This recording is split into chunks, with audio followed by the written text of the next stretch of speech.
had to work out in her mind that what she had lived before wasn't wrong. It's just that that's where she was at the time. That, in fact, she said that's what we had to do. And so I wondered what the struggle was, for her, but she confessed that to me. And so once she said, "Okay, I had to do that then, I don't have to now," then she became vegan. So I'm pleased with your parents moving forward. It's very easy nowadays with the society that we have for everyone to believe that empathy is not a force. And that's a big lie. Empathy is a very strong force that we need to continue to use it with everyone. But nowadays, everyone around, doesn't matter if we are discussing politics or something else, it looks like empathy is like a virus. And is not. For me, is the biggest strength, it's the is the best way for us to improve ourselves is through empathy and to show everyone, even to the people that are being nasty with us, not so nice to us, is the best way for us to have strength. Because no matter what, people are going, then they need to deal with themselves and they need to think about the options they are making. And I believe that this is very powerful, more than shocking people, more than, I know that is really tough. It's a battle that is very tough to deal with. But I believe that through education and empathy, sometimes we are able to achieve more results than only with shocking people. But that's just me. Oh, that's beautiful. And showing empathy if they're uninformed, like I have a group of people who are just sending emails back and forth about, "Oh, we're going to go eat here, eat chicken, da da da da da," and they know I'm in the group, so I don't think it's on purpose, but I've found it hard to come up with anything to say that doesn't sound, that would move them. But you've made me think about empathy. I'm not sure where to go with that, but the fact that you've said use empathy is really, yeah, talk to me. Is very difficult, it's very difficult when you listen, especially for, what I usually say is that vegans, they already cross a portal where their sensitivity, it's at maximum level. And what I mean by this is that people that made the transition, they feel things with more intensity. So they are able to be aware of the mistakes that other people are doing, and that hurts them deeply. But we need to control that. It's very tough, but we need to control that because we need to think, these people or this group weren't able to make the transition yet, so I need to help them. Small steps. Doesn't matter if it's you, okay, you are going to eat chicken, no more, no problem. Next week, I'm going to prepare the meal for all of you. Do you want to come? Things like this. Oh, let's go to a nice vegan restaurant for you to try. I think there is so many ways for people to. Definitely it's shocking. Definitely, probably they are provoking you, but what they are trying, they are fighting with themselves. They are not fighting with you, and that's what you need to be aware of. They are not fighting. They are not against you. They are fighting with themselves. I need to provoke this person because she's touching in one place inside of me that hurts and that I don't want to look at. So we need to be aware of this when we talk. That is like the people that insult me and that threat me is not, they don't have anything against me. I just made them think about something and they didn't like it. And that's the way. The process is painful for most of people. But we need to give them time. The problem is that we don't have time in our planet. Right. Thank you so much. I see Danny is here with some questions from the chat, so come on up, Danny. Thank you. Hello, Danny. Thank you so much. Hello, so nice to meet you. We have two questions from the chat. The first is from Michael, who says, truly excellent production, high quality. Could you let us know of your other productions slash titles to look out for? Okay, I'm I don't have many documentaries that I do online because mainly because the licenses, and then it's the producers that they decide the future of the film. Everyone that is in the film industry knows how this works. So the main one that I have is Karn. Definitely, I have the. I believe there is one episode of the Universal Basic Income that I made. I'm fighting with the producer for him to make available all the documentaries. Um, and actually, I make documentaries for a long time, but many times I was doing the documentaries for NGOs and for companies. So I'm quite new in this world. I already make video for many years, but in a way that the work is mine. It's a work of it's a work of mine. It's Karn and UBI, Universal Basic Income, are the first ones. So you will not see a lot of works from me online because I'm just starting. So and that was my first feature film. So it was the first time that I made a feature film. Beautiful, thank you. We do have another question for you. How is your film received in Brazil? Actually, it was surprising because that's when I get the audience award. And for me, the audience award are the best ones because we make the films for people to see it, you know. And if people enjoy it and say, that's the best one, for me, it's the best thing ever. So it was really surprising for me. All the prizes abroad were very surprising to me. Um, and for me, it was always, it's really tough to make documentaries in Portugal. But every time that I was receiving this feedback from abroad, I was saying, you need to make an effort to continue. You need to make an effort to continue. And that was the main thing that I brought from those festivals, that I need to make an effort to continue to make more productions, to explore topics that are not easy and that we need to confront people with them. Thank you. Thank you so much for answering our questions and great good luck to you in the future. We look forward to it. Thank Yeah. you. Right, Dr. Rao has, we'll bring him on. Hello, Dr. Rao. Well, thank you for a great movie. Thank you. I just wanted to discuss with you the cultural aspects that you found.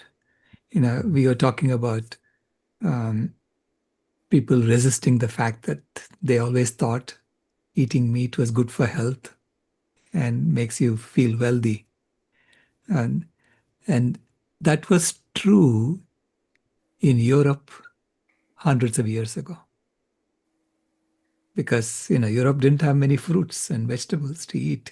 Especially during winter, you had to eat animals. And if you couldn't eat animals, if you couldn't afford to eat animals, you basically starved. Because so it was true. It's literally true for them when from their ancestors, from maybe even 50 years ago, maybe even 100 years ago. It was literally true for them. But today you have supermarkets and you have produce from all over the world. You have greenhouses and you have animal foods that have been contaminated with chemical pollution. So you have all these, it's a confluence of different factors. Okay. So it's a question of, are we able to adapt as a species to a new set of circumstances? And I think this is how it needs to be posed. It's not about blaming anyone for having false notions or whatever. Their notions were correct when they formed them or when they got them from their parents, but it's no longer correct today. So it's updating that, it's about helping people come along to the new situation. And so I found in my talks that starting with facts seems to work very well with people, saying this is really what is going on now, and this is a dire situation we are in, and we all have to come together and solve the problem. So how would you do it? So I present the facts and I say, how would you do it? And that seems to work, at least with young people. Yeah, I believe young people are more open to it. In Portugal, it's very particular because we had the dictatorship until 1975. So the poverty was extreme in Portugal until those dates. The 80s they were really very, very tough. Only when we joined the European Union, the country started to change. So what I usually say when people ask me, what should we do? I don't know what to do. I usually say, look to what your grandmother used to do because she was more right than we are nowadays. They knew. They didn't have any science. They didn't have money. They needed to plant their vegetables.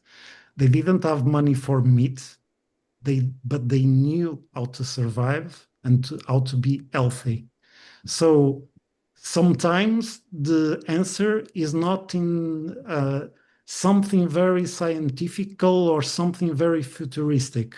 Sometimes the answer is in the past, what we usually used to do, or that our grandmothers or grandfathers used to do, and that nowadays we don't do it anymore because we let these big industries control our life, control what we eat and how we eat.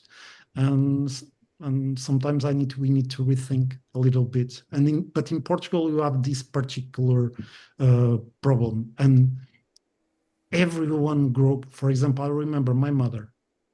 When I was little, she used to say to me, I didn't want to eat anymore. Like you saw in the documentary. And she was saying, eat your meat, leave your vegetables. That's okay, because the meat was the way for me to grow and to be healthy. So they went generation after generation with this idea. But nowadays, I believe, and I want to believe that things are already changing. Good. Wow. We have another question. Yes, this one comes from our friend Nancy Posnat. Okay. Okay, as follows. There are vegan restaurants in Lisbon and Porto. Is this a sign that there is hope for Portugal? I'm thinking of moving near Porto. Do you recommend moving to Portugal as a vegan activist? Thank you. Well, I recommend everyone to move to Portugal. It's a very nice country. Yeah, you have options. Actually, I was born very close to Porto, but now I'm living now in Lisbon. So I'm aware, and in both big cities, you have a lot of options for vegan restaurants and vegan options. If you are going out of those places, that's not so easy. But in the big cities, you have excellent options and excellent restaurants. And I think the other question is if I what I think about she's moving to Portugal. Well, I believe that we are a country that first we are very connected to our roots. So we are a very warm people, very open people. But nowadays we are fighting the same problems that you have, for example, in the United States, the same problems that you have around Europe. We are fighting against far right. We are, like I said, everything that is a trend in United States, sooner or later will come to Europe. I believe it's always most of the times like this. But I believe that we still have a lot of connections with our roots. We are much more careful about what we eat. We pay more attention. For example, I know that sometimes the American government is really angry because, oh, Europe doesn't let us to put this kind of food in Europe. Why? Because in Europe we are very strict in many things. We don't allow some chemicals to enter in the production. And in that area, I believe that we are um, a little bit better than what happens, for example, in the United States, because the rules, they are so strict in some areas that it's more easy for you to trust the industry and for you to trust in what you eat. So, and me as a European, I like that. I like those rules that impose to the producers and to the industry that they need to be aware and they need to be careful to what they give to people, what give to people to eat. And I think that's a plus that we have in Europe. In Europe, in Portugal, that's a good thing. So yeah, definitely come to Portugal. You are most welcome. Thank you so much. We appreciate that. This was a wonderful time. I'm sorry we didn't get to a final question about any surprise feedback that you had from any of your this. Anytime you showed a film, did you have something surprising that happened?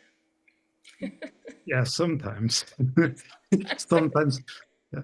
If I have time, I can answer to that, you know. Yes, yes, please. Yeah, well, I remember that I was invited to go to a university, and I said, okay, university, you know, teachers, you know, so open-minded, okay.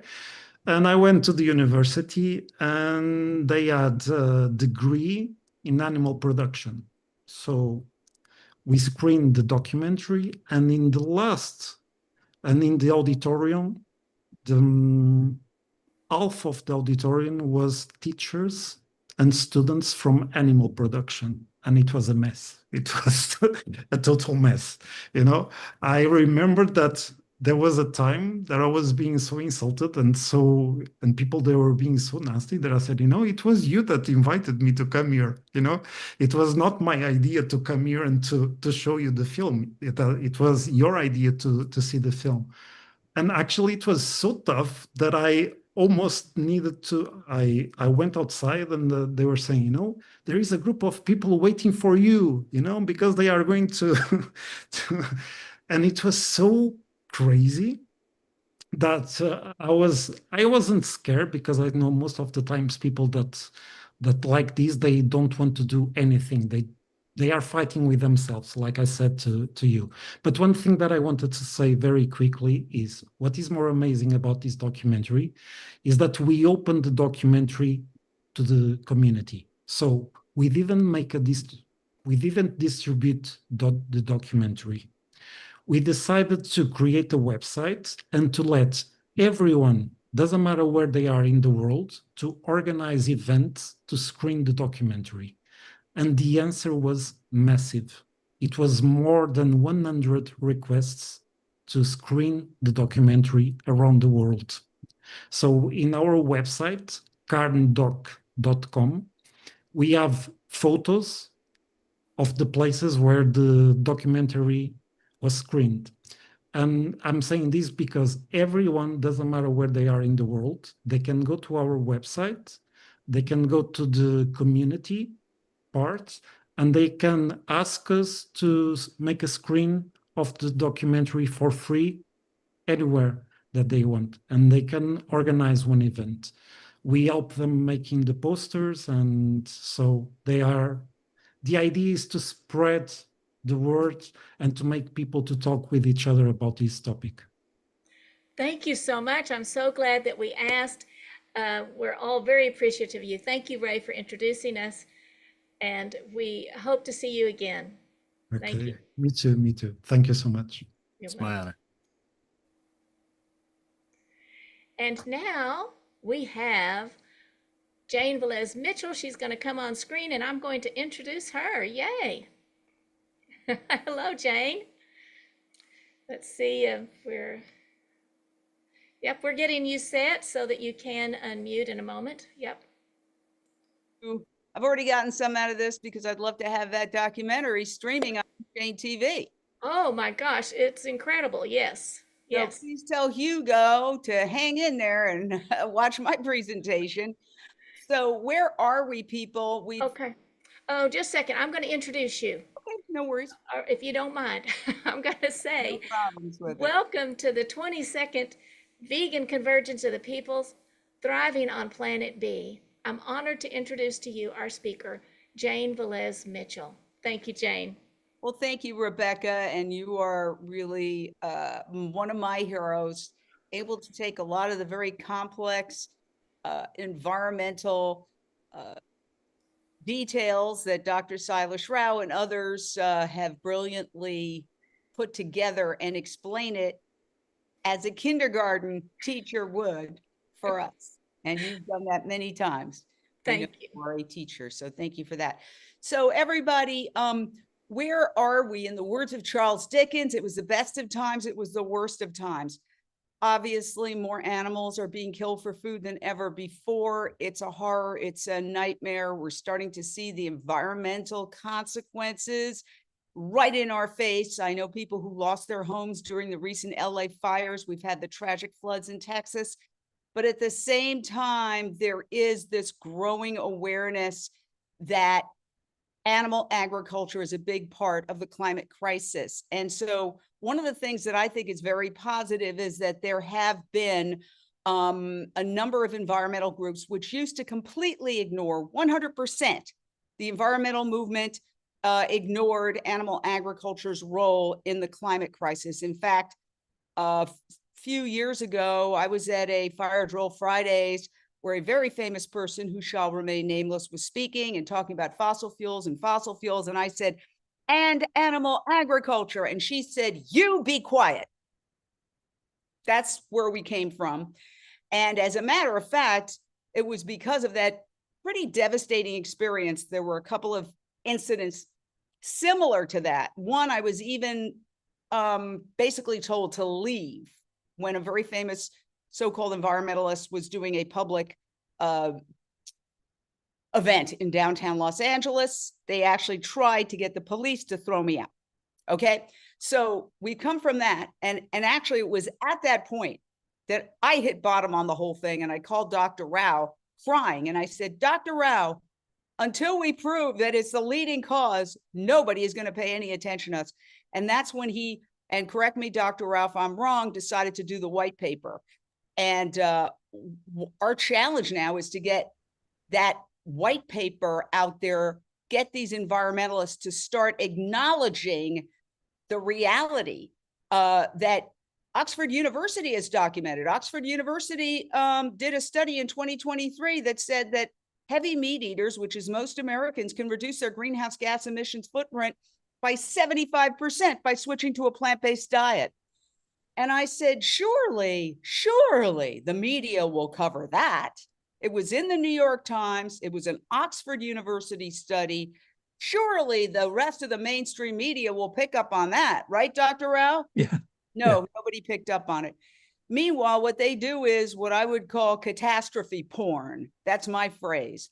And, you know, my heart goes out to obviously tragic situation in the floods. I can't even imagine what being a parent of one of those children who lost their lives is like.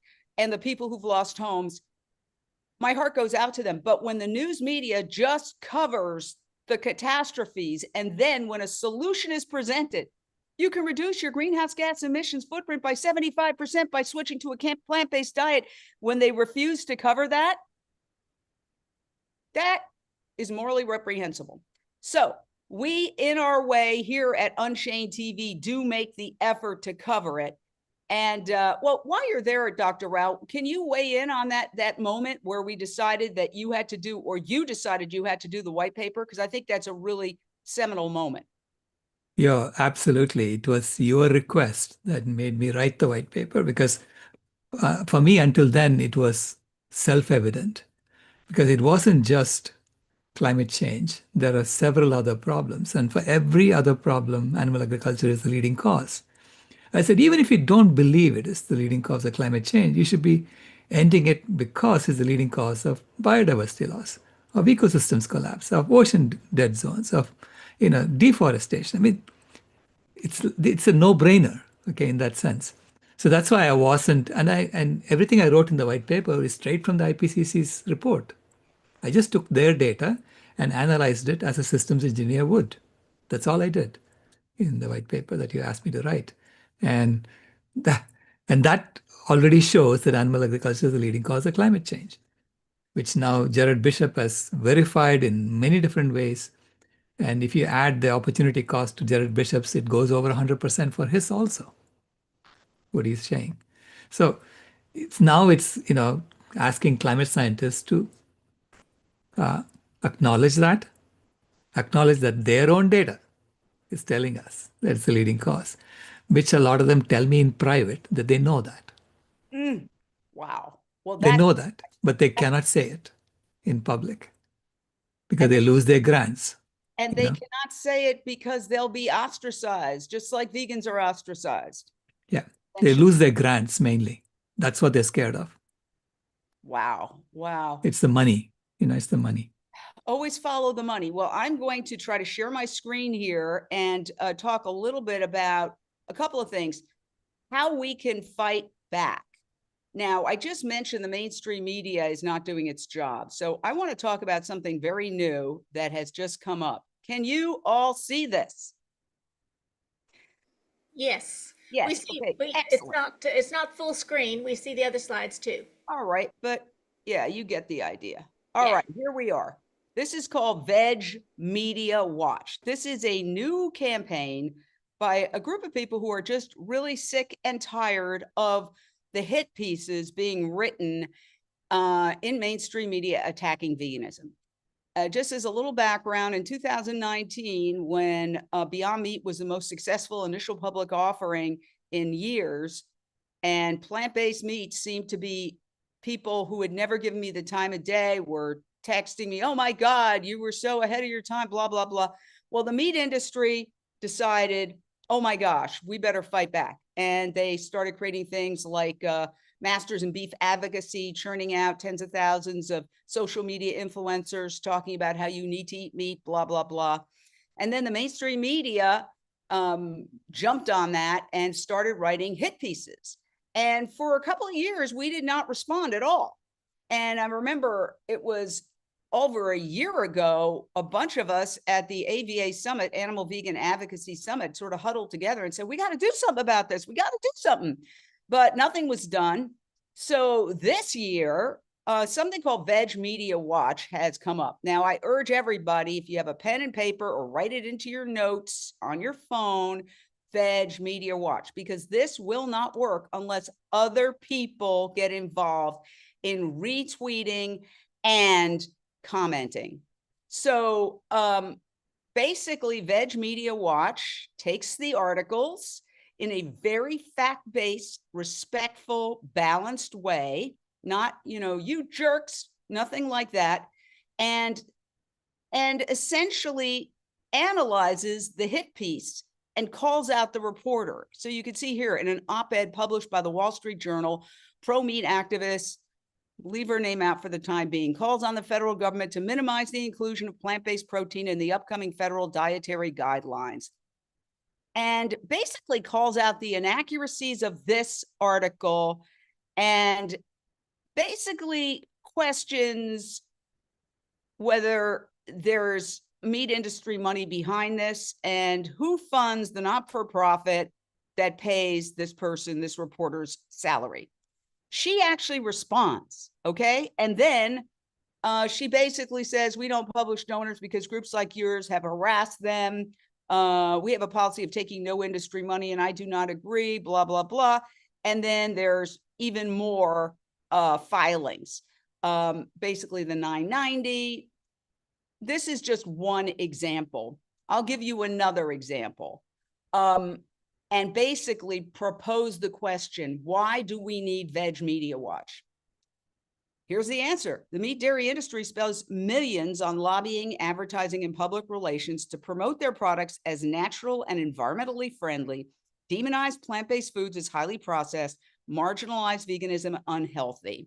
News media publishes anti-vegan propaganda to support their advertisers, calling out reporters and editors and discouraging, basically what this does is it calls out reporters and editors and discourages unfair and biased reporting.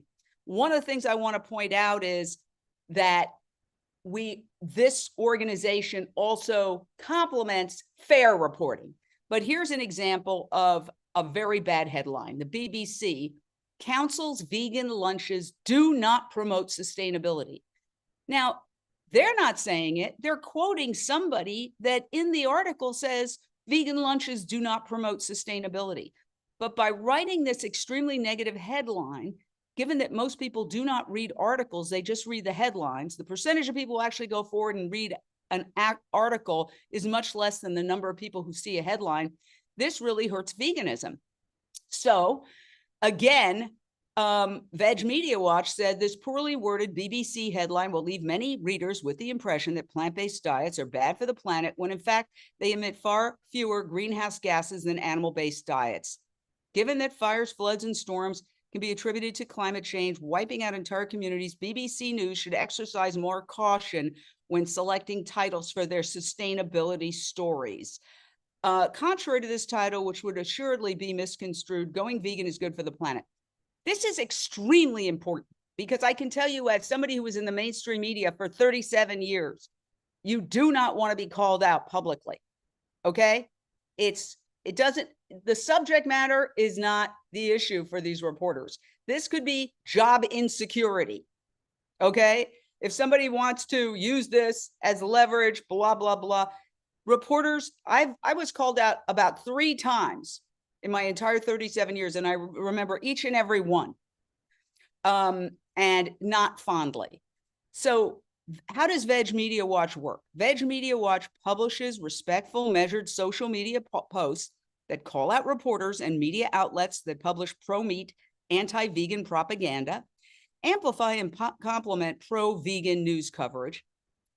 This is super important, tag reporters, editors, and their bosses so they are aware that they are being publicly called out. This approach sends a message to journalists that publishing anti-vegan propaganda and pro-vegan stories have consequences. So again, here's another example. BBC Science News. This article is dangerous. It vilifies plant-based diets based on a research study with many limitations that the writer doesn't list until the end. Also, the link to the website that published the research study is broken.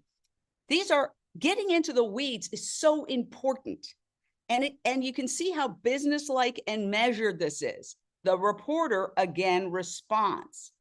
Apologies for the broken link. That should be fixed right now.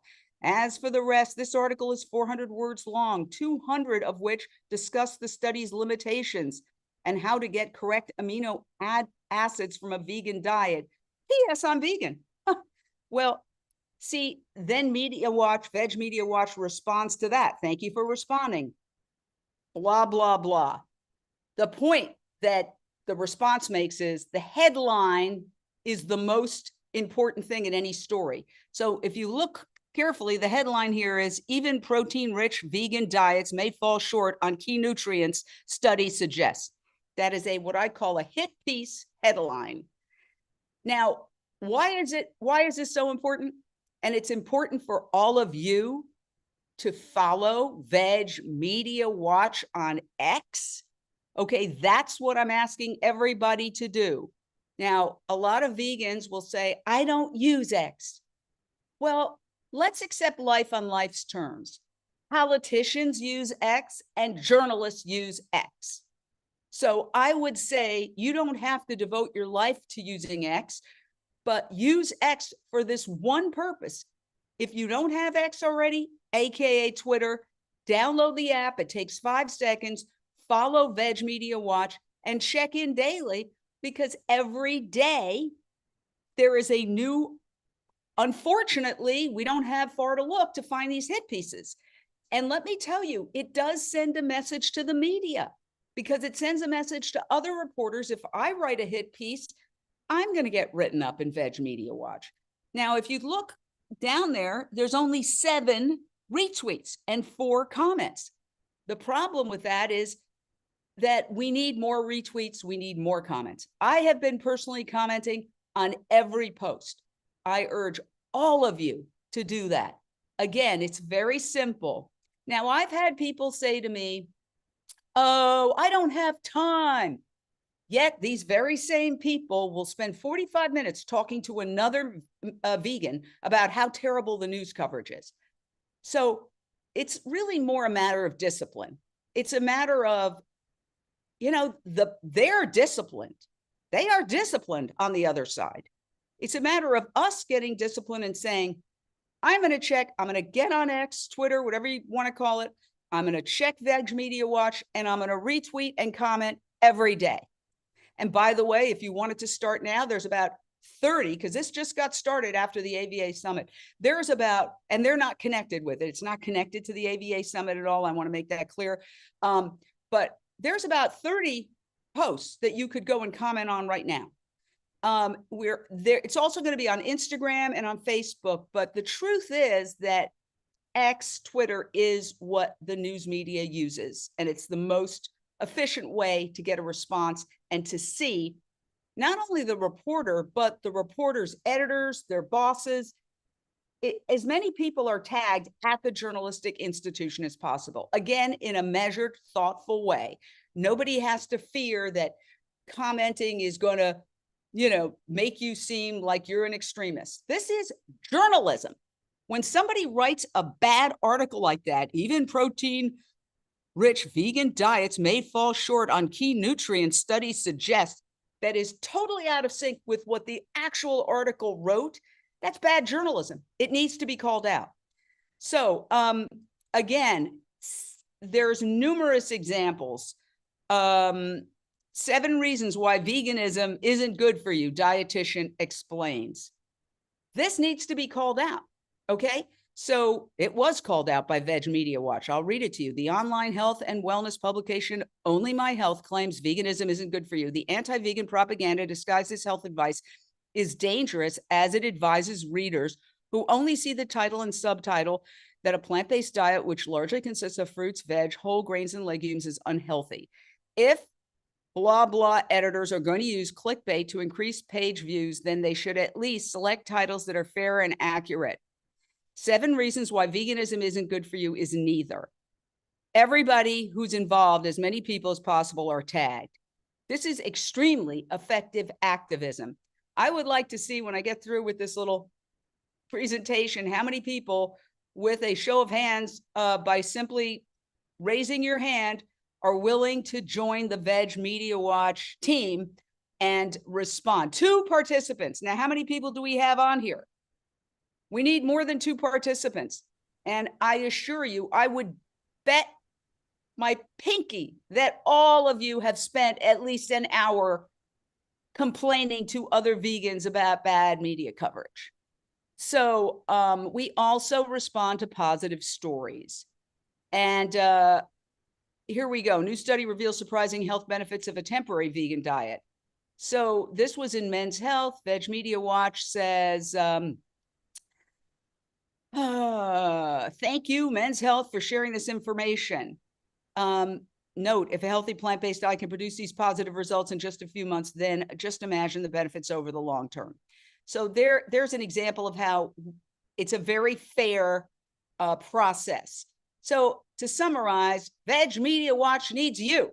You literally just need to write down the word Veg Media Watch, or if you have a phone and you have X, go and just follow it right now and then check it. Bottom line, if you're disillusioned by anti-vegan news coverage, take action by following @Veg Media Watch and sharing and commenting on its posts. We can turn this around, but it's going to take all of us. Veg Media Watch. Again, it's great to do it on LinkedIn and on the others. The key one, though, if you had to do one, is X, because that's what the news media, as well as the politicians, that's what the news media as well as the politicians listen to. So let's see here. I'm just going to say we got 40 people. How many people are willing to, how many people did we get? We got a slew of hands, but I don't know how many. I'd be interested to hear, thoughts about what people think about this or why they may be reluctant to do it. I've done like a little, what I would call informal survey. And I would say that the main reason is people say, I'm doing too many things already. But honestly, this is crucial. There is a war being waged against us. And if we simply do not respond at all, it's open season. I was a journalist for 37 years. I worked at the biggest news outlets. And I could tell you that no reporter likes to be called out publicly. Okay. I remember when I was a cub reporter, I went in, I was working in Philadelphia. Okay. Here's when I did something I should have done. And I was supposed to be covering these group of people watching TV because there was something happening on the TV and they're all watching and it's an extremely bad signal. And this was back in the rabbit ears day. I moved the antenna so that the signal cleared up. They wrote an article about me saying I staged the event, that I was supposed to be there to observe, and I shouldn't have insinuated myself by moving the rabbit ears. They were right. That was not something I should have done. I was a cub reporter. It seemed really kind of ridiculous that nobody was doing that, so I did it. But I was right to get called out. I remember it to this day, and it was almost 40 years ago. So yes, this is very effective, but it's not going to be effective unless people do it. Ray Kowalczyk, my buddy, Ray, is your hand up? Ray. Okay. Yeah, we need everybody to do this. And I let me tell you something, it can turn around pretty quickly because the word will get out. Hey, if you write one of those nasty articles with one of those terrible headlines, you know what's going to happen. They're going to call you out on it. So very important. All right. I want to just bring everybody up to date on some of the wonderful things that are happening. I'm going to share my screen again. And as I said, it was the best of times. It was the worst of times. Let's celebrate some of our victories. And maybe I'll put this full screen. Here we go. Welcome to the Truth Files with me, your host, Jane Velez Mitchell. We have 5 very exciting wins to tell you about this week. Absolutely huge victories for animals and animal rights. Let's start with the big one. The U.S. Supreme Court declines to review California's landmark Proposition 12 animal cruelty law. This is massive. Remember, California is the 4th largest economy in the world. And there it is. Petition denied. The Iowa Pork Producers Association wanted the Supreme Court to basically violate the will of the people of California who voted that animals should have a right to turn around, that pigs shouldn't be kept in crates the size of their bodies. This is a massive victory. We have an expert here to talk about it. Another major piece of breaking news, the Swiss government is now mandating the disclosure on food labels of animal abuse. So these Swiss food labels must declare animal suffering starting now. This is absolutely a major breakthrough, and we would certainly love to have other countries in Europe following this.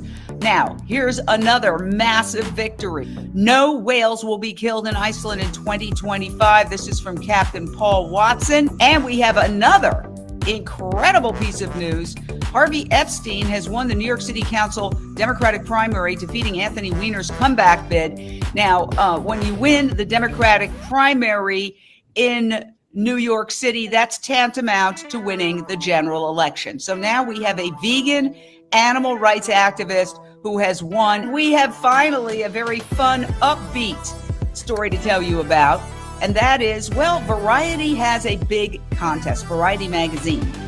It's America's favorite couple. And Jeff Goldblum is going to be involved. And guess who is number 1 in her group? Currently number 1, Renee King-Sonnen and her husband, Tommy. This is absolutely incredible. We're going to tell you how to vote so that you can help her win. We've got an incredible panel of experts. We're going to start with the one and only Chris Green, who is the executive director of the Animal Legal Defense Fund. Chris tells us all about how they basically defeated the attempts by the pork industry to overturn Prop 12. The bad news is that the House Agriculture Committee this week held a hearing and basically is trying to once again do an end run around Prop 12 and in a legislative fashion overturn Prop 12. So it's extremely important that we all stay on top of that, because California is the fourth largest economy in the world now, the fourth largest economy in the world. So what happens in California determines basically like national and global trade. So it's banning any product that is made by, includes pigs who were kept in gestation crates. So basically that means those crates have to go. And that's why they are so, and the law's in effect already. So that's why they're so determined to overturn it. And we are equally determined to stop them from overturning it. So I just want to say that we need to celebrate our victories though. I think that there's a sense that, you know, veganism, as we see from the hit pieces, is under attack. But that's, as a number of people have said, including Will Potter, who I interviewed this week, the author of the incredible new book, Little Red Barns, which is an expose on concentrated animal feeding operations. He spent 10 years writing this book. I urge everybody, buy Little Red Barns. But he said the reason we're under attack is because we are an existential threat to the meat and dairy industry, and they realize that we're coming. So we have to keep coming. I want to also celebrate a few other victories. Give me a second, because I'm getting these other videos out there, and then I'm going to share my screen again. Mercy for Animals is doing some really, really incredible work, and I want to give props to Leah Garces, who just came out with this new book called Transformation. Again, it's another book I urge everybody to get. And it basically is, she's created this template for animal agriculture industry to transition to plant-based. So let's hear a little bit of what's going on there. Extraordinary guest for you today, the amazing Leah Garces, president of Mercy for Animals, and she is the author of this blockbuster, game-changing new book, Transformation: The Movement to Free Us from Factory Farming. It's truly a game changer. Without further ado, let's go straight out to Leah Garces herself. Leah, just tell us in essence why you wrote this book. What is your bottom line message? Yeah, I wrote this book because I wanted to tell stories about people and animals closest to factory farming and how they were finding a way out, to give us all hope that if they can find a way out, we can all find a way out of factory farming. Well, it's so extraordinary because I think it's the thing that our society needs more than anything else right now. And it's not just a book, it's a movement. And Mercy for Animals has taken a lot of action. You've actually sent us some video of what you've been up to. So let us show that video and then we will discuss it on the other side. 1, 2, 3.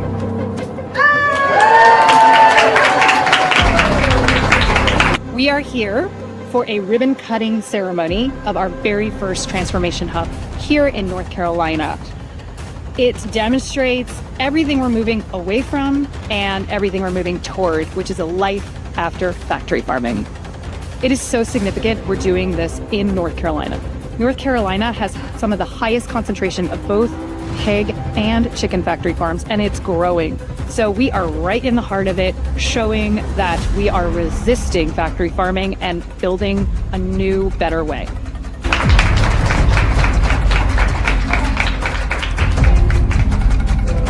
My family is very, very excited because they used to work with me in the poultry house back then, and right now I transitioned from poultry into a greenhouse.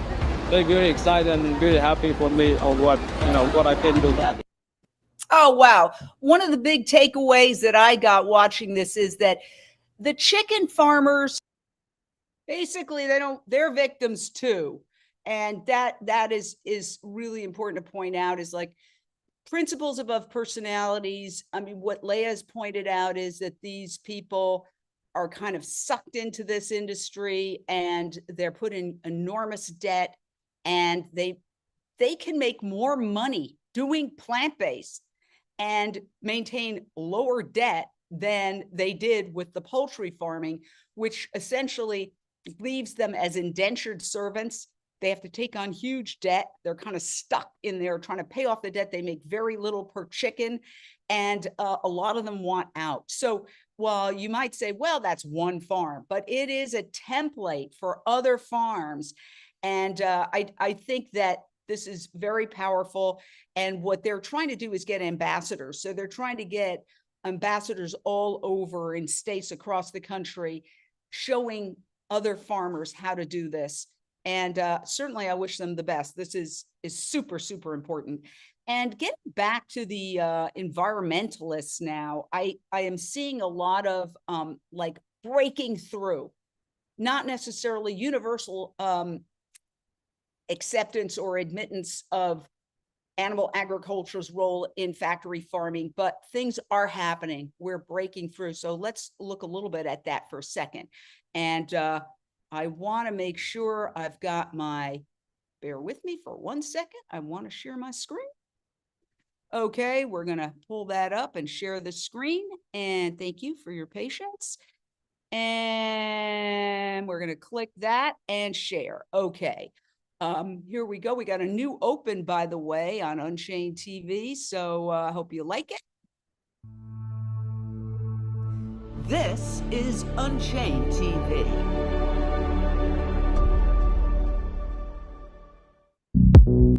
Food policy. Oh, that sounds wonky, but it just might be what's needed to save our planet. The Plant-Based Treaty and the City of West Hollywood co-hosted this fascinating Food Day event as part of LA Climate Week. Along with a delicious plant-based spread, speakers laid out why going plant-based is absolutely crucial. Animal agriculture is one of the leading causes of climate change and water and air pollution, but it is the single leading cause of deforestation, species extinction, biodiversity loss, ocean acidification, ocean dead zones, soil erosion. I mean, there are so many things that this industry contributes to.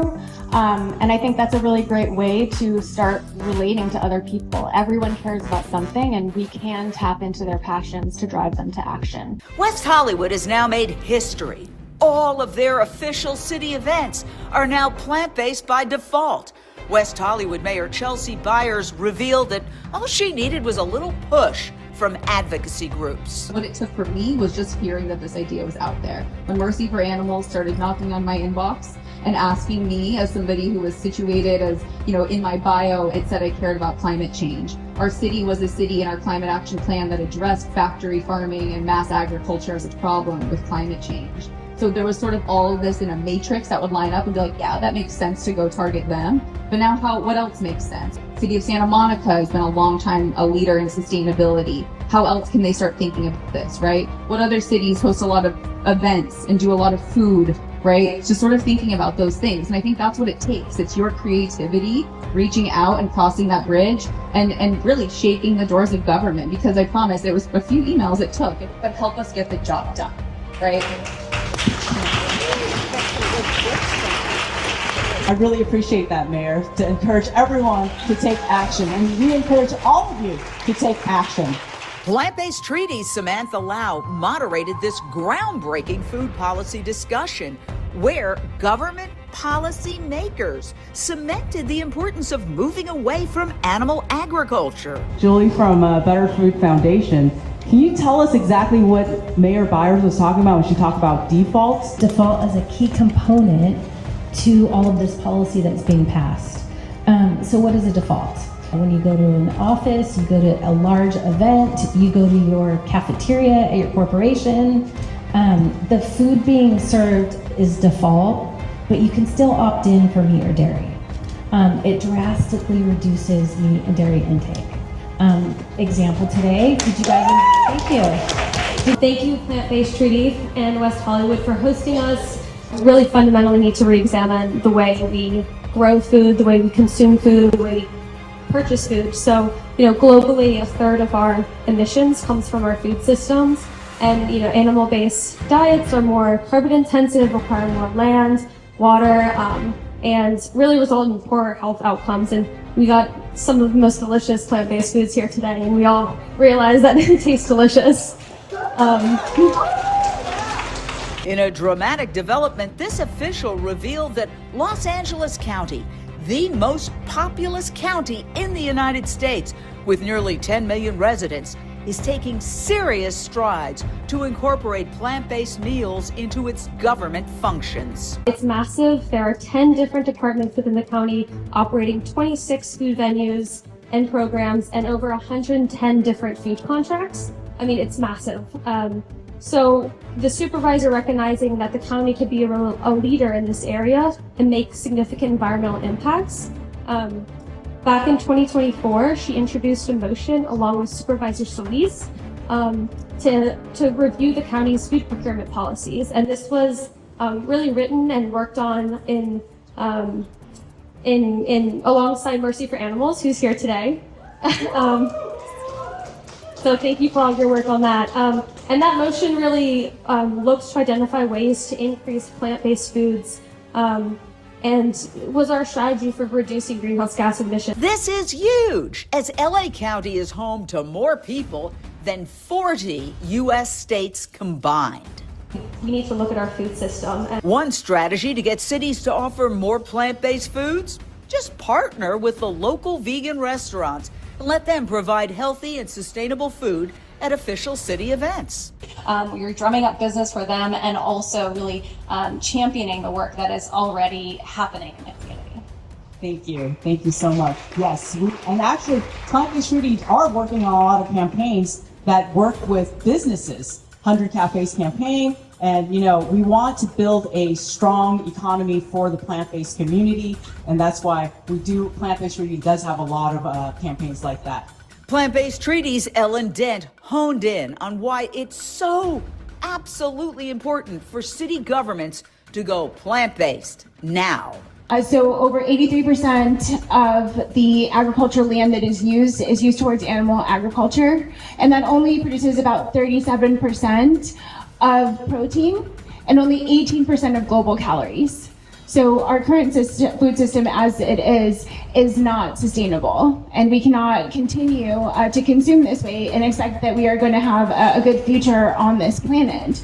What we need is for our food system to turn into a carbon sink. So instead of emitting carbon, it needs to actually absorb the carbon, and we can do that through plant-based transitions. In an Oxford University study reported in the New York Times, heavy meat eaters, which describes many, if not most, Americans, can reduce their greenhouse gas emissions footprint by a whopping 75% by switching to a plant-based diet. There was so much talking today, panel discussions, questions, speeches, but the bottom line is that there is a way 3 times a day that you can combat climate change. It's right on your plate, and it's delicious. I'm Jane Velez Mitchell for Unchained TV.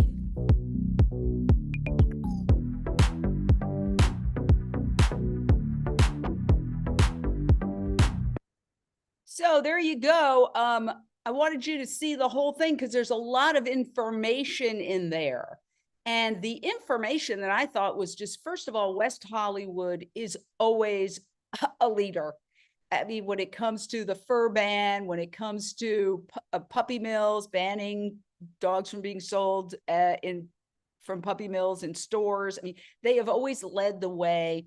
And now they're leading the way on plant-based by default. But what was really extraordinary, and I was there, we were a sponsor, and Plant-Based Treaty, incredible work. Way to go, Plant-Based Treaty and Mercy for Animals and all the other groups that came together for this West Hollywood Food Day, which was, really, I think, significant, is that LA County, you heard it there yourself. I mean, that's huge. And as I was listening to her, speak, the woman from the LA County Supervisor's Office, I was like, wow, this is big. So what we need, of course, is to take that template. Again, these are templates that are being established, just like you have the transformation template. Now you have the plant-based by default template. And then you have the procurement, plant-based procurement template that LA County is instituting. And we have to spread these across the United States and the world. But I think it's really important because so many people are beating their chests about restaurants, vegan restaurants are closing. Well, guess what? New vegan restaurants are opening as well. And restaurants across the board are closing because of changing in cultural behavior patterns as a result of the pandemic. A lot of people aren't going to the restaurants the way they used to, and for other reasons. So I think that it's very important that we remain hopeful and optimistic. There's a lot of positive things happening. And, we've got just about 15 minutes. I would love to dialogue with the people who are on this Zoom about what you guys think and what you humans think about all of this. And we can go back to Veg Media Watch as well, because I don't want people to forget that. That is super, super, super important.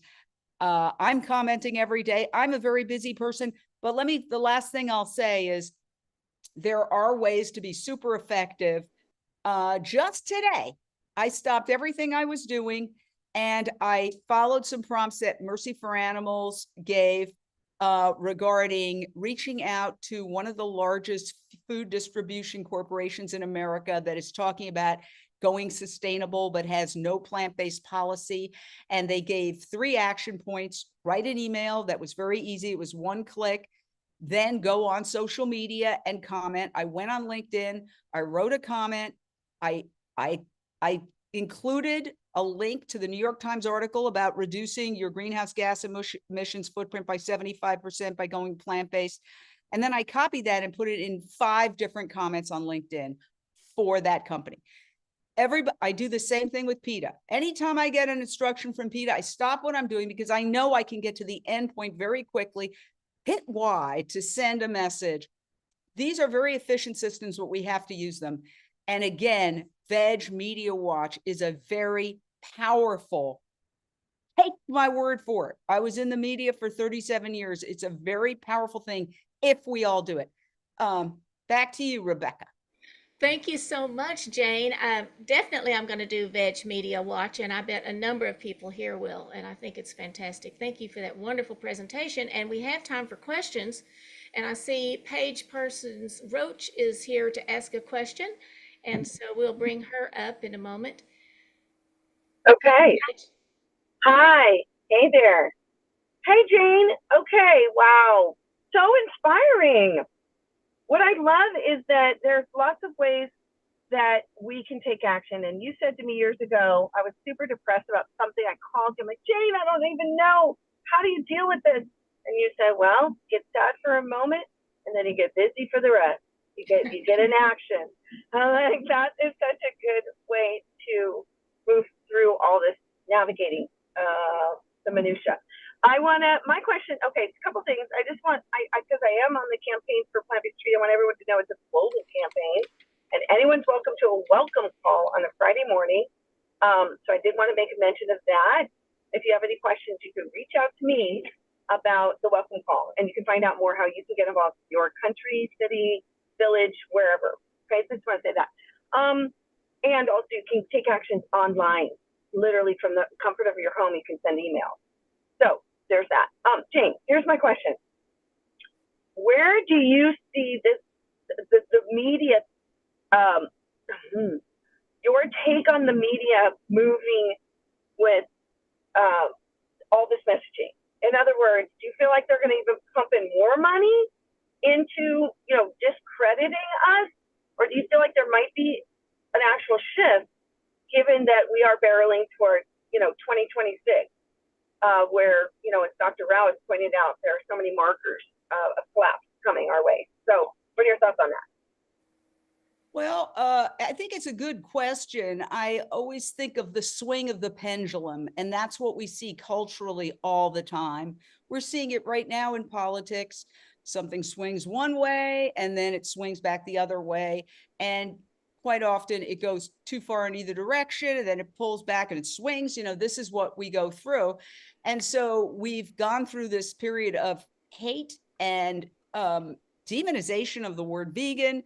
And that's why Veg Media Watch is so important to counteract that. And I think we're going to see a swing in the other direction because the word is getting out. In other words, just as these climate organizations are starting to see, these environmental groups, that we can't totally ignore this meat and dairy thing. We're going to be irrelevant if we do. I want to point out that in California, Enviro Voters, which holds the very important Badass Vegan Awards. A lot of politicians show up there. I was there for the last 2 years in a row. It's plant-based now. Why? Because of people who joined the organization and then pushed for plant-based internally. And it's kind of funny. I'll tell you, I went to the last Badass Green Awards here in Culver City, nearby, just I don't know, about a month ago. And I was seeing the various vegans that I knew, and each one kind of took credit for turning the Badass Vegan Awards vegan. Oh, I talked to them and I blah, blah, blah. And I said, oh, great. Then I talked to the next one. Yeah, well, guess what? What that means is it was a group effort. There were half a dozen vegans who were part of the Badass Green Awards and California Enviro Voters, and they made their voices heard. Good. Join these organizations. I'm a member of the Sierra Club. There's going to be a picnic. And anybody asked, do you want to volunteer? I said, I'll volunteer and I will provide a table with vegan food. And now we have the amazing Jonathan O'Hayan of Le Crêpe de Jardin and his bride providing incredibly gorgeous, delicious crepes at that event. And Unchained TV is sponsoring that booth. And, you know, what's that cliche? That's how change happens. So everybody can do this. You can join the Sierra Club. You can join California Enviro Voters and the Natural Resources Defense Council and all these places, because we have to get our foot in the door. And then to California Enviro Voters' credit, they listened and they changed. Also, I want to give credit to Chris Tucker, because at the end of the day, it's the taste of the food. And he was super instrumental in overseeing, for example, with Hollywood Climate Summit. That's another video I could play for you. Hollywood Climate Summit has gone vegan for a couple of years in a row. And Chris Tucker assembled a team. I want to almost show that video, but next time. But of incredible vegan chefs that put out food that was so delicious that people were like fighting each other to get to the table. So they say if you build it, they will come. If you go in there and make your voices heard, they can change and they will change. Thank you, Jane. Thank you, Paige. Yes, Dr. Rao, and then Dakota. Yeah, my question in Veg Media Watch, I went and started liking all their posts on X. And there's one post where they talk about animal agriculture is responsible for 14 to 18% of greenhouse gas emissions on an annual basis. And I was wondering, can I help them understand where those numbers come from? Because they're repeating industry numbers. Absolutely. This is all about contributing thoughts and ideas to this. And that's why commenting is so important. And, you know, for folks who are just joining, maybe I will just very quickly go back to the Veg Media Watch so people know what we're talking about. I don't want to leave anybody in the dark here. And I will just share that screen for a second. So we're back, you know, letting everybody know it's a new organization, nonprofit, not official, even nonprofit yet. It's a collection of vegans who are tired of the hit pieces and the hate and just created Veg Media Watch. I'm part of the coalition, but it's not me. And in a respectful, business-like manner, calling out reporters who write hit pieces. Here's Meat Will Make America Healthy Again. It was a tweet that called out the reporter. The reporter responded. There was a back and forth. That's success. When the reporter responds, let me tell you, that's success. And when you have the reporters and their editors seeing this, it sends a message. It sends a message to them, and it sends a message to other reporters.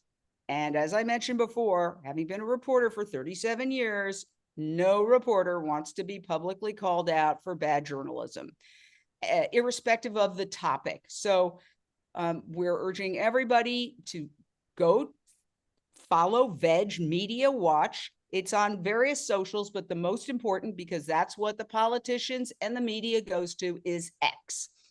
Just go to Veg Media Watch, check it daily. There's usually a new article, a new response to an article. Unfortunately, there's plenty to choose from every day. And comment, retweet and comment. And Dr. Rao, it would be great if you said, actually, it's worse than that. And then explained, obviously, there's a limitation of the number of characters you can use, but you could comment twice, or you could provide a link to your white paper.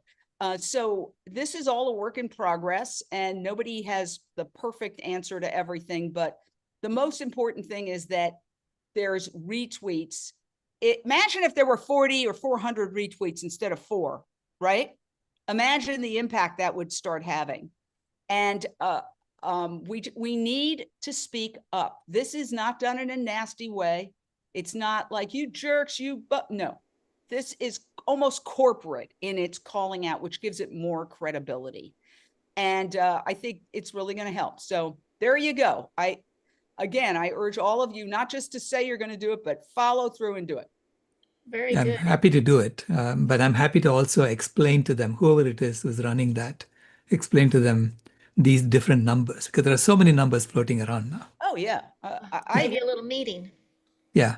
I hear you. And, yes, I'm very excited that you're going to be commenting, Dr. Rao, because that gives us credibility too. Sure. Thank you. Great. And you know what? The rest of us can get on and post Dr. Rao's paper and Gerard Bishop's paper. So if a lot of us are posting saying, hey, you need to look at this, that will help get them interested in. Right. Yeah, thank you so much. Reporters. We're not saying anybody's evil. People are, we're pack animals, and reporters are particularly pack animals, and they see somebody doing it. I mean, I've done it. I see, these articles, 7 reasons why, and suddenly I'm writing an article, 7 reasons why. We're pack animals. We follow and we imitate. So it's super important. Thank you. Sure. Thank you. And Dakota, somebody's going to bring him on screen. There you go.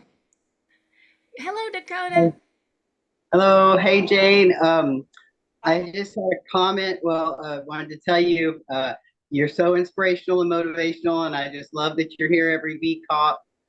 So I think it was 2 VCOPs ago. I can't remember, but I became a subscriber to Unchained TV. You just inspired me, and I'm like, yes. And even though I don't make much money, I give what I can.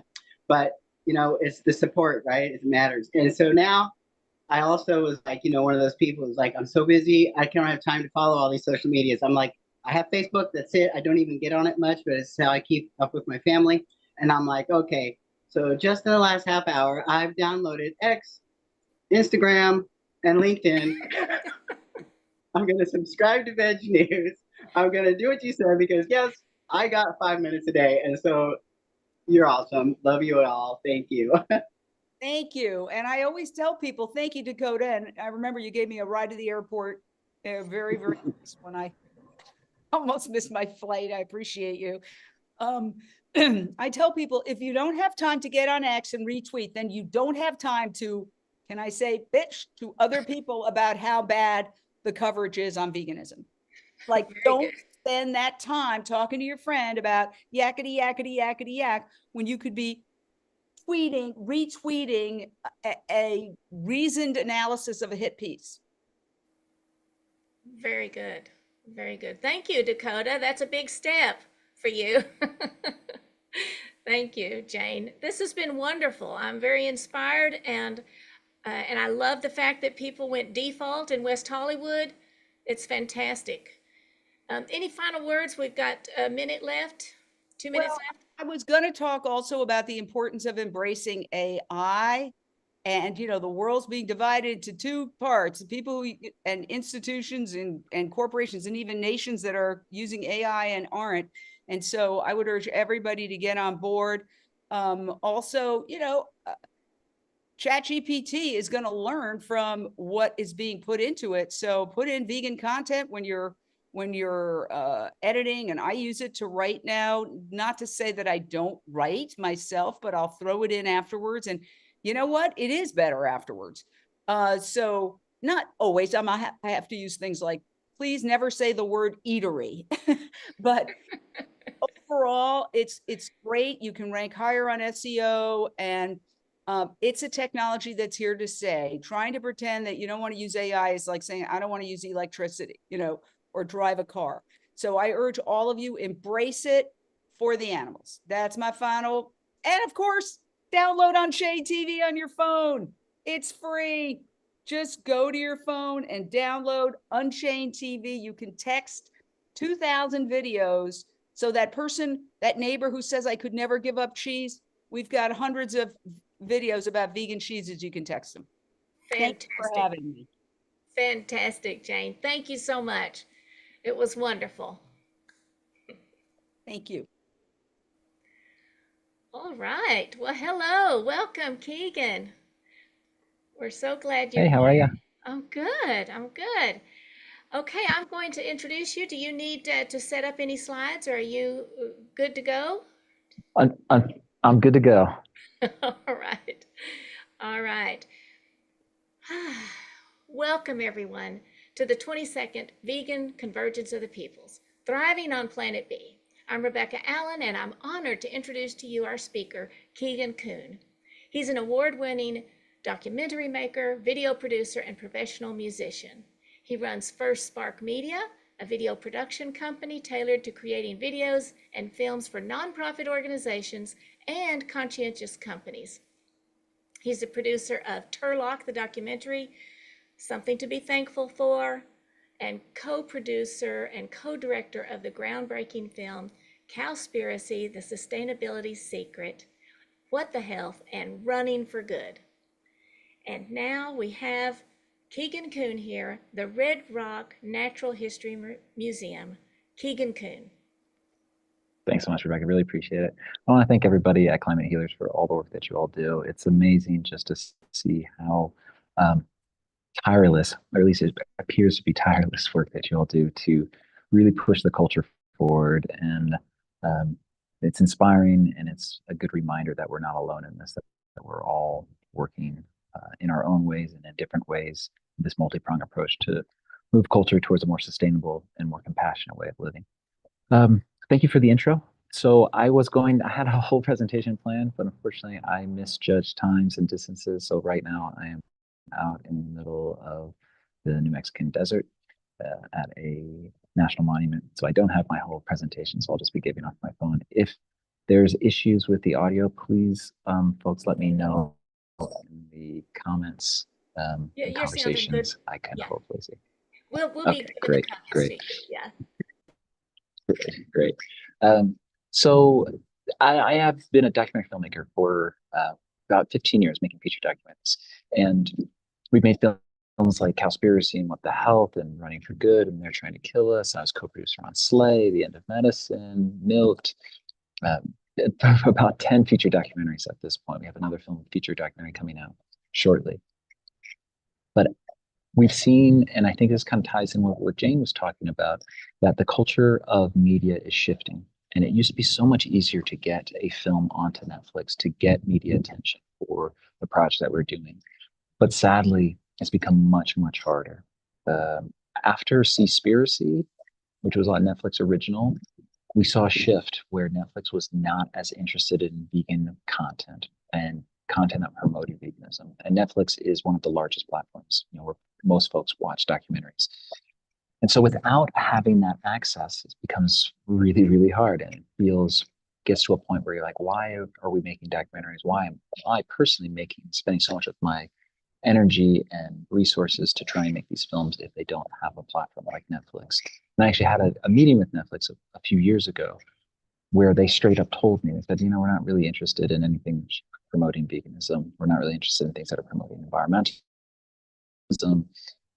We're not a mission-driven company. We are a profit-driven company. Our motivation is to find new subscribers and retain subscribers. So if a film moves that needle, great. But if it's about social justice or about the environment or about animals, we're just not really interested. And that was disheartening. But the real knife in the heart was I had a meeting about 2 years ago with National Geographic, and we all know National Geographic as an environmental focused company, a company that has really built its whole platform on telling untold stories, particularly of the natural world and of indigenous people. We went to them with a project, and they were very excited about it. We were building it into a series, and it got to the third round, and they came back and they said, hey, we're looking at our catalog for this following year, and we're really just focused on true crime and celebrity-driven content. And that was hard. I said, well, there's some celebrities involved in this project. And I said, well, it has to be like, for example, it had to be Will Smith on camera going, if you're going to talk about the Amazon, him traveling around the Amazon. Otherwise, we're just not interested. And that to me was, I felt like a real shift, that the distribution, the whole platforms of National Geographic and Discovery and HBO Films or HBO Docs and Netflix and all these other platforms, you start to look and you start to see that really what they're focused on is true crime and celebrity content. And those are two places that I'm not really in. And I've tried. We did a film called They're Trying to Kill Us, which had Billie Eilish as the executive producer who's in the film, Chris Paul, who's an NBA All-Star, executive producer in the film. It's full of celebrities. And the platform said the same thing. They say, well, it's about social justice. This was about Billie Eilish making music. We'd be interested. If this was about Chris Paul playing basketball, we'd be interested. But it's just about social justice, about healthy food. And even though it could help, particularly Americans of color, we don't want it. And so it's very disheartening. This is a long way of saying, why am I starting a natural history museum? It seems so out of left field to be an award-winning documentary filmmaker, be known for making documentary films. Why would I switch and move into this realm of creating a natural history museum? And as my background points out, the Red Rock Natural History Museum mission is to understand the past to protect the present. And so my background, as well as being a filmmaker, is I'm also a paleo artist. So I make artwork for natural history museums, and I've been doing that for over 10 years now. And I have a company called T-Rex Dinosaurs, and I work with natural history museums all around the world. Some major institutions, the Royal Saskatchewan Museum in Canada, the Museum of the Rockies in Montana, a number of museums in California, Colorado. And I use my love of the natural world, also love of dinosaurs and prehistory, to, again, hopefully inspire people to care about the present world.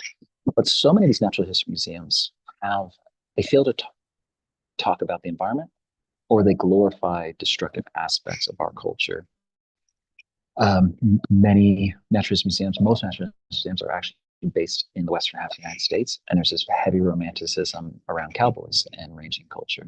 And that's something that's obviously pretty much everybody who's on here today understands, that ranching livestock industry is one of the most destructive industries. It is the most destructive industry on the planet. And so I thought, I want to change that. I live in Sedona, Arizona, which is a hotbed for tourism. We have about 4 million tourists come through our small town every single year. It's a town of 10,000 people. We have 4 million tourists come through, and they come to see the incredible red rocks. There's about 180 million years of exposed geology. So you can see Earth's history, and you can see it stratigraphically as it goes through time. And people come for this incredible beauty, but they fail to get educated in any way about the geology, the paleontology, and the ecology of this area. And so it felt like a missed opportunity. And since I live there and I have a background in storytelling, I have a background as a paleo artist, and I have a love for the natural world, this is great. This is a way we can pull people in. So we're starting the Red Rock Natural History Museum. There's a small group of us in Sedona and outside of Sedona for working to try and get this museum open. Ideally, we're going to open it early next year. And the museum is going to focus on these three categories: geology, paleontology, like dinosaurs, and even into the Ice Age, like mammoths, and then ecology. And that ecology is mostly focused on modern ecology, but it will also be the prehistory. And it's a way of utilizing people's innate interest in the natural world to care about the present world. So I used to help run a outreach education center in Hawaii called Love the Animals. And we would have people come in constantly, and they had no idea what it was. We just had a big sign on the sign that said, "Go vegan, it's easy." And people would come just curious. And I realized I had about 30 seconds to figure out what people were interested in, to be able to then pitch to them why they should care about animals and the environment. And there were kind of 5 categories. You had somebody who cared about animals, they loved dogs and cats, or just animals in general. They were spiritual, they cared about health, they cared about humanity, or they cared about the environment. Some folks don't care about anything. They're a very, very, very small subset. And so once you realize that, then you go, okay, cool, I can tailor my pitch for what they're interested in. If you start talking about health to somebody who only cares about the environment, it's going to go right over. They're not going to get it. That's why all the films I've made have been sectioned out into very specific categories, instead of being like, I already make one film that covers everything. It doesn't really work with audiences. We've tested and found that it doesn't work. So with the Naturalist Museum, we know that folks who are going to be coming into a Naturalist Museum already are interested in the natural world in some regard. Maybe that's geology, maybe that's dinosaurs, maybe that is ecology. But we utilize that innate interest as our starting point because we know, again, they're already interested in the subject matter. And the museum will give people an opportunity to understand Earth's history and the deep time, looking at 300 million year old rocks, and just to grasp that, and that how ecosystems change and climates change, and that even though you might be standing in a high desert at that very moment, that 300 million years ago, it was an inland sea with sharks and turtles and incredible animals, marine life, and then it became sand dunes. And so it's this way to show that environment shift, which I think is an important thing, because we have this shifting baseline syndrome, which is something I'll talk about more as I go on, that we assume that the way things are today is the way things have always been.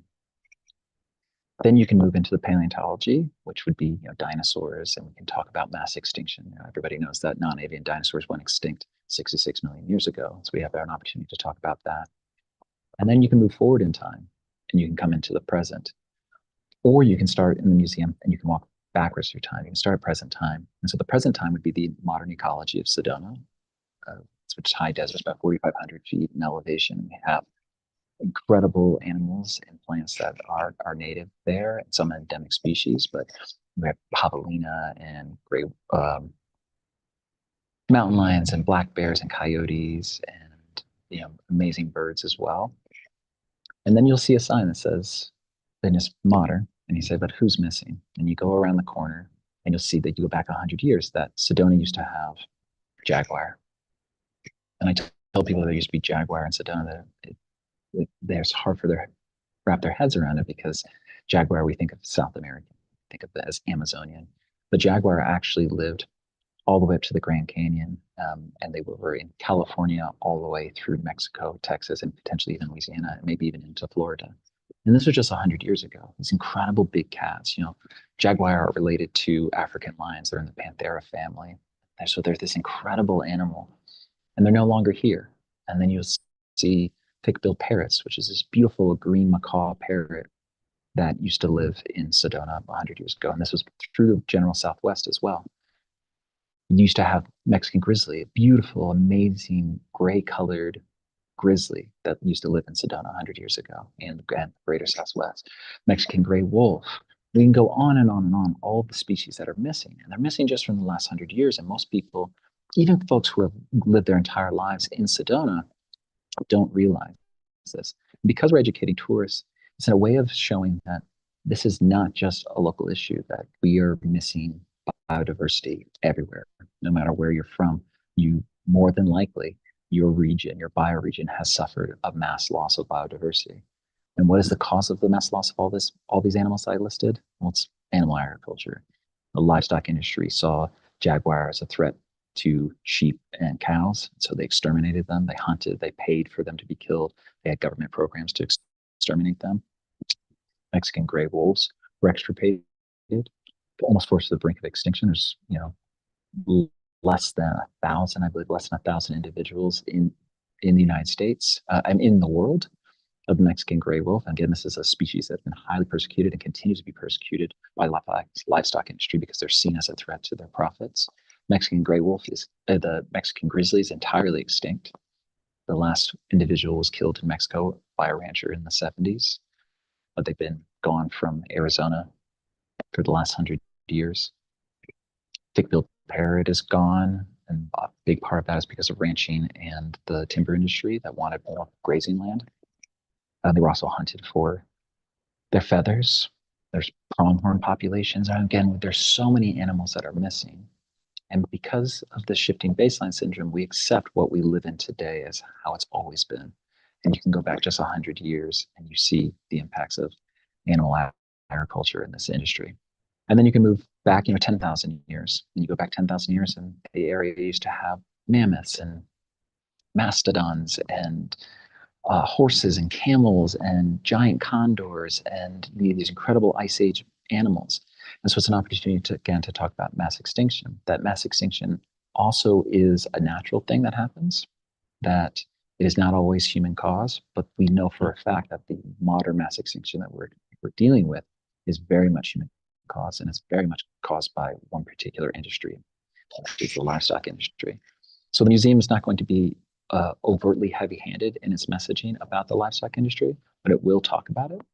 And in the ecology section, there are also going to be eventually a number of exhibits too. And everything in the museum, the idea is to be interactive. So we'll have a water display, and we'll have a tank that'll be about 5 gallons of water on a wall. And below it'll be 10 other tanks. Some of them are 1 gallon, some of them are 6 ounces, half a gallon. And there's another one in there that's 4 gallons. It's almost, the entire thing. And they're all unlabeled. And visitors are given magnetic labels to put and to guess what each one represents. Golf courses and fruit production and hay production and animal agriculture and pools and mining and all these different subjects, all these different water using industries. And then they push a button and that 5 gallons empties out and fills up all of the containers. And all of those containers then has an LED light that illuminates and shows the correct answer of what they represent. And most people will be shocked that the 4 gallon tank, which represents animal agriculture, about 70% of all water consumed in Arizona is for animal agriculture.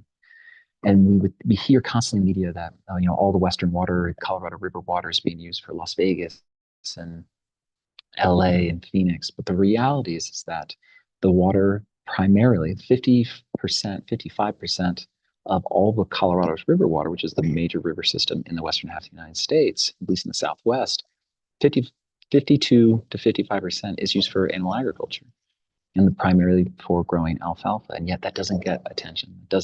That isn't the message that we hear. We hear, don't water your lawn, which is great. We shouldn't be watering lawns. Lawns are a European idea that have no place in the American Southwest.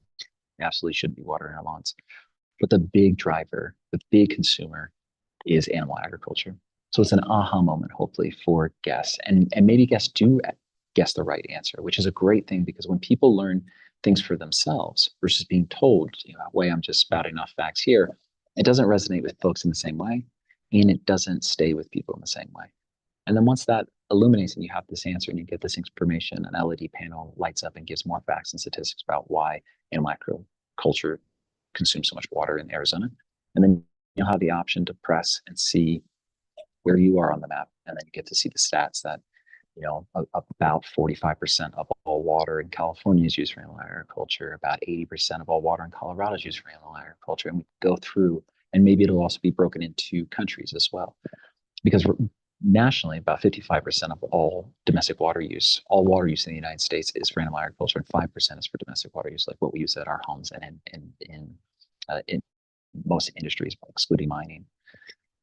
So it's a way of saying, hey, this isn't just an Arizona issue. This is something you can take home as well. And that's the idea behind the whole museum, is to, again, kind of use dinosaurs as a way to promote veganism, is one way of saying it.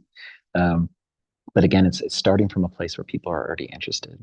And so again, as you go through this, you get to talk about climate change, you get to talk about, mass extinctions, and that climate change is a natural phenomenon that does happen. And, you know, about half of Americans don't believe in anthropogenic climate change, which is pretty shocking. But if you ask them if they believe in the ice age, they'll say, yeah, I believe in the ice age. And they can maybe even spout off how climate change is a naturally occurring phenomenon.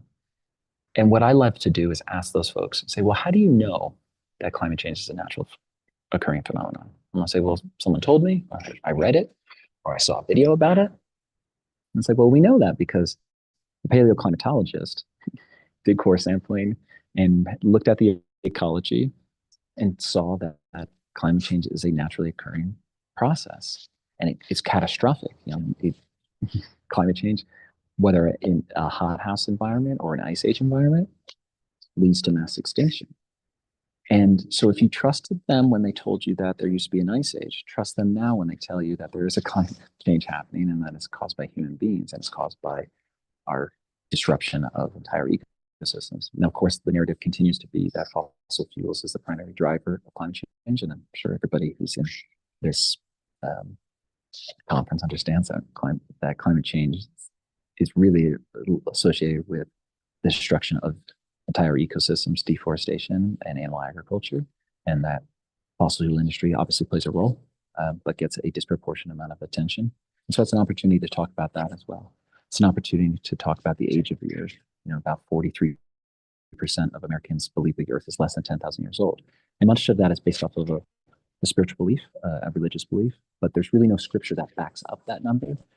For example, many Christians believe that the Earth is about 6,000 years old, and they believe that because a monk, the 1500s, 1600s, was doing a calculation, trying to figure out the age of the Earth, and added up all the kings in the Bible and said, well, this is the number of the age of the Earth. And what I like to do is talk about the fact that that number came because that monk had limited amount of information, but they used their data set to try and come to a conclusion. But if today that monk was alive, they would have a new data set available. And they'd be able to understand carbon dating. They'd be able to understand the age of the Earth in a different way, and they would come to a different conclusion. And to say that there's nothing wrong with the original methodology of coming to the age of the Earth is only 6,000 years old, but that we have more data now, and we have new methods, and that it doesn't do anything to dissuade someone of their spiritual beliefs or the incredibleness of their higher power or their deities, but that we have a greater understanding. And in fact, knowing that the Earth is magnitudes older, and that we can look at rocks that are 300 million years old, or I just got back from the Grand Canyon looking at rocks that are 1.7, 1.8 billion years old. You know, rocks that are older than complex life is an amazing thing, and builds even more awe and more appreciation for the natural world. And then we have the opportunity to also talk about, you know, our personal role in what we can do to preserve the present, and that I think it's so important for us to understand what we've lost in natural systems to be able to come to logical conclusions on what we need to do to protect the present. And that ecosystems and climates and cultures are in constant shift. They're always changing. And we can do more to either stabilize or move that shift into a more harmonious way. And this, ahimsa human, it's like that. If we want to be around on the planet and we want to see other species that we love continue to be on this planet, that's the only logical solution. So the Red Rock Naturalist Museum, that's our mission, that's our goal, is to again inspire people to care about the natural world. Hopefully that is to shift to a plant-based diet, to embrace veganism. It's not a hardcore mission with that. It's about inspiring action and whatever that is. Maybe that is people just being aware. Maybe it's the first seed of someone's journey to care about the planet. Maybe it's, a simple thing like recycling. Maybe it's a simple thing like understanding that everything we do has an impact on wild ones in particular. That we'll have a campaign about ATVs. We'll have a campaign about fence lines. Fence lines is something that breaks my heart because we bifurcate entire ecosystems and cut off animals from the waterways and from habitat and from mates by building fences. And who builds fences is the livestock industry. So we're going to keep nailing this same issue because it sadly is the same issue over and over and over when you care about anything in the natural world. Animal agriculture is at its forefront. So I'm not sure how much time I've got left. You've got half an hour if you want it. Oh, sweet. Yeah. All right. Well, I can ramble on a whole bunch more. But if Well, folks it's have fascinating. Yeah, it's fascinating. questions, I would love to hear any questions. Oh, okay. Let's see. If you have questions, please put them in the chat or raise your hand. And Danny already has something, so we'll bring Danny up. Hi, Keegan. This comes from Diane Waltner, who asks if you've ever tried getting a documentary on Apple TV. Yeah, we've tried to get 4 films on Apple TV. We had some really good meetings in the past with them, but they're the same thing. They're just really only interested in celebrity content because Apple owns Apple Music as well. They want to promote their artists, and so if you see their documentaries, they're very much focused on just celebrities, in particular musicians. Apple bought Billie Eilish's documentary for, gosh, now I can't remember if it was $10 million or $20 million. Like, it was just astronomical, but they know that if folks watch that documentary, they're going to go and download the artist's music. So sadly, yes, the same platform, the same issues. Oh, darn. Thank you. I have a comment. I'm so moved that I wondered what you were doing with Red Rock. What was that all about? But now I see the connection and why it's so important for people to put things in perspective. And it reminds me, when I lived in Ithaca, New York, I don't know if you've ever been to Watkins Glen, but they have a parking lot with a timeline on it. And if you walk and you keep walking down that parking lot, for, I don't know, 500 feet, you eventually get to where humans are. It starts, it's a time, it's like, and so anyway, that to me has always been real strong in my mind. And so I think what you're doing is really wonderful. Okay, I see we had some questions. Did you get to ever see that? Yeah, I've gotten to see a number of those kind of deep time displays, and another way of viewing it is if you think about Earth history as 24 hours. We don't even make a second, and we're not even 1 second before midnight. We're a fraction of a second.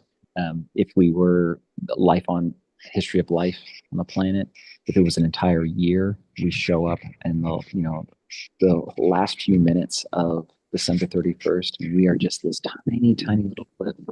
And that's amazing to me because it's hard for us to comprehend deep time. You say 1,000 years, most people can kind of wrap their head around it. You say 10,000 years, and it's like, that's a lost number. You say 10 million years or 100 million years or 1 billion years.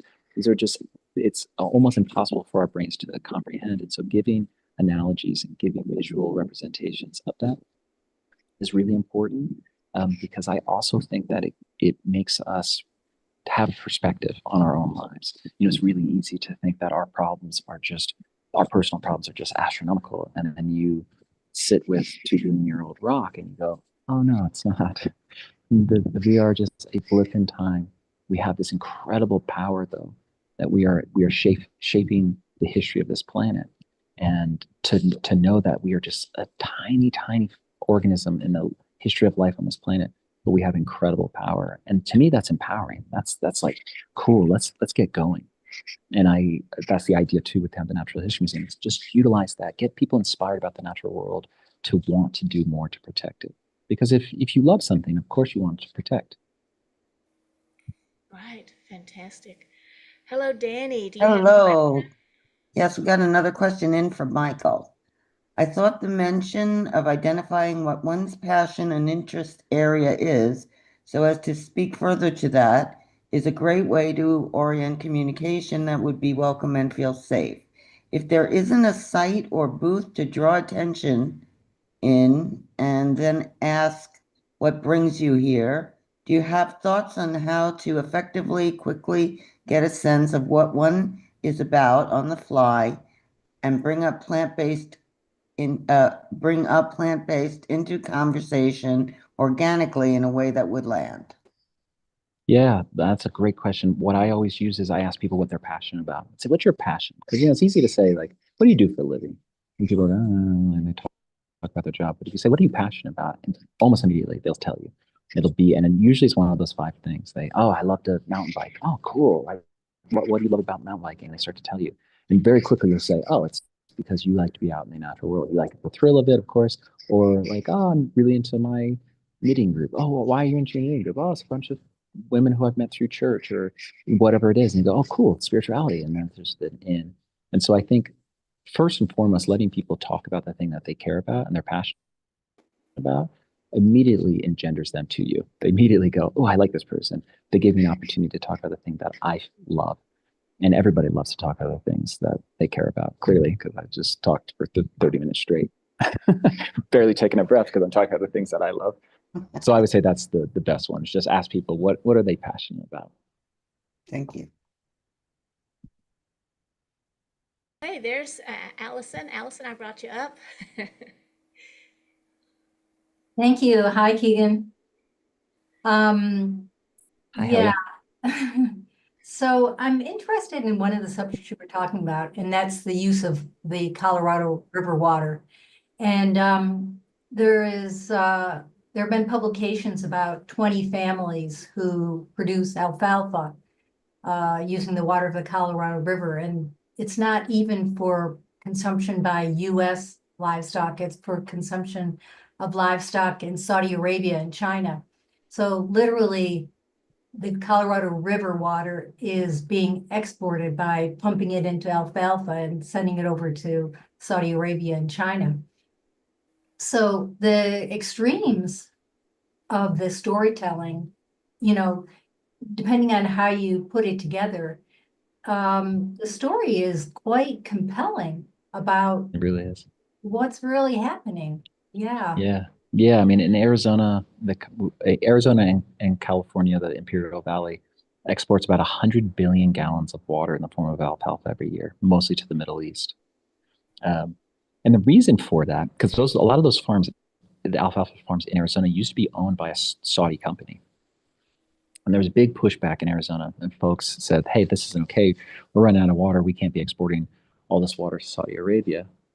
But if you dig a little bit under the surface, you find out, well, why are we exporting water to Saudi Arabia in the form of alfalfa? It's illegal to grow alfalfa in Saudi Arabia. And the reason why it's illegal to grow alfalfa in Saudi Arabia is because it's such a water-intensive crop that they said, we are a desert country. We cannot justify taking fresh water and irrigating fields to grow this water-intensive crop to feed livestock. But the Saudis learned to grow alfalfa from Arizona farmers who went over there and said, hey, you should build up your dairy industry. So it all comes back to the same ideas that came out of Europe and North America, that this pushing this colonial idea and these colonial food systems.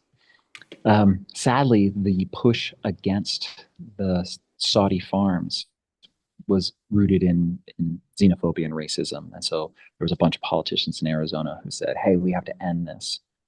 And they cut the leases that they had, the government leases, because these Saudi companies were leasing land from the state. And they gave those leases to American alfalfa farmers. So they're still doing the same destructive habits and the same destructive practices, but Americans are profiting from it. And so it doesn't get to the root of it, but it's a great opportunity. I love when people talk about like, hey, this is crazy. It's like, yeah, well, who's eating that alfalfa? It's not Saudis, it's Saudi cows. Right. Saudi cows. Unbelievable. Mm-hmm. Yeah. Yeah. Thank you. Thank you. I really appreciate it. Yeah. Okay, now we'll bring up Ray.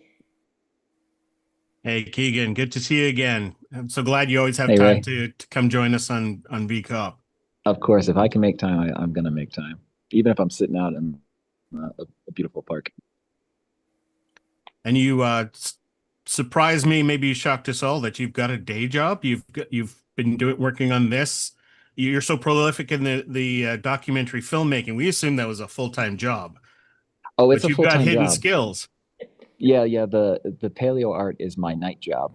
So yeah, I have TRX dinosaurs. I have 4 production companies. I have about 4 music projects. I have a camera accessory company. Like, I just don't sleep. That's the benefits of a plant-based diet. You can just get a lot done. This fills up your nights. Oh, great. Yeah, there you go. What you were talking about, new data sets, is pretty exciting because we know, like, Dr. Rao has his position paper, and Gerard Wedderburn Bishop's got some very seminal articles that have been published in peer-reviewed climate journals. So this is new data. and we see the resistance. We see the people going, well, I thought the science was done on animal agriculture and their emissions. We're talking about, you know, what the FAO said in 2006 still seems to stick, and the science is stuck. But it made me think of William Rudimann's early Anthropocene hypothesis. Because you're one of those guys that can take that big step back to look at the shape of our agriculture and where it started. Are you familiar with the Rudimann's hypothesis? Yeah. I mean, it's I think it's a really important thing because most people have never heard of the Anthropocene, right? That's a new term for them.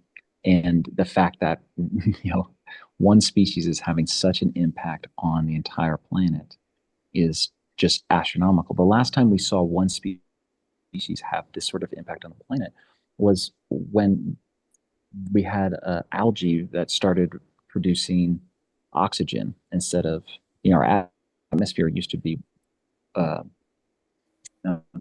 remember carbon dioxide, and it flipped, and we became an more oxygen-rich atmosphere, and that flipped the entire ecosystem of the entire planet. We used to have purple oceans, and we haven't seen that. I mean, we're talking about like 2.3 billion years ago, or 1.3 billion years ago is when that happened, if I'm remembering correct.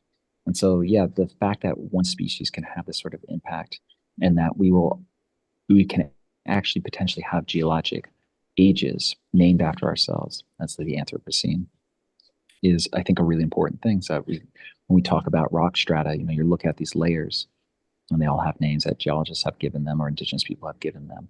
And to say, and then this top layer, this heavy carbon layer at the top, it's the Anthropocene.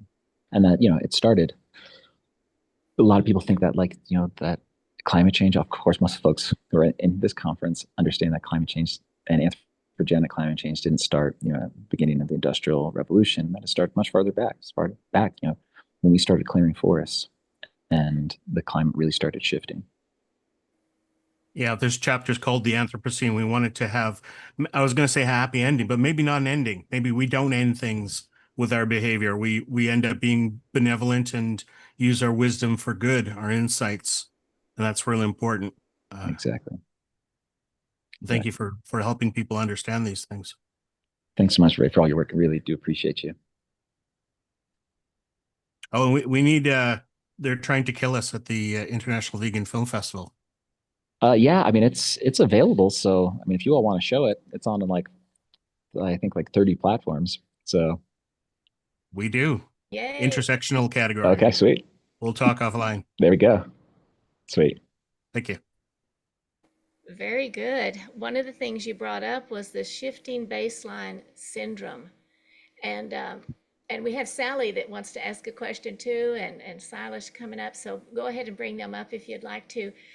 But one of the things that occurred to me was the way you have done it, where you're seeing a timeline and then what it used to be in terms of biodiversity. I think that's shocking, and it's shocking to me when I read that there used to be bears where I live. And I bet nobody else knows about that, but somebody read it in a book, was describing the scenery, and there were bears. We don't know what it used to be like here, so. That's it. Yeah, I mean, we just assume what we are currently living in is how it's always been, and we can then look forward and say, okay, well, then in 100 years, are folks going to think like this trajectory? And, you know, and Dr. Rao has shown that the trajectory of biodiversity loss, particularly of zoodonic biodiversity, that if it continues at the current rate, like that's the end of the planet. And that we have to understand the past to protect the present. That just go back 100 years and how much we've lost. I mean, there used to be, I was just telling some folks, I was in Colorado this morning, and I was talking about the massive locust plumes that used to happen on the Great Plains, which most people don't know about. That there was trillions of locusts that would come out of the ground, and they would fly east, which was with the prevailing winds, and they would end up on eastern forests. And, you know, European American farmers hated these locusts because they, you know, just decimated crops. But they were so critical and so important to the health of eastern forests, because when they would die, not only are they also feeding lots and lots of animals along the way, but when they died in those eastern forests, they brought nutrients from the Great Plains to the Appalachia and the whole eastern coastline. And that was critical fertilizer for those forests. And we've seen the decline of eastern forests' health. And why did the locust plumes end? Was because they started tilling the soils of the Great Plains. And why do they till the soils of the Great Plains? Once they grow grass and food crops to feed non-human animals. So, and people don't know, they don't even know that story, that there used to be this incredible, like, biblical locust plume pretty much every single year in North America. And yeah, I mean, just how important that was because it coincided with bird migrations. And we're talking just 100 years ago, or 120 years ago. So I think it's really important for us to understand what we've lost to protect what we have. Thank you. Yes, Sally is here. Hey, Tegan, very nice to meet you.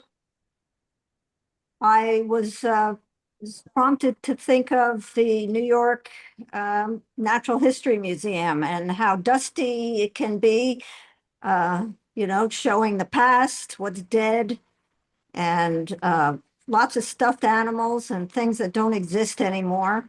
And I thought your idea of bringing your museum to the present to be excellent. Thank you. And so in just thinking about that, where you have rotating exhibits, for example, I don't know if monarch butterflies pass through your area, but that's a really critical, interesting migration that people can get involved with, for example. Are you thinking about doing things like that?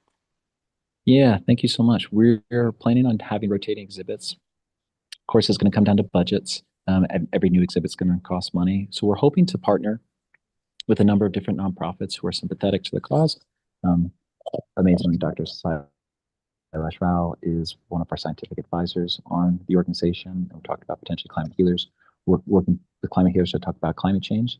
But yeah, migration. As the Southwest is an amazing flyway for migratory birds and for the monarchs as well. They mostly are farther east in like New Mexico. And so the museum, while it's going to be focused on Sedona, which is just an incredible bioregion, it will be the larger Southwest and the greater North America as well. And they will have a global element because we want to inspire people. But most of the visitors to Sedona are from California, Texas, and New Mexico. So a lot of the information is going to focus on those 3 states to be able to, again, inspire folks to take the information and go home with it. But yeah, I mean, invertebrate species loss is incredibly sad. And we can see what's happening to fireflies, for example, on the East Coast, for folks who, especially my generation and before, probably remember seeing fireflies on the East Coast, just this incredible light show on summer nights. And they're basically gone in the huge areas across the East. They're gone. And again, the kids who are growing up today have missed out. They don't even know that a firefly used to exist. It's something you see in a cartoon. And so, yeah, I mean, bringing all of these things back. We're also going to be further down the line. We're going to be working on some digital assets as well. We're going to hopefully do an interactive game. It'll be an in-person game at first, but it's going to be this game of ecology that I've been developing over the last 5 years, where folks get to play as a species. So they come in and they get to choose, do you want to be an herbivore or a predator? And you're in this ecosystem map, and the map shows the carrying capacity. So you can say, okay, this desert area or this forest area allows for X number of herbivores and 10 times less carnivores, because there's, 10 to 1 was really more like 100 to 1 ratio. And you play this game and you compete with others, and maybe you coexist with other players in this game. And then the trick, what happens is a game is that ranchers come in and they drop in a cow, and all of a sudden everyone's numbers get cut in half. You just go, oh, okay, you put a cow in an ecosystem, and now you've lost, 2 elk, you've lost 6 pronghorn, you've lost, 12 deer, and to show the impact of just this one foreign species coming in. But yeah, I love the idea of doing something particularly on monarchs because they're such a charismatic invertebrate that so many people love. They're so iconic. So, but yeah, when we have bats who come through, we have migratory bats in Arizona, and bats are struggling. We have so many bird species that are struggling. So it's going to be, I think, something really, it's a very unique spot because we're in the Four Corners, and there's just so much biodiversity. Wow. Thank you, Sally. Yeah, thank you. Hey, Keegan, thank you. Thank you for that presentation. Thank you. I was going to ask you about creating systems that you can create an exhibit in which people can try out various aspects of a system, and when a system collapses and when a system is stable. So this way they know that if you take one species out, the whole thing can collapse, right? Oh, I love that. I love that. Yeah. Yeah, this is, I mean, that's great. The visual of that would be so easy to do. Oh, that's a brilliant exhibit. Oh, yeah. Yeah. Thank you. Because I think people don't understand systems, you know. It's very Right. hard because they think it's just individual things, right? You put something Right. in there and then take something out of there and then you manage it. But in reality, you're playing with a system that can collapse, Yeah. right? I mean, our body is a system and it Right. collapses when you die. It literally Right. is, you know, it's just, so it's saying, okay, I'm done with this. I'm going to start over. So take all your Yeah. cells and start over, right? That's what happens to our body. So it's the same thing. It happens to ecosystems. These are all system collapses, right? Ecosystems do that. Climate systems would do that. You know, the whole Earth could do that if we keep messing around like this. Right. This is what keeps me up at Yeah. night, you know, because I've seen systems that tip over and start doing something really crazy. And everything I've seen in the climate system seems to be tipping over in the wrong direction. I don't see anything Right. that's tipping in the right direction. So this is why I feel that we are in a critical state here that we need to address very quickly. Wow, that's really, and this is part of like the idea behind this museum is, you know, I love collaborative art forms, and just, you know, an idea like that and to be able to build off of that, I think would be phenomenal. And you know, the interactive aspect of it too, where yeah, you pull one species out and the whole food web collapses, which is like for a kid is also, or anyone, when they see something visual fall apart, it's like it hits you. You go, oh, I just made a mess. It's like, that's right, we're making a mess. We're making a mess. And then maybe you build it back and you say, okay, cool. Like we do have to put this in here, but then you had to have big complex systems. That's beautiful. That's a great idea. Thank you. Yeah. Wow. I look forward to that. Yeah. I mean, yeah. So one of the ideas for this is that we're going to do, you know, analog where it would be very hands-on, but I think there's a digital component for this as well. Just like I talked about the game, the ecology game, that we potentially could also, assuming we can get the funding, we can also make this an online interactive game. And so you could have that because that could be a mobile game that people would play. And yeah, that's great. And so if anyone who's watching this is interested in wanting to get involved in the organization or has ideas for exhibits or potentially even funding, please, you know, send me an email or you can go to redrockhistorymuseum.org or redrockhistory.org is also as well. And send me an email and tell me, you know, how you'd want to get involved or how you'd want to share ideas for exhibits because we're just in the beginning stages and so we have a lot of flexibility. Perfect. Yeah, that's fantastic. Thank you. I have one more question, and this comes from Ray, and it's odd to me. Seems like maybe an inside joke. It says, how do you make drugs and feel great about everything? And is it a vegan documentary? Okay, yeah. So we have this new film that we're working on. We just finished it. We're working on distribution right now, and it's called How to Make Drugs and Feel Great About Everything. And the film is about drug development in the United States, but really focused on the often outdated and absurd use of animals in scientific research. You know, about 95% of all drugs that are proved safe and effective in non-human animals fail when they go to human trials. So clearly, using animals is not an effective means of finding drugs.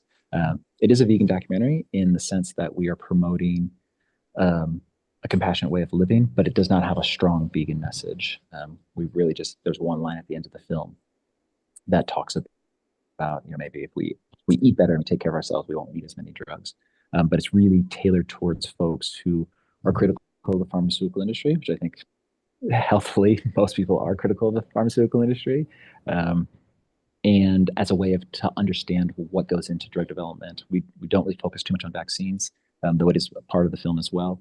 And we talk about, that we need better science, we need better methods if we want to have effective tools. And so removing animals from the system benefits human beings, it benefits the animals, benefits science, it benefits economies, it benefits everybody. And that to me is a vegan ethic, but it's not an overt like vegan film in the way my other films have been. But, a lot like, Slay, for example, which is a film I was executive producer on, that Rebecca Capelli did, is not an overtly vegan film either. It's about the use of animals in fashion, but I think still carries that same sort of vegan ethic. Very good. Thank you so much. Thank you.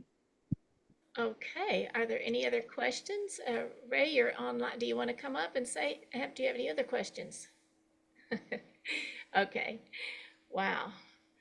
Well, let's see. I just wanted to say I want that film too for the Vegan Film Festival. I think we missed. I think we missed the deadline for this year, but I'll hook you up. Okay, all right. Thanks, Ray. That's fantastic. So when do you project? What's your timeline on the Red Rock Museum? And you said it's still in the beginning stages. And my brother, he creates exhibits at museums. So amazing. I'm going to show him this video clip. He's vegan and he might be interested in working with you. That'd be lovely. Amazing. Yeah. Yeah. So we're hoping early next year. It's going to come down to funding, and we have a small space in Sedona that we can use, an outdoor space for exhibits. And so it might start off as just a very, very small rudimentary exhibit that just gets people interested, and also can kind of judge the community's involvement in it. Mm-hmm. But if we have enough funding, we could go for something much bigger and build out a lot of these exhibits much quicker. But the idea is, hopefully early next year in the first quarter, we'll have something. Oh, that'd be wonderful. That'd be wonderful. Okay, Danny, you've It would got be wonderful. We do have one final question. It's a long one, so I'm going to go slow. Also, this is a question for Keegan, but also for Dr. Rao, if he wishes to weigh in. With respect to the Anthropocene, I have such trouble with that, pardon me, and the human species having a disproportionate impact, at least to me, it seems like cognitive dissonance and diffusion of responsibility phenomena, in addition to fear of social rejection and other core subconscious reasons, play roles for why many don't even conceive of a change in course of action and with their lifestyle. Any words on these aspects and what we can do in face of these realities? Thanks. Yeah. I think normalizing caring is, I think, the first one. And I only got to catch the end of Jane's presentation because I've been on the road. But I think what she's doing is the same sort of thing, is that we have to normalize pushback to the mainstream. We have to normalize saying no. We have to normalize that caring about the environmental world is important. And every time somebody stands up and says, no, it allows everyone else who might be on the fence to say, oh, right, like I hadn't thought there was another way. Right. And I think most vegans are need to be more courageous because of that. We're willing to be on the outside. And the more of us who are willing to be on the outside, the more we invite people in. And we becomes the inside, and everybody gets to be part of this. So I think it's standing up and saying, hey, there's another way. And the other way is really, really good. Wow. Dr. Rao, did you have anything? Yeah, absolutely. It is, it's important for us to stand up and say that there are different systems we can create where you don't have to follow this herd. We can create different herds that go the right way. I mean, we have done so many things like that. When we build a product, we are doing collaborative systems that work. It's not about grabbing everything for yourself or as much as you can for yourself, which is what the current system is all based on. So, and So it is normalizing that kind of system, collaboration as normal, caring as normal, compassion is normal, and then not caring if they mock you for being compassionate. I'd rather be mocked for being compassionate than to go along with the herd as it is doing now. Yeah. So it's interesting. We are in a very pivotal moment. I'm sure every generation has said that in the past, but I feel like this generation, it's do or die. We have to get it done right. We don't have the luxury of leaving it for the next generation. Okay. So it is, again, we are a herd animal. We go along with what is normal at some point. And once people see, hey, that's where everyone is moving, they're going to come. We have to courageously stick with it. Right. Yeah. We need to not only be the first, but we need to have some second and third and fourth people join in, and then they see. Yeah. That's it. Yeah. Yeah. It's an interesting one too, is that, I've been an activist virtually my entire life. I was raised to be an activist. My mom was an activist, and she very much put into us that activism is the rent we pay for living on this planet. And that, if you're not helping to build a better world and making it easier for everyone to do good, then you're not paying rent, you're a squatter. And so no matter everything I do, like my love of dinosaurs leads over into activism. I'm like, okay, how do I use that to get people to care about the natural world and care about to live more compassionately on the planet? And so I think it's also that it's utilizing whatever you're passionate about already. Film's something I've been passionate about my whole life. So I use that. Like whatever someone's passionate about, just use that thing and carry that in, and then it becomes normal, right? Like I mountain bike a lot, so I promote that I'm a vegan mountain biker. And you're like, oh right, that's cool. Like connect those things that you care about. So I think that's way again we make this mainstream. Wow. Well, this has been very thought-provoking and powerful, and makes me want to connect people together so that it can keep growing. In fact, it's a whole nother path that some of us hadn't thought of about reaching people. So thank you so much, Keegan. We have a few minutes if Thank there's you, I really appreciate anything else, but I think it's time. Do you have any final words before we close? Again, thank you to everybody for being part of this. Thanks to everyone who volunteers with Climate Healers. It's amazing the work that you all do and pulling people together and building community. And so I'm deeply, deeply grateful to all of you. If you want to get involved, you want to get in touch, definitely check out redrocknaturalhistory.org, Red Rock Natural History Museum, and let me know how you want to be involved or support or thoughts. I'd love to hear from you. So thanks again for the opportunity and invitation to speak. You're very welcome. And now I have a question. There's a question that came up, so sorry. Great. I think since we have time, if you don't mind, we'll take No, that not at all. question. All right. Thank you. Sorry, I don't mean to be spotlighted. I just want to let you know there's one more question for Keegan from Danny. Oh, okay. I think. Okay, I think we had it from Danny, or she would be up here. So thank you so much. Okay, Hannah, I'm sorry to interrupt here. We do have something coming through here. Would you explain the vortex in Sedona? Yeah, great. Yeah, so anyone who's ever visited Sedona, there's this big emphasis on these vortexes, and there are these energy portals. Sedona is known as like a very new age spiritual place, kind of a hub. There's not much science behind that supports the ideas of vortexes. It's something that kind of came out of the 70s from a number of new agey folks.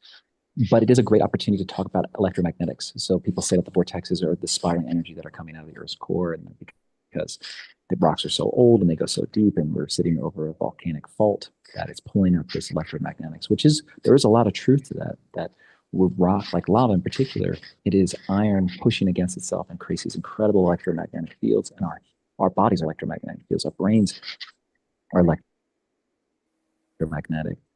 So there's not a lot of science behind that we have these actual vortexes in Sedona. But again, it's an awesome opportunity if somebody's excited about that to be able to talk about Earth systems, again, volcanism or our own bodies. So I embrace all of it. Wonderful. Thank you. We love the work that you do, and we wish you well. Thank you so much, Keegan. Thank you. Thank you. Really appreciate it.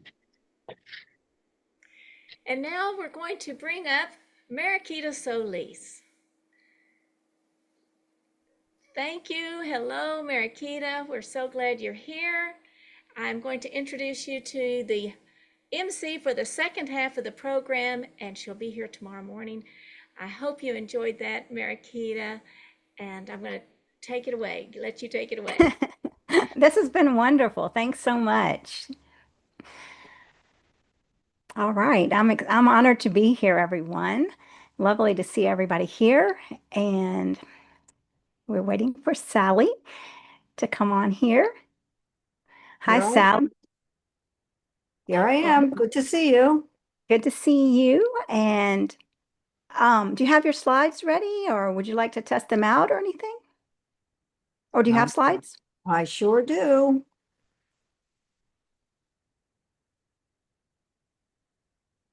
Okay. Well, when I can introduce you whenever you're ready, if it looks like we're ready to go. I Just let am me- ready. All right. Well, let's see here. All right. Well, welcome to the Vegan Convergence of the People number 22. I'm your MC, Mariquita Solis, and I'm honored to introduce you to the plant-powered powerhouse with a philanthropist heart, Sally Malanga. She's an eco-warrior by passion, an entrepreneur by mission, and wordsmith by necessity. Sally blends fierce advocacy with mindful elegance, rallying communities, rewriting tired narratives, and elevating plant-based living into a movement for people, animals, and pollinators. Whether she's firing off a fiery email to her town council, perfecting the punchline of a political cartoon, or rebranding a plant-based collagen powder to save animals and glow skin, she's all in. She's speaking today on the craze for animal bone broth and animal collagen unmasked. Sally Malanga. Thank you very much, Marquita. I'm very happy to be here with you all. I call this the best conference on the planet. So here we go. The craze for animal bone broth and collagen unmasked, a pragmatist look at the bone broth and collagen trend through the lens of science and sustainability. So I've been a vegan since BVC, before vegan cheese. I'm also a board member of Friends of Animals and a co-founder of Our Green West Orange. And I find that, like many people on this conference, we wear many hats and gloves. At some point, I had the realization in running my cruelty-free company that I cannot help people become beautiful if they're eating meat, dairy, or fish. And so I founded a new company called Boon for All. And the mission is to help all people transition to a whole foods, plant-based lifestyle to truly glow through plant-based products and, most important, enlightenment. The billion-dollar problem. So the beauty and supplement industries are $600 billion business. Unfortunately, they quietly are the world's largest purchasers of slaughterhouse products such as collagen, elastin, gelatin, fats, tallow, and milk proteins. Now, what is animal collagen anyway? It is the most abundant protein in all mammals, including us. It provides structure to our skin, holds our joints together, our tendons, our cartilage, and keeps our bones moving. Animal collagen is a protein derived from the slaughterhouses, from the connective tissues, bones, and hides of cows, pigs, chickens, and fish.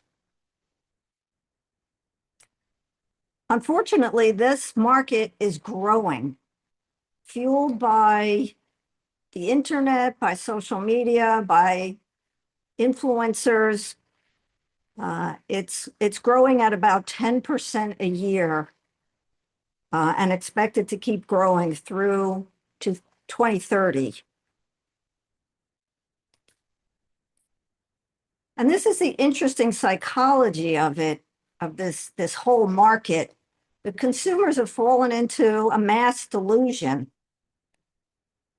They mix this collagen powder into their coffee, into their cereal, and they squeeze it into anything they can possibly think of because they believe that eating collagen, drinking animal bone broth is essential to youthful skin.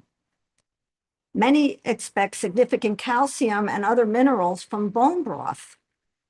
And the customers seek gut healing properties from animal broths, similar to what they had as children, like grandma's chicken soup.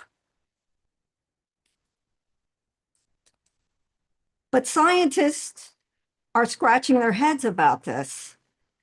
And here's one as quoted in Time magazine: why science can't explain why everyone is drinking bone broth. So Dr. William Percy, a biomedical scientist at the University of South Dakota, who studies the ways in which our human microbiota breaks down and absorbs the food we eat. And the idea that drinking bone broth or taking collagen powder somehow translates to collagen in the human body is nonsense. And it's actually a very poor source of amino acids. So essentially, people are buying very expensive, poor quality protein powders. And we've known this since 1934, when King's College in London decided to check it out. In a study that's been published, scientists took bones, they said calf bones, and mixed vegetables, and they boiled it in water for 4 to 9 hours. The results were disappointing, or shall we say enlightening. There was minimal calcium, iron, and magnesium extracted from the bones or the vegetables into the water. There was absolutely no collagen at all. And the only protein that was found in there was gelatin, which is a poor quality protein source because it lacks tryptophan. So it's interesting that not only the bones didn't leach nutrients into the water, neither did the vegetables. So the truth about animal collagen is that it doesn't glue itself to wrinkles or joints. When we eat that, it's simply an animal product powder. Our bodies have to break this protein into its constituent amino acids and use them anywhere in the body. It can be used in your elbow, your big toe, anywhere. Not necessarily in your wrinkles or your joints. Unfortunately, there's industry-funded research that tries to convince people otherwise. So whenever there's a study published and the media picks it up, we have to look and see who's behind the study. So essentially, most of the benefits from these products come from belief, not biochemistry. So what symptoms are consumers seeking to cure? The problem is that the digestion of a meat eater lacks fiber. Therefore, it lacks flow. Therefore, meat eaters are suffering and looking for cures. So they're experiencing bloating and constipation, lack of energy, poor skin, lack of mental focus. And they try to cure all of it. How? By drinking bone broth and eating animal collagen, at a very high expense and very little efficacy. So what does break down our human collagen? Why do we get wrinkles? So there's 3 ways. One is the sun, lots of sugar in our diets, and ironically, eating ground meat.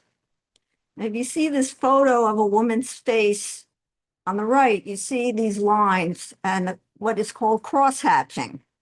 So when humans eat brown meat, some things, there's a reaction with sugar and this protein in the blood that creates something called an advanced glycation end product.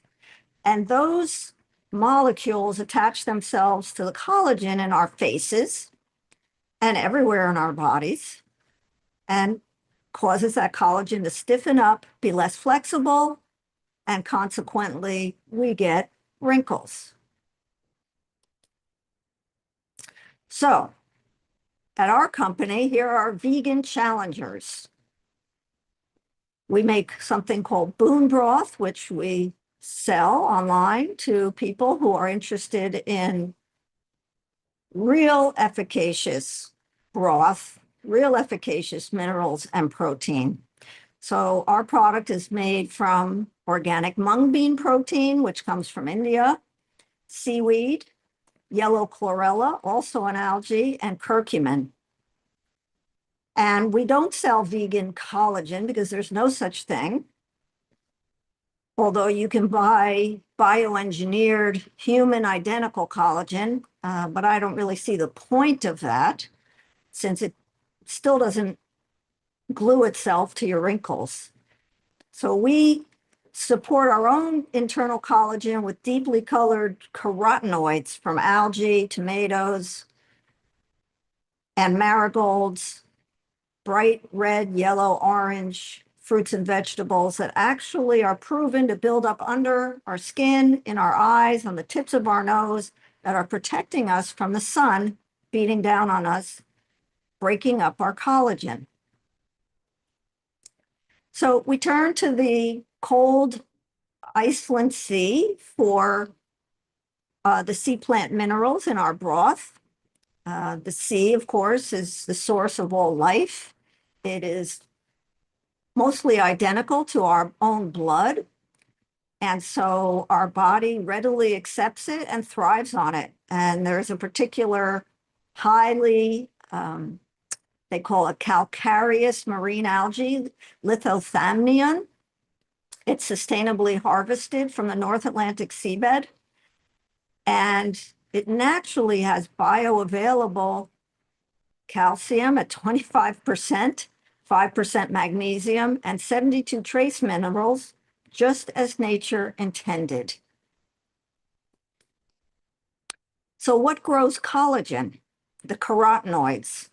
I know it's a funny name, but if you think about beta carotene, you think about carrots, and when you were a child, if you ate a lot of carrots, your mother would say to you, if you eat so many carrots, your skin's going to turn orange.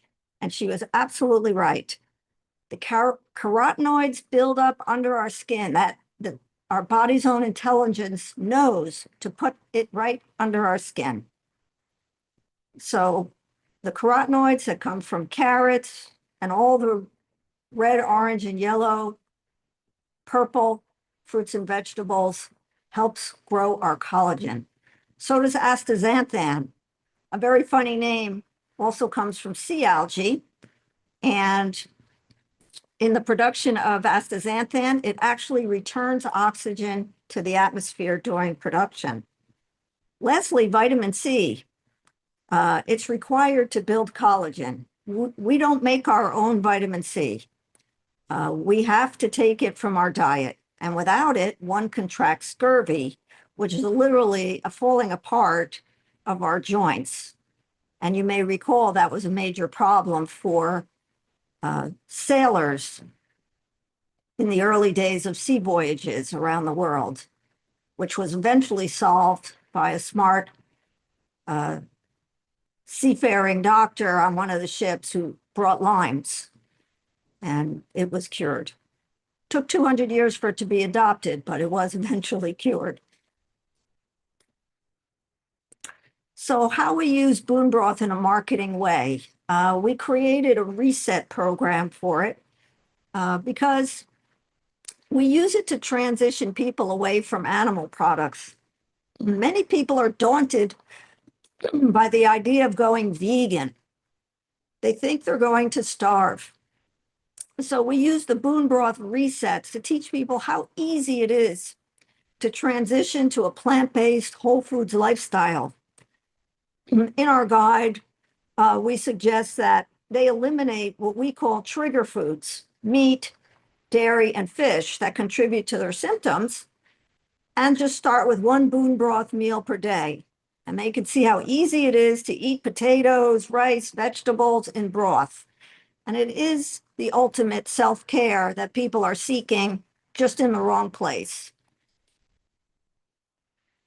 So my personal opinion, the way to transition people to a vegan lifestyle is through soup, not salad. And we made a product that's powder, so it's very simple to turn it into a complete meal in just 10 minutes. And then you can add all your leftover veggies, your noodles, potatoes, rice, or beans, and have a complete meal with protein, minerals, and spices in 10 minutes. We also have fun with it. We use it as a seasoning. So for people who insist that they can only eat tuna fish, we can help them make a plant-based tuna, Toona, using chickpeas and spices, some mustard, some of the bone broth powder, and it tastes delicious. Can also make a Caesar salad dressing with it. The whole point is to be very aspirational, very enticing, to explain to the meat eaters who are feeling sick, feeling sluggish, but stuck, don't know how to approach it, that this is how we help them. So we call it bone broth, a survival food for modern times, because as climate changes, plant proteins become essential, and they are the logical survival food. It's high quality minerals, protein, and spices in a powder that lasts 3 years or more. So because we use premium fermented ingredients like nutritional yeast, it also has a high concentration of B vitamins and vitamin D. And these are really staples that many of us know about, but meat eaters do not know at all. So it's a ecological, lightweight, easy to take with you routine. Our commitment as a company is to sustainability, extends to every aspect of packaging and production. You know, I go to the beach on the Jersey Shore. I always take a bag with me because I'm always picking up trash. Whether I'm in the water, I'm picking up potato chip bags and plastic bags for snacks and all kinds of garbage, and it is terrible. So even though some of this compostable packaging is more expensive, we pay for it, we support it, because the more companies who do this, the faster the pricing will come down. And this packaging is available to everybody. Every snack company should be using compostable packaging at this point. So, to sum up, grandma's chicken soup is a placebo. We learned that from the King's College 1934 study, as are all the bone broths and collagen powders. Animal collagen does not glue itself to our wrinkles or our joints. It has to be broken down by the body into its constituent amino acids, just like every other protein. Eating brown meat actually breaks down collagen and causes wrinkles. So to build collagen, we need to eat sea plants and yellow, orange, and red fruits and vegetables. And lastly, sea plants have the minerals people are looking for. And so we've got the solution as a vegan company. And I really appreciate your allowing me to make this presentation to all your fine attendees at this conference.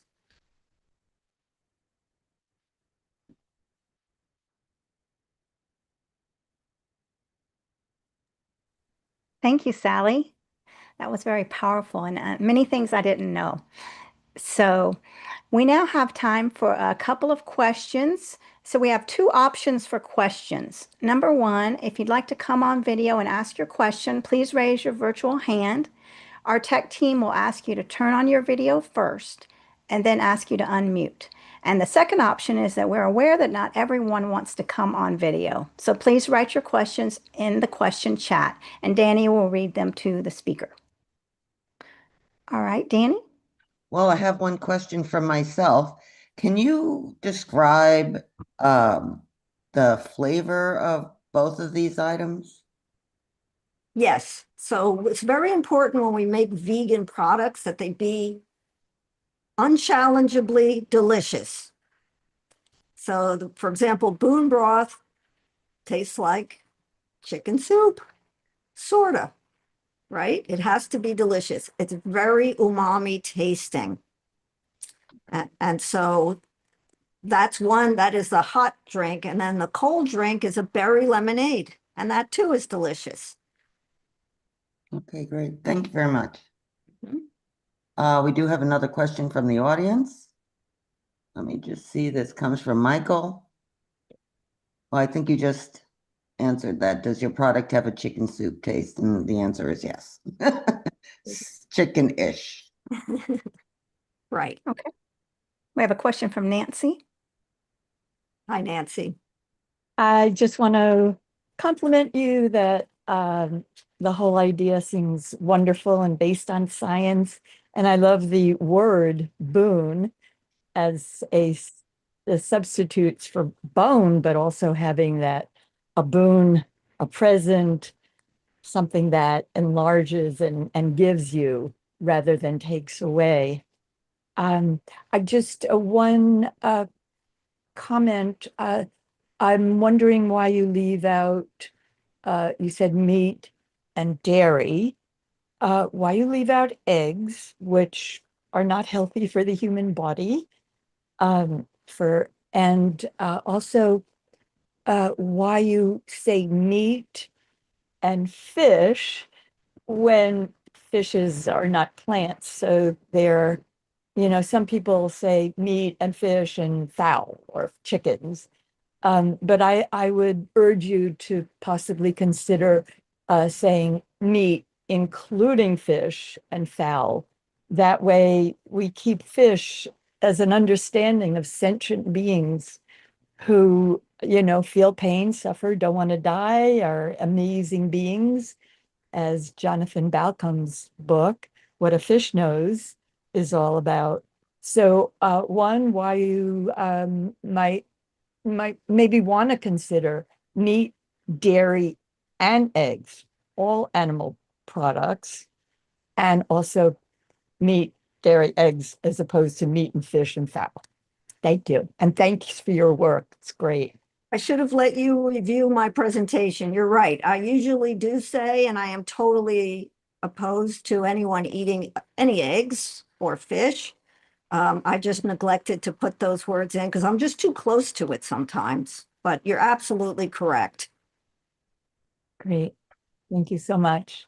Thank you, Nancy. All right, Sarah.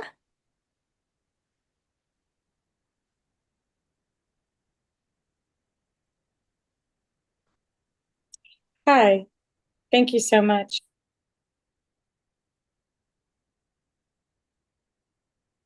Sarah, you have to unmute. Hi, can you hear me? Thank you so much. That was incredible. I love the name, Boon Broth. I wanted to ask you, considering that TikTok Live right now is actually projected in the financial world to keep continuing to make billions of dollars, where there's TikTokers making $40 million on live stream. Would you guys be having somebody constantly on live stream cooking Boon Broth and competing with these because the bone broth and the animal broth is huge. I mean, huge. And it's very depressing because it used to be really popular a long time ago. And then it became like really popular for dogs. And then that was like this big craze. And now it's flowed over to the humans. And it's just really, really bad because like Jane said earlier, it's more and more animals being killed. Thank you. Hey, Sarah, you know, this is something that we think about all the time, and that is how to generate our stream of information to compete with the flow of these big moneyed companies that promote things that are bad for people and wasteful of their money. It seems like there's so much money in it that they're able to pay for those types of influencers. We do work with influencers. They have to come to us and we do work with them. We actually have what's called an affiliate program. So an influencer can make 20% a commission on our products for every item they sell. And it's up to them to go ahead and promote it, do whatever they like, as long as it's, of course, respectful and accurate in its claims. And so we're always looking to work with those folks. And we do. If you do a search for Boon for All, you'll see lots of posts for those two products. So, but it's, we're little. And so we just, we need to unite with people who know how to do that, to cook. You only need one video to go viral, and you can just put bone broth hack. My client did it with a decanter, and she got 10 million views, and she's nobody. Okay, well, she had like 100 followers, and she got 10 million views on some cleaning a decanter out. All right. So I think you could do it. You just type bone broth hack. There's a way to do it. There's actually a way to get something to go viral. Why don't you, I'll try to help you. You'll do it for us and show us how. So definitely contact me, Sarah. I'll look for your name and we'll get it done. We have to.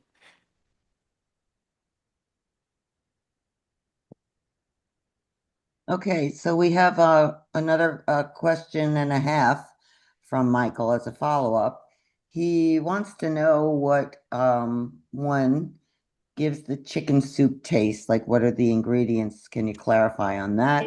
And can you further educate on the subject of heavy metals and other possible adverse findings in bone broth, as well as reactions that some may experience if they took the bone broth? I know it's a fairly high histamine food, as one example. Okay, so we use yeast extracts are what's used in the flavor industry.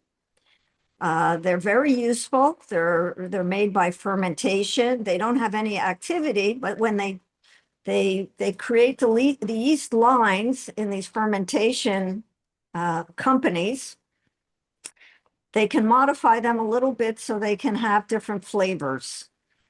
But they're very umami. And then when they heat the yeast become inactive. So they're non-allergenic. They're just a powder, like nutritional yeast is one example. And then so there's all variations of that. So it's pretty innocuous, and they're a nice ingredient to use because frankly, we can't sell anything that doesn't taste good. There have been accusations that there's MSG. That's not true. It's just not. So as far as the heavy metals is concerned in animal bone broth, and that's another thing. Many of those animal bone broths don't taste very good, but people, I believe, will hold their nose and drink it down because they think it's doing something for them. And so they have been analyzed. They do have lead in them. There's another recent article I just read, arsenic is popping up in some of these, they're just slaughterhouse products. I mean, it's the worst of the worst. And so they're not clean. Uh, and they're, you know, they're coming from these animals that are eating God knows what. And so it's really a mass marketing phenomenon that hopefully we can stop at some point. People don't want to be tricked. They don't want to waste their money. So we just have to keep plugging away at doing the right thing for them. Thank you. All right. Was that the last question? Looks like it. All right. Did you have one, BJ? No? Okay. All right. Well, thank you so much, Sally. This has been very informative, and we're very honored to have you here with us. You're very welcome. And so everyone has a friend who's eating or drinking bone broth or collagen. Please show them this. Please tell them that you can save them a lot of money and a lot of aggravation for their health, because it's all a placebo. So thank you. We'll do it. Thank you very much. All right. So I'm excited to we have BJ coming up next and Rebecca Allen. So did you have any slides or anything you needed to get ready? No You're slides good. today. All right, well, let's get started. All right. Welcome, everyone, to the Vegan Convergence of the People number 22, Thriving on Planet B. I'm your MC, Mariquita Solis, and I'm excited to introduce you to my good friend, Rebecca V.J. Allen, who is a certified climate healer and now serves as the lead organizer for Climate Healers' quarterly Vegan Convergence of the Peoples. She's certified in plant-based nutrition and actively promotes plant-based living through initiatives like Food Healers, Where We Thrive, and Immune Boosters. Please welcome Rebecca Allen on the topic of food healing as climate and community action. Rebecca Allen. Thank you, Mariquita. It's a pleasure to be here. I have been enjoying this convergence so much, and I'm going to take you on a little journey that includes chickpea salads, little green heart atoms, and the quiet revolution of unity stew. And what this is about is food healers, and I'm going to give you a little bit of history about it. Starting with the chickpea salad, back in 2018 in October, we had a convergence that Dr. Rao pulled together, and a number of people came and we collaborated and we talked about things that need to be done, and we came up with plans, and then we worked together and separately over the next year doing what we could do. Well, we got online during the pandemic and we started collaborating again, and we came up with wanting to solve the sustainable development goals of the United Nations, which is end world hunger. That's the number 2 goal. And why did we not just out of the blue, and not because we are compassionate, we are compassionate people, and that's always a goal that some of us have had, but because we began to see the connection between feeding people and solving climate change. There's a connection there. Of course, even if you didn't see the climate connection, because of empathy, you would want to be a part of it. But at least for me, I thought this is a key thing, and I think I asked Dr. Rao a couple of times, isn't this a key thing that we need to do? And so Sarah Siegel, who's here today, and Jamin and Amy and other people started a Food Healers event in LA and started feeding people. And we were all inspired by it. And we started a World Food Healers Day that happened to be on Kamaya's birthday in November. And we began to feed actually millions of people. But to be honest, some of those people were already being fed, but it wasn't plant-based. It had some dairy in it. And so thanks to Shankar and others who started spreading the word in India, we have more and more of those places serving vegan food. And it happened also in Peru with Allison, who wanted to be a part of the Food Healers Network and didn't want to set up a tent, but found groups that were already serving food. And now I don't have my notes right here, but Ogalis, it's a veganic group that starts helping people learn to cook vegan. They already have a lot of communities there that come together weekly. They take buses together to get up in the mountains and start serving food, but it wasn't all vegan. And so that's another way that it's kind of a quiet revolution. You're just talking to them about having great food, and here's a way to do it without harming those animals.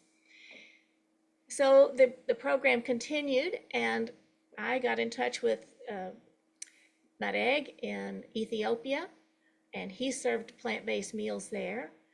But Food Healers looks differently depending on where you are. So for instance, Tammy in Canada, she takes soup downtown and serves it there with a helper, Paul. And I took food with Renee in the back of the van and took it downtown and served some food there, and eventually set up a tent on my driveway to serve food. There are some bumps that happen along the way. For instance, we had gotten approval from one church to do a Food Healers event there. And then when he saw that it was with Climate Healers, he was not interested. Now, Food Healers does not like to promote and put out a lot of information that might dissuade people, that might feel like they're obligated to go to this church or be this religious way or that sort of thing. It's mostly just out of our hearts feeding people. But at one of the events that we went to, that Margaret came up with, which is, let's see, what was it? A health fair. And so we decided to have two tables. One table was full of vegan information over there, and the vegan-free food was over here. So we still got information out there, but the food was free. Now, in some cases, you'll find that you cannot cook because of regulations. And so we have, in 2 occasions, just served fruit. When we went to Gay Pride, we set up a tent and we served fruit there. And then at the health fair, we also served fruit there. And we got some donations, but some of us, all of us, donated ourselves, our own money. Now, we also became part of Go Dharmic. So if you are wanting to do Food Healers and you have a good plan, get in touch with Go Dharmic. Kelly Kerr is the person to talk to, because she may be able to help you with funding. And it just kind of depends on where you're doing it. For me, I ended up talking with another church friend and Lisa, and we came up with Smooth Food Healers.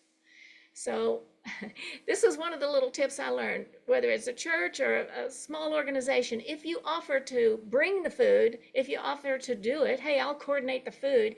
Most people are very happy to have somebody else coordinate or to step up and help. So that's what we did. We had, our church had been volunteering at this place, the Southside Community Center in San Marcos, for years before, but it was bring whatever kind of meat dish you wanted. And so after the pandemic, we said we need to get in there quick and start it up good. This is what the pandemic has done, is give us time to think about what we're doing. And so we got in there, and now we are I go every month that I can. So we serve once a month.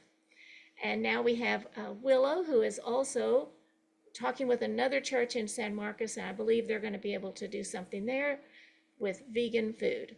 And then a few days ago, I talked with a little store here in town, and she might let us serve some free vegan food at her store once a month.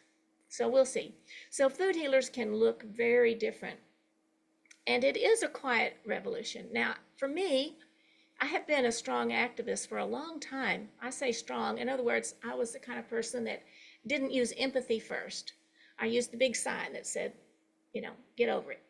And so for me to now do this a little bit quieter revolution takes making some contacts, having some fun, doing some things that help other groups, it's not as much as the signs out there. And I still will participate in Anonymous for the Voiceless and Save Movement and any other group that comes along that has an event that I can attend. But it is a little bit different here. It's a little bit quieter. And then people are now, joining in, being a part of it. Some of our people are eating, in the church that I go to, are eating a lot less meat, and some of them maybe even going vegan. They're just not ready to say it yet. We shall see. But that's the kind of revolution that I'm talking about. The other thing I wanted to show you was the food app, the wonderful Food Healers app. But guess what? It's not quite ready. And it was ready before, so if you have an old version, I had thought that it would be ready today. And then I started remembering, my brother worked in technology, and some of you have too, Silas has. And I found myself wanting to pressure them to hurry. And I was remembering, wait a second, my brother said that was very stressful. And I was just picturing all the people under so much stress to get the technology done in time for the presentation. And I didn't want to do that, but I hope I didn't do too much, but I wanted it to be ready for you. So I am just going to tell you that right now you can wait, or you can look at the Food Healers app. If you have the older version, you may want to uninstall that and install the new one. I was able to put my event, the San Marcos Food Healers. We're going to be serving a burrito bowl next, August 11th. And so it is now on there. And that's what I really want. I want people to be able to post when they're serving whole plant-based foods. And that reminds me, it's not just an app to put any kind of food on there. It needs to be whole plant-based foods. It can have some sugar, it can have some oil. Well, I don't know, I haven't seen any recipes with sugar, but I have seen some with oil. And so they're plant-based and they're healthy. And the one thing you can do now from your phone is to go straight to the recipes. You can go under volunteer and then look, and you'll find some recipes on there. And I think this is going to be very helpful because there are people who think it is so strange to come up with a vegan meal. I'll tell you a little story. My sister went traveling to see some relatives she hadn't seen in Texas, and then later my cousin said, I had no idea what to fix. She was coming and she's vegan and I don't know what to fix. And I know they worked it out because it's so easy once you know. But I think to be able to have an app that says, look at all these recipes, it's broken down by breakfast, lunch and dinner, and unity stew. I think that will be easier. What I have been telling people is, well, just put vegan, no oil, whatever food you want. And that's a way for me, who is experienced at it, to do it, and maybe some people. But I think having one place for people to go will be wonderful. And that's for the non-vegans as well as the vegans. And the other reason that I want it there so much is that I live in a town of 14,000. And we have an unhoused group of about 200 to 300. And so I see people. I sometimes go to the laundromat and want to help people and have helped them. And just the other day, I drove by the library and there was one of my former students with bags all over him that he was carrying on a little cycle. And I stopped to talk to him. And he had been kicked out of his house in Austin, and so he's just been sleeping by the library. And so I immediately went home and got some stew that I had just made for myself. And the next day I took him sandwiches, the next day bananas, and we have now gotten him in touch with some people from our newly formed homeless coalition, Caldwell County Homeless Coalition. And so I hope we can help him. But it's very uncomfortable to see people suffering when you don't have an option. But to be able to say, look, you have a phone, he has a phone. Yeah, look, well, I would love to be able to say, look, here's where the free food is. And this will help us it feels good to be able to post what you're making. So that's what's happening and what's going to happen. And I would love for any of you to come on. Oh, in terms of making food easier, Allison has discovered something that makes it easier to cook and use less energy, the beans and rice with the veggies in it. And if Silas is there and would like to come on and elaborate any, or if Kelly would like to say anything about Go Dharmic, I am ready for questions or comments. And Marakita, you're welcome to join me up here. I have a question. Oh, good. We had a vegan meal today, and my friend's husband didn't eat anything, and it was very awkward. And I don't know how, what would be your suggestion about how to handle that? Because it was too scary for him, and I guess he just starved or whatever you want to call it. He didn't eat lunch, and I didn't want to be too pushy, with this weird vegan food. And do you get a lot of people? How do you handle that when people, have that attitude? Oh, wow, that's a good question. I've handled it poorly and gracefully, both. I have to let it go when somebody says they don't want any vegan food because their mind is already made up and they're not open. Unless it's someone you're ready to sit down and really go for it. I did that with one of my cousins. We went out to eat. She was going to order, and I said, let's only have plant-based foods at the table. And she got huffy, of course, because it looks like I'm trying to tell her what to eat. So we went and sat down and talked about it, and eventually came to, well, all right, if you insist, do that. I was just letting you know that would be more comfortable. And she ended up ordering a salad instead. So I think it's very awkward, but if their mind is made up, that's it. But in terms of getting in touch with them later or saying, well, what flavors do you like? What kinds of things do you like? Do you not like potatoes? Or, I don't know. Yeah, good question. Yeah. Well, that's very gracious of you. Thank you. Any other questions or comments? Oh, Kelly.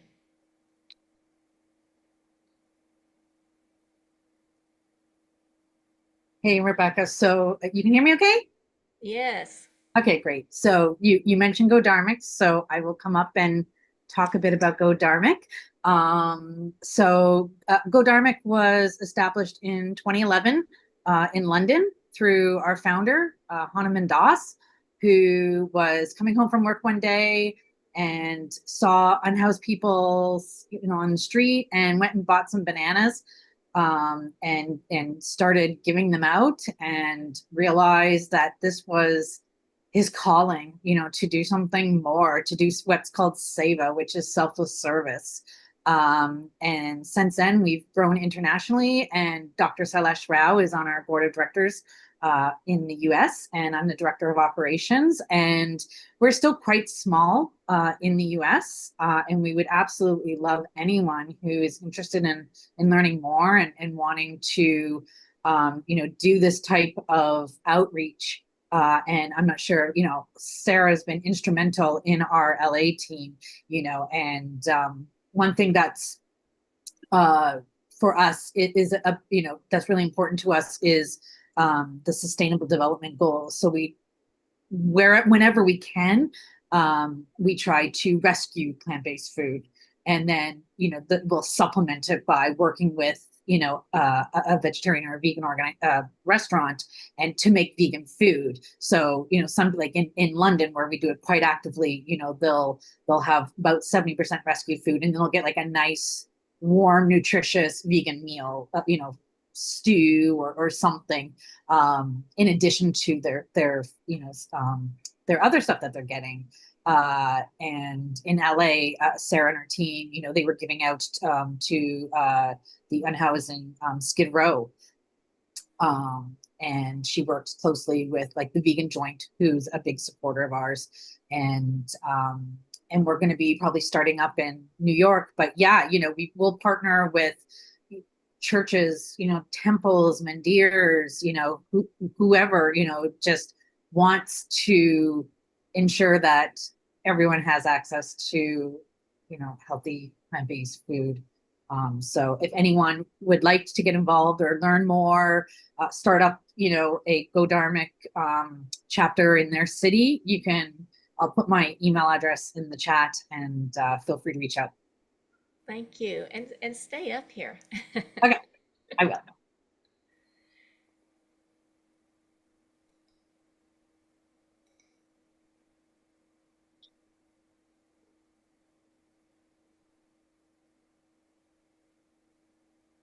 I see Allison.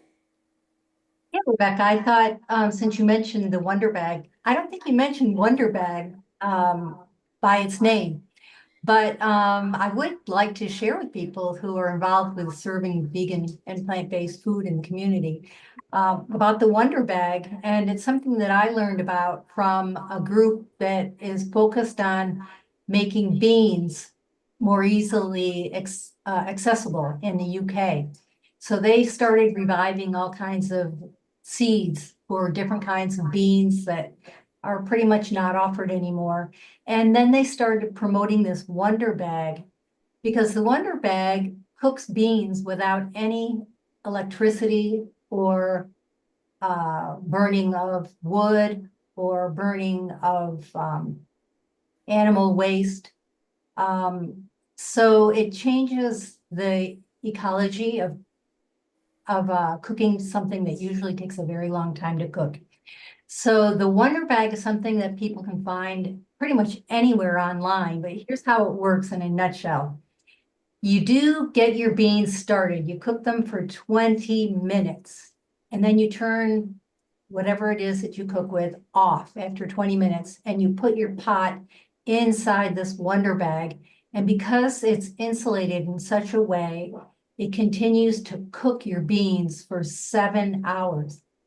So it has a whole bunch of gifts. It eliminates the need for power for the rest of the time that it usually takes the beans to cook. The beans don't have to cook separately. They can be cooking in with your unity stew as part of a unity stew.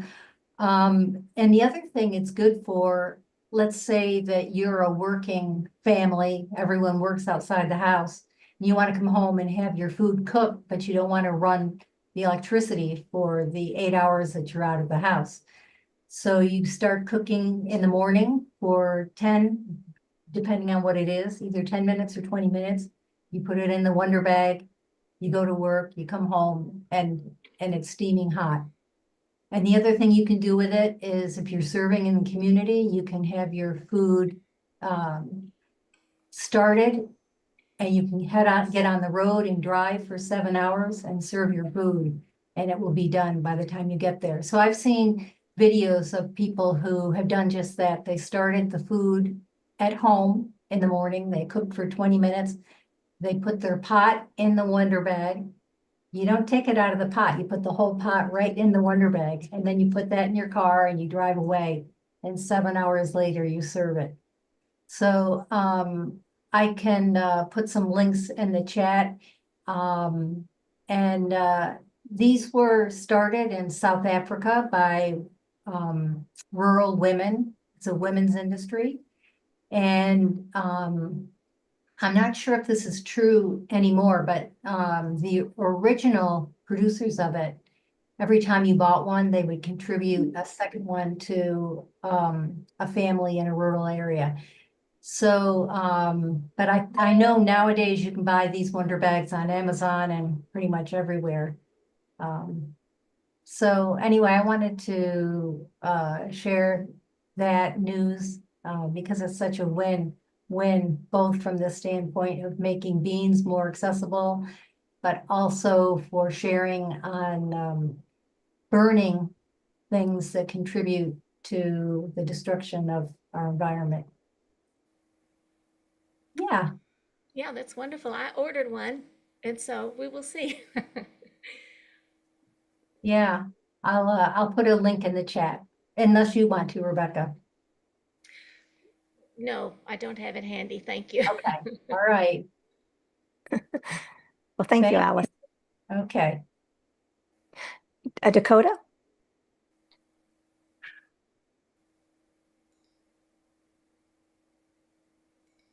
Everybody. Yeah, I think that Wonder Bag would be so cool. I can't wait to order one. I just heard about it recently through Allison and WhatsApp and stuff. So I can't wait to share it with others in my community, in my neighborhood. Um, but I wanted to just say, tag on to the when people ask about, what do you eat? If you eat vegan or they don't know what to eat, and I was like, do you like French fries? Like almost everybody will say yes to that. And I was like, well, French fries are vegan. So just common foods that they can think of, and they're like, oh yeah, okay. Or even just bean and rice burritos with, I say I go to Taco Bell all the time. I'll be like, just give me beans and rice and add some guac and pico, and it's delicious. Anyway, just kind of helps giving them some common options. But thanks for the presentation, BJ, and great job, Martina and JMC, and love you guys. Love you. Thank you. Danny?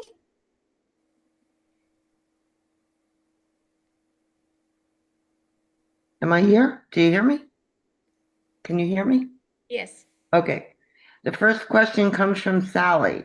What is your experience in convincing Buddhist organizations to stop serving animal products?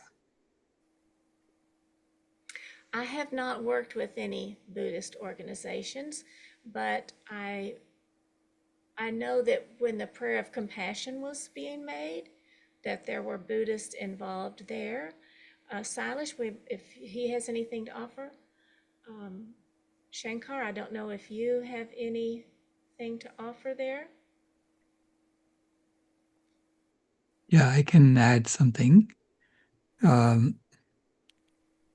was supposed to be a Buddhist monastery who was going to speak tomorrow on their transformation, going vegan, and they couldn't do it this week up, so they're going to do it at the next week up. They're going to talk about what they're doing. Basically, the entire monastery has gone vegan because of, they did a 30-day program, and all the monks who had diabetes reversed their diabetes. And now they're trying to get other monasteries, both in Bhutan and in India, to go vegan for the same reason. And they want to now help the lay people that they serve to also go vegan because of that. So it is spreading. I also wanted to talk about the interfaith retreats that I went to, which could be a good model for food healers and for Godharmic, where there's the interfaith retreats, it was basically an Airbnb, and it was just one big room in which they had put 18 cubicles, and each cubicle was sufficient for one person to sleep in. And then they had a common place that you can come and do all your work. And they had fruits there that you could eat. So, and the money that they're making from those 18 cubicles was being used to fund a vegan kitchen where they would cook 3 times a week and go serve the homeless and houseless in New York City. But I really think that if you cook healthy food, you need to give it to everybody, not just houseless people, because all of us lack healthy food. Right. And Yeah. it's more fun if we're all together Yeah. and we treat each other equally. Yeah. Correct. Yeah.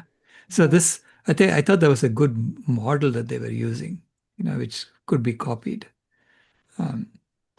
Because you run a business just for this purpose of generating revenues for creating this healthy food. And people come, they know they're doing it for a good cause, so they come and use that. They keep coming back. They have repeat customers all the time. Do we have time for the last question? This is from Michael. I very much appreciate the compassionate act of sharing food, especially plant-based food, to those in need. To some or many, the thought may arise that these deliveries are in a way day-to-day Band-Aid approach to a larger problem at hand. Do you or others here have thoughts on how to have those in need become less reliant on the flow and supply of meals continually and become more self-sufficient? Are there enough community gardens? Do you believe growing efforts on their part would be invested? Other solution pathways. Thank you so much. I would love for you to go to Food Healers Ethiopia, because each food healer group does it a little bit differently. One in a park, one at a church, one on the sidewalk. And in Ethiopia, it has turned into not serving the cooked food, but they're planting a garden. And sometimes we donate money, whoever can, and they buy big sacks of grains and big sacks of legumes of some sort, so that we're not doing the cooking. They can't. The situation is different there. So sometimes it's not cooked food. And we're very pleased that they're growing gardens now also. So thank you. And Dr. Ralph, you'd like to say anything on that too? And thank you for the question. Yeah, I mean, it's a collective effort that we need to do to ensure that everyone has access to healthy food. It's about growing healthy food and serving it to everyone. So, it's the foundation of a healing economy that we need to be creating, because so far we have been in a sick care economy where people are just convincing you to drink, bone broth, and I mean, it's just all about making money off of people as opposed to helping people. Yeah, this is something we really need. So very appreciative of this. I guess that might be all the questions, it looks like. Yeah. All right. Well, thank you so much for sharing this beautiful project and everything you're doing, Rebecca.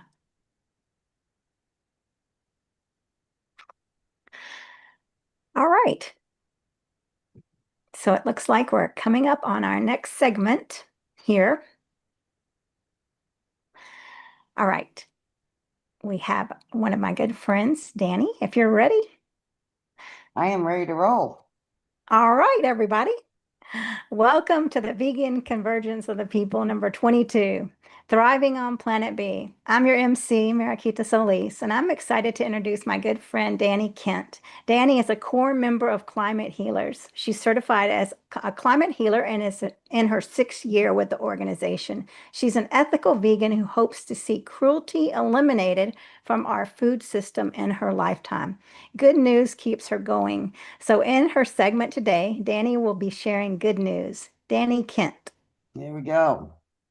So right off the top of the list, there was a record gathering over 1.5 million people in a grand assembly in An Hao Tu, Ngang province in southern Vietnam, the largest vegetarian event. It featured over 200 vegan food stations run by Hao Ho Buddhist volunteers offering thousands of meals daily. More than a religious gathering, the celebration reflected the movement's enduring values of compassion, service, and solidarity. The Hao Ho community continues to play an active role in social welfare with long-standing efforts in charity kitchens, herbal clinics, education support, and aid for the underprivileged across the country. Go Vietnam. This is plant-based treaty news. El Masnou, a municipality in Catalonia, has formally endorsed the plant-based treaty, making it the 2nd city in Spain to join the global initiative. The motion, passed on June 19, 2025, by the City Council with a majority vote of 17 in favor and 2 against, places emphasis on transitioning towards plant-based food systems to address climate change, public health, and animal welfare. As part of its commitment, El Masnou will implement several measures aimed at promoting plant-based food. These include ensuring that at least 50% of catering at public events consists of plant-based options. The city will also engage local schools to introduce more plant-based meals. Cheers to Plant-Based Treaty. This is out of Cambridge, Massachusetts. Young activists are getting plant-based on the menu for climate and animals. The way we eat and farm is responsible for around a third of the world's climate emissions, with most of that fraction fueled by meat, especially beef. Rising global temperatures are already testing the boundaries of human livability, which we've seen during this convergence in many parts of the global south, including India and Pakistan. Climate scientists have outlined the solutions, however, including cutting back on the meat and dairy we consume. One way to do that is to encourage people to eat more plants with dishes like shiitake mushroom curry, yum, that are on the menu at Base Crave. Base Crave of Massachusetts is one of more than a dozens of restaurants around the world to participate in the Eat for Impact campaign organized by food system advocacy group Planted Society. If you haven't heard from them, they're pretty new. Planted Society estimates that their commitments reduce greenhouse gas emissions by about 250,000 pounds annually in Cambridge. While that may sound like a drop in the bucket compared to the 10 to 20 billion tons of emissions attributable to the food system annually across the world, small actions like these do add up to emissions reduction. Portugal, this is news out of the Azores. Portugal constructed Europe's largest marine protected area network in the Azores, protecting an astonishing 287,000 square kilometers of water. That's about this big. These safeguards against diverse ecosystems that support deep sea corals, whales, manta rays, and sharks, sheltering them from damaging activities as fishing and mining. This is an achievement for the Azoreans, said Jose Manuel Bolero, president of the Azores regional government, who believes the project inspires other regions to act similarly for the planet's future. Marine protected areas are legally declared areas of the ocean or coastal regions where activities like fishing or drilling are limited or prohibited in order to conserve biodiversity. So they are a model on the way. News out of Australia. Australia expands its marine parks, protecting more ocean than any other country. That's big news.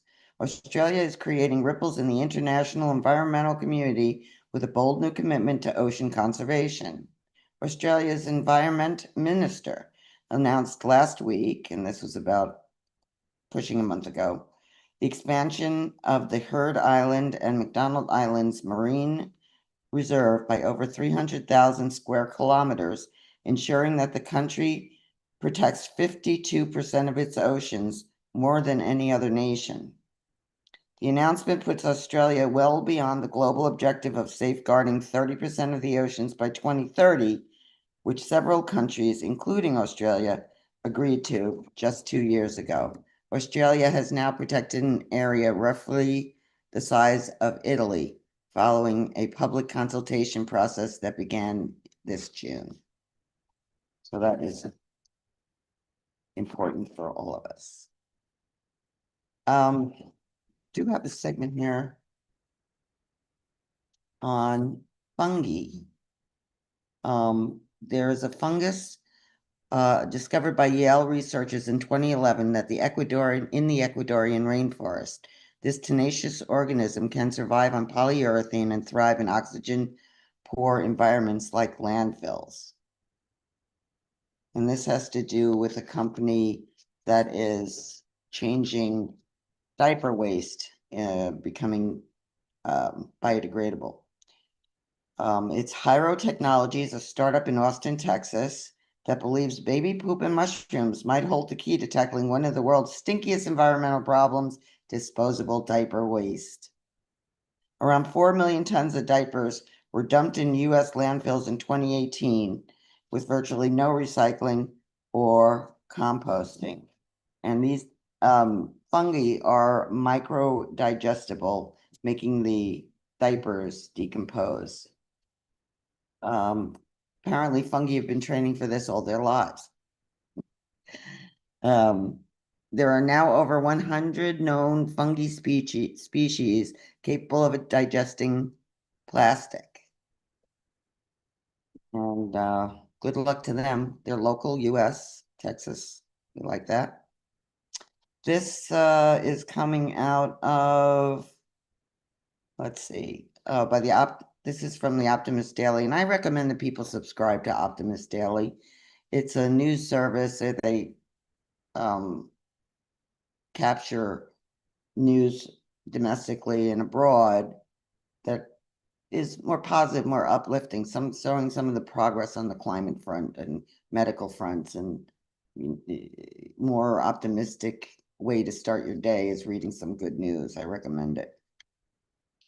And this is Japan, out of Japan. In a world drowning in plastic, scientists in Japan may have found a lifeline. Researchers from the Riken Center for Emergent Matter Science and the University of Tokyo have developed a new type of plastic that can dissolve in seawater within hours without leaving a trace. While biodegradable plastics have been around for a while, this new material stands out for how quickly it breaks down and how little it leaves behind. In a lab demonstrated in Wako City, just outside of Tokyo, a small piece of the plastic disappeared after being stirred in salt water for about an hour. Project lead Tezuko Aida said the material is as strong as petroleum-based plastics, but degrades rapidly in seawater and in soil. This new plastic may not be a silver bullet, but it could be a powerful piece of the solution puzzle. By designing materials that work with nature rather than against it, scientists are showing that the future does not have to be plastic wrapped. In case you don't know by now, there are circuses around the world using holographic images instead of live animals. Particularly in Germany, from a circus Roncalli. They are now using the holographic images of the animals instead of live animals in their acts. So that's a bit of good news too. Hopefully others will catch on. This news out of Colombia. Colombia bans bullfighting, historic step for animal rights. Thumbs up to that. Colombia's President Gustavo Petro signed legislation prohibiting bullfighting and marking a historic step forward for animal rights. Animal rights advocates are celebrating the decision, which marks a shift in cultural attitudes. The practice will be phased out nationwide by 2027. It's right around the corner. Let's see. We cannot tell the world that killing living and sentient beings for entertainment is culture, the president said. He underlined that a culture of animal killing for sport had the potential to desensitize society to even human brutality. The bullfighting prohibition, which Congress enacted in May after considerable discussion, calls for the end of bullfighting by 2027. It also directs the conversion of over a dozen bull rings into cultural sporting facilities. Nice twist there. Colombia has joined a growing list of regions that are abandoning bullfighting because of new rules. Only 7 nations currently allow bullfighting: Spain, France, Portugal, Mexico, Venezuela, Ecuador, and Peru. However, some municipal governments within these countries have enforced their own restrictions. Well, that's really good news. Here's some more good domestic news. An undercover investigation, let's see. This is by Animal Recovery Mission, ARM, has announced the permanent closure of Woodcrest Dairy, an industrial scale facility and former supplier to Coca-Cola owned Fairlife Dairy. Drone footage captured by ARM reveals a now vacant property where large-scale abuse once occurred. This outcome reflects the undeniable power of public pressure and the urgent need to hold mega dairies accountable by refusing to turn a blind eye to industrial-scale suffering. Co-founder of ARM, those are words from Richard Kudo. This marks the 9th Fairlife-linked dairy exposed for animal cruelty, further fueling legal and ethical scrutiny of the brand. Despite pledges of reform, Fairlife is currently facing a second-class action suit over allegations it violated a 2019 settlement related to consumer deception and its partnerships with abusive suppliers. The closure of Woodcrest Dairy stands as a powerful reminder: when the public demands accountability, change is possible. Industries that profit from cruelty must be exposed, confronted, and dismantled, because silence enables suffering and justice for animals begins with action. And I think this is my final headline here, but it's a biggie. Norway bids farewell to fur farming in a milestone for animal welfare. Norway officially closed the chapter on fur farming, marking a significant victory for animal welfare advocates. Once home to nearly 300 fur farms, the country has now phased out the industry entirely, with the last farmers shutting down operations ahead of the given deadline, which was February of 2025. This move places Norway among a growing list of nations that have decided fur farming belongs in the past, not in modern society. For decades, fur farming was a staple of Norway's agricultural landscape. Minks and foxes were bred in small wire cages destined for luxury fashion markets. However, shifting public attitudes, mounting ethical concerns, and political pressure have led to the industry's decline. The final decision to ban fur farming was made in 2018, with a phase-out period designed to help farmers transition to other livelihoods. The Norwegian Veterinary Association, along with numerous animal welfare experts, concluded that fur farming was fundamentally incompatible with modern standards of humane treatment. Unlike other forms of livestock farming, there was no practical way to raise fur-bearing animals without causing severe distress. The government, in this case, introduced a compensation plan worth about $50 million to help farmers transition to new industries. A little more. Norway's decision to end fur farming is part of a larger global shift. In recent years, several European nations, including the UK, Australia, and the Netherlands and Belgium, have banned fur farming. The fashion industry has also played a significant role in this transformation. As demand for fur declines, high-end brands are increasingly opting for sustainable and cruelty-free alternatives. California became the first U.S. state to ban the sale of fur, and other regions are considering similar measures. The European Union has received over 1.5 million signatures on a petition calling for a total ban on fur farming, signaling that change is on the horizon. Norway's ban is not just an end, it's a new beginning. It sets the stage for a world where compassion leads the way, proving that progress is possible when we choose to prioritize kindness over cruelty. So I'd like to turn this time over to our participants to see what good news they'd like to bring forward. And anybody want to raise their hand, share some good news? I'd love to hear it. And all the links to all these little news stories are in the chat. Anybody wants to look at them. So I'd like to, oh, go ahead. Yes, let's hear it. Okay, I'll go first really quickly. It was just when we had the animal ministry the other day and we had chickens as our guest, and I got a lot of wonderful feedback. And the next week, someone was saying, I love the chickens. I went home and told my husband how the chickens sing lullabies to the babies, and other people just really, someone new came and she told me today how touched she was for it. So that was just a small, beautiful piece of good news. Thank you. Rebecca, got good news? Yes, I do have some good news, and that is that our Unitarian Universalist Animal Ministry helped bring about a new article. Now, this is just related to church people, you know, the Unitarians, but they used to have the first principle, and I guess they still have it, the inherent worth and dignity of every person. But now they have added, instead of every person, and we worked really hard for this, it says, they've revised it to say protecting all beings from exploitation.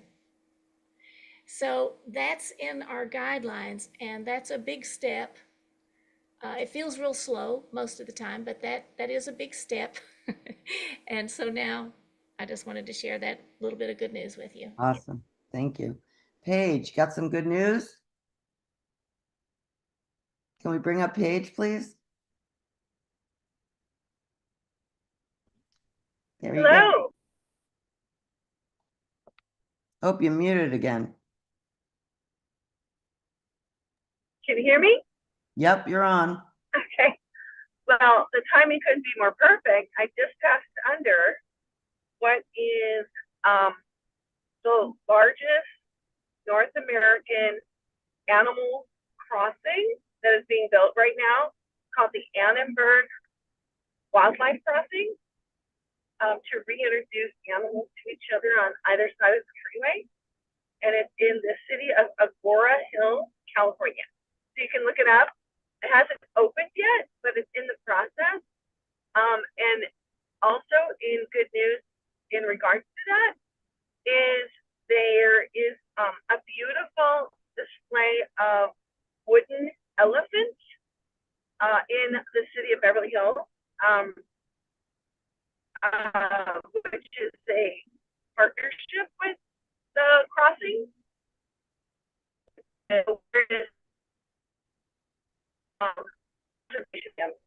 So pretty cool. Thank you very much. Thank you, Paige. All right, looks like Allison, you've got some good news for us.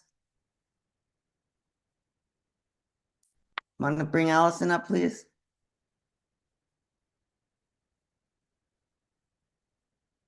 Here she is. Hey, yeah, I have some good news. If some of you will remember back 6 months ago, we did VCOP 20, which was focused on rewilding. And at VCOP 20, we focused on a group called the Vegan Land Movement, which is based in the UK. And we've been following the vegan land movement ever since then. And I want to celebrate with everyone today that due to the participation of some of you here, either by contributing monthly or by spreading the word, that they have just purchased their 8th parcel of land, which they have legally taken out of animal agriculture and returned to nature. So they go through a very specific rewilding process. It's vegan rewilding, and we're in the process of creating a course about vegan rewilding. It'll be the very first course that we know of, teaching what vegan rewilding is and encouraging people to support efforts like the Vegan Land Movement, Sodana Forest. There are a few others that are specifically doing vegan rewilding. And what I'd like to celebrate about this 8th plot of land, and specifically the Vegan Land Movement, is that they have a legal design for keeping land for nature in perpetuity. In other words, we've seen people who have reforested land and they've passed on, and then people buy the land and it goes back to whatever fundraising or for-profit business. The trees are cut down and it goes back to the way it was. So the great thing about the Vegan Land Movement is that they have devised a system where the land goes back to nature in perpetuity. So if the organization falls apart or if someone dies, as a matter of fact, one of their key organizers did pass on, and he was key in one of the purchases of one of the first 7 plots. So this continues on in perpetuity. And so I'm here to celebrate the purchase and return to nature of their 8th plot. That is awesome news. Yeah. Anyone else have anything they want to chime in on? We have about 2 minutes left.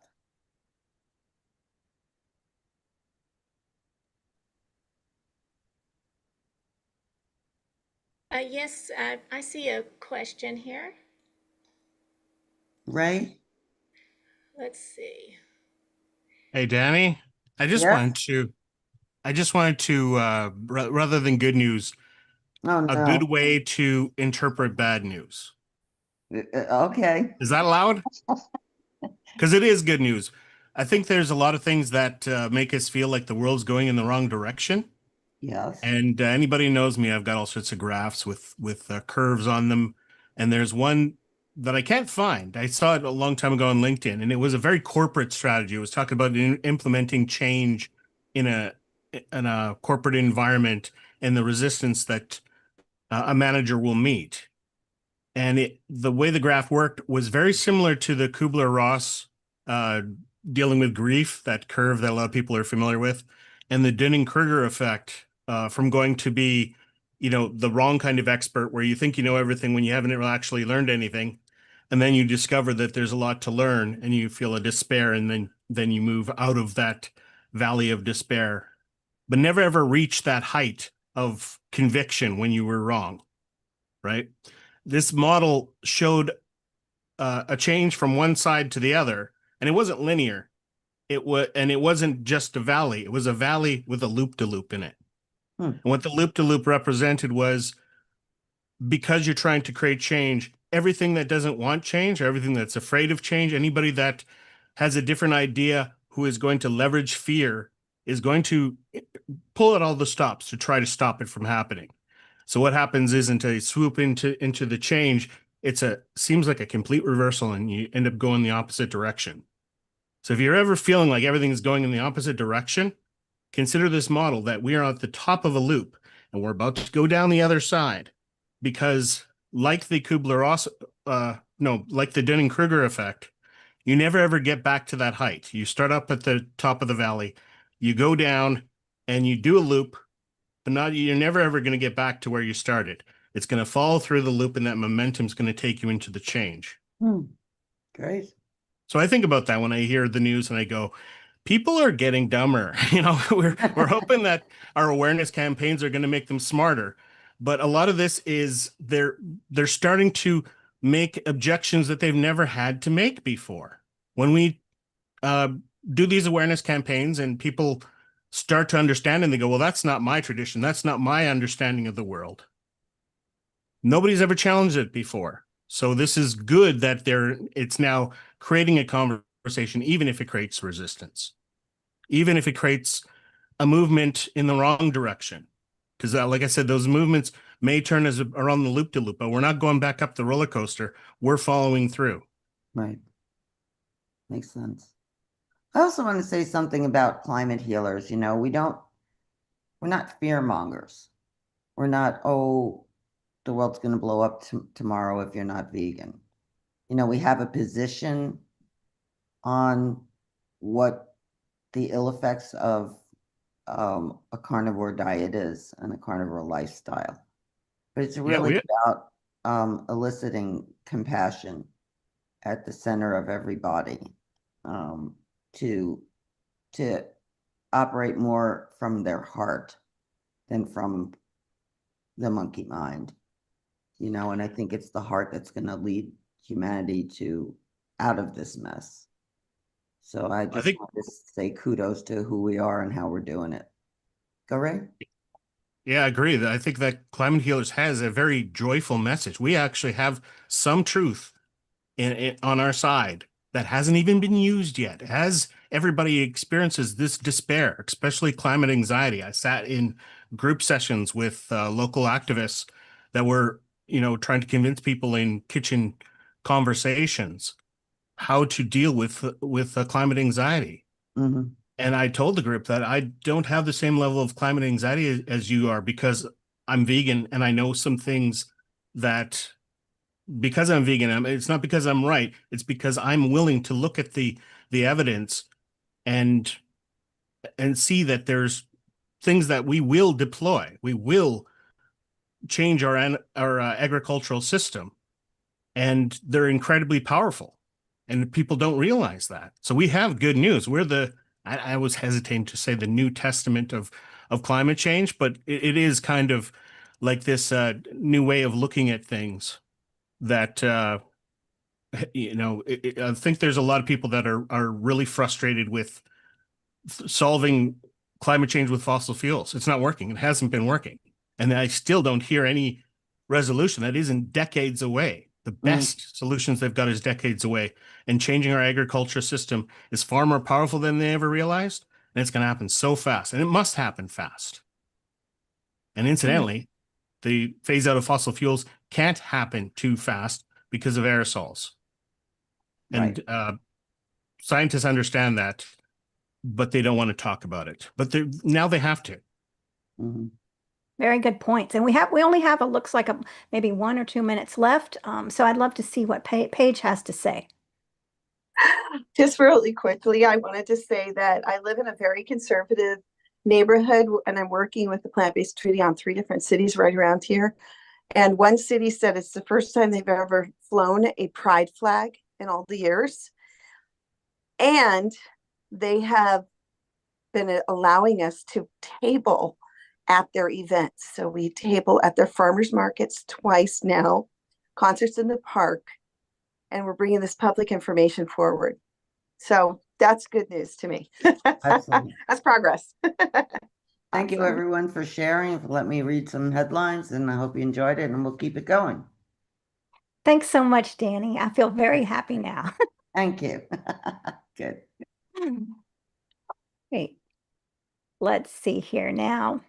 We have Sanaya coming up here. Welcome, Sanaya.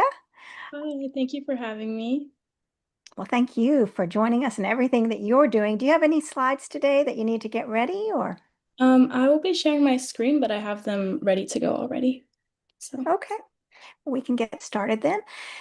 All right. Welcome to the Vegan Convergence of the People, number 22, Thriving on Planet B. I'm your MC, Mariquita Solis, and I'm very pleased to introduce to you our exceptional technical intern, Sanaya Talang. She has been intrigued and motivated by technology and created a trivia app based on Climate Healers content that can be used for both education and entertainment. Additionally, she worked on reorganizing the resources on the Climate Healers website so that they are easy to access. She will enter her senior year of high school in Austin, Texas this fall, and she's excited to show you her projects. Today, Sanaya will be sharing resources for Climate Healers. Sanaya Talang. thank you. So hi, everyone. I'm Sanaya. I'm really excited to be here today. I've been an intern at Climate Healers over the last 2 months, and I'm thrilled to share 2 projects that I've been working on. So my goal with these projects was to increase engagement as well as create easy access to resources that support and amplify the Climate Healers message. So the first project I worked on was a resources page for the Climate Healers website. So the site already has an extensive amount of resources, including documentaries, articles, videos, books, and research papers written by Dr. Rao, but they're spread out across different pages, which makes it a little hard to find and explore. So I created a dedicated page to bring all those sources together and organize them by topic. So the topics include historical context, wildlife, climate, deforestation and land usage, ocean and pollution, ethics, health, and books. So the goal was to make it easier for users to quickly find the information they're looking for and explore it more in depth. So at this time, I'm going to show you the page that I've been working on.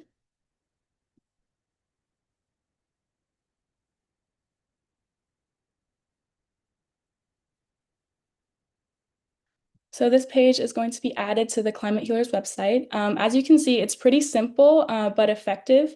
There's a message at the top of the page that encourages users to explore these resources and also explore Climate Healers in general.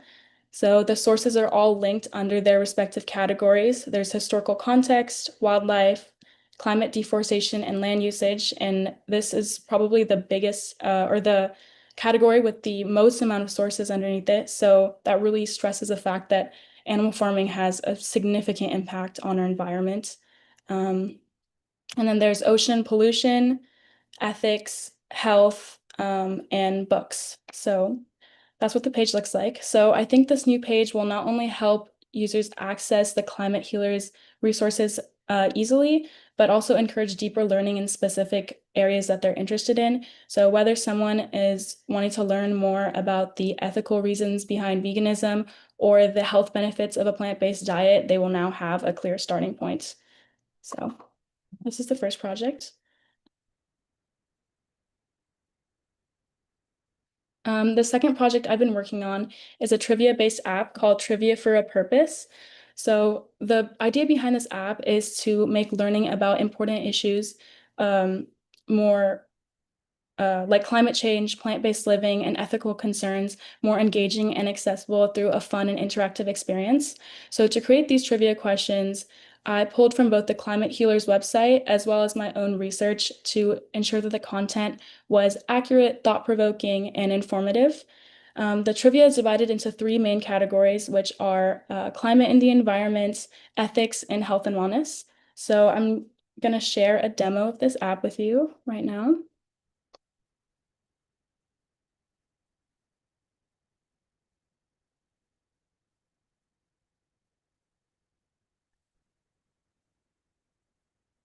Hello, everyone. Welcome to Trivia for a Purpose.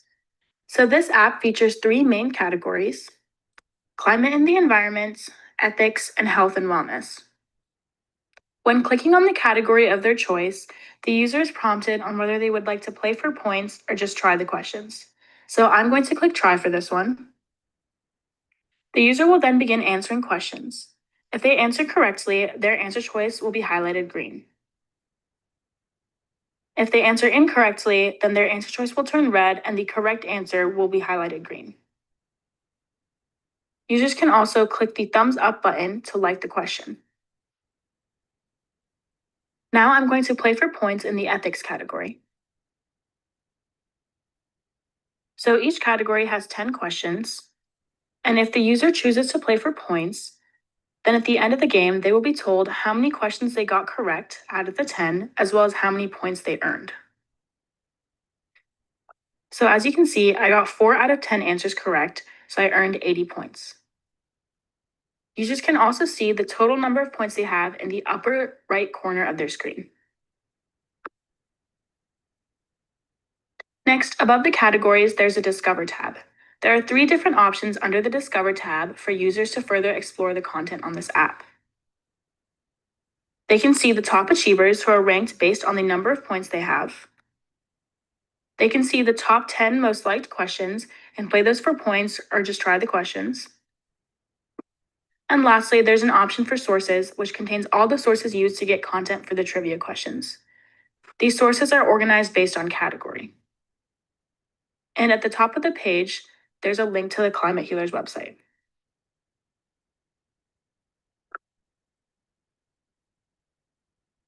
Above the Discover tab, there's a way to connect with other players by clicking Find Friends and then clicking Add Friend beside the other player's avatar. Users can also invite their friends by clicking the upper right corner of their screen. Additionally, users can add a question of their own by clicking the Add button on the bottom of their screen. They can select the category they want their question to go under by clicking the upper left corner of their screen. Users will then add their quiz question as well as their quiz answers and select the answer that is correct. They'll hit Continue to Submit, and the question will go to review to the admin, which is myself, before being added to the category the user chose. Lastly, under the user's profile, they can see their rank, the number of points they have, if they've added any questions, and the number of friends they have. So I hope you've enjoyed Trivia for a Purpose, and thank you for watching my demo.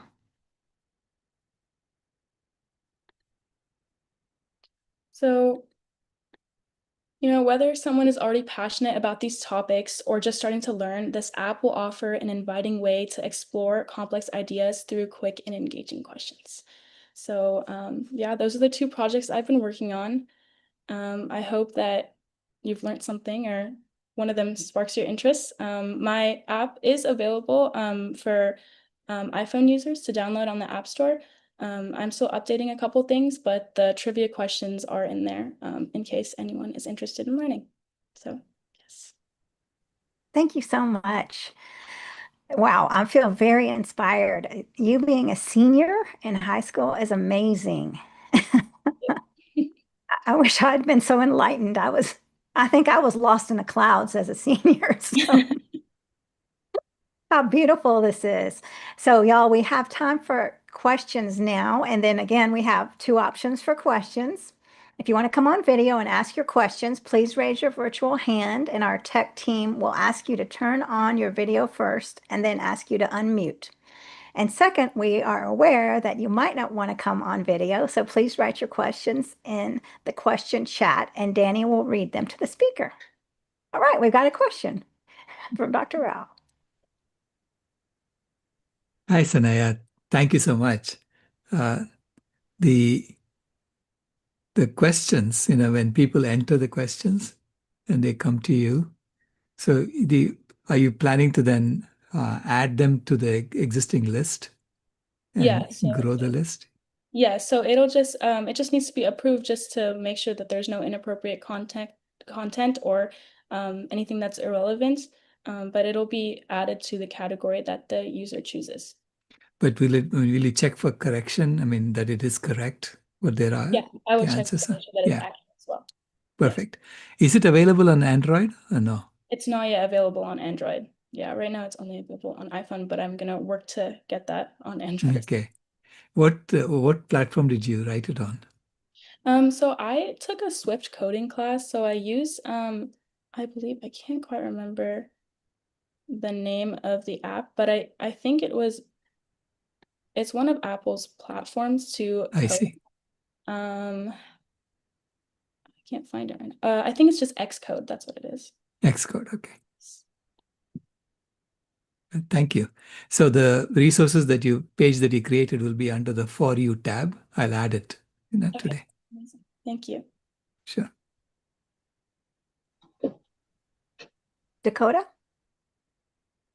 Hi, thank you, Sanaya. That was fabulous. I'm excited about these apps and making the website a little more user friendly or just fun, and that it's like accessible to anybody with, like it's quick and just kind of trivia, a fun thing, but yet engaging with making you think. And I think it's just wonderful. And thank you so much. And my question was, is it going to be available for Android at some point? And so Dr. Rao already asked that, and you're working on it. And one of these days I'll get an iPhone, but I have Android right now. Yes. Anyway, thank you. Thank you so much. All right, do we have any questions in the chat?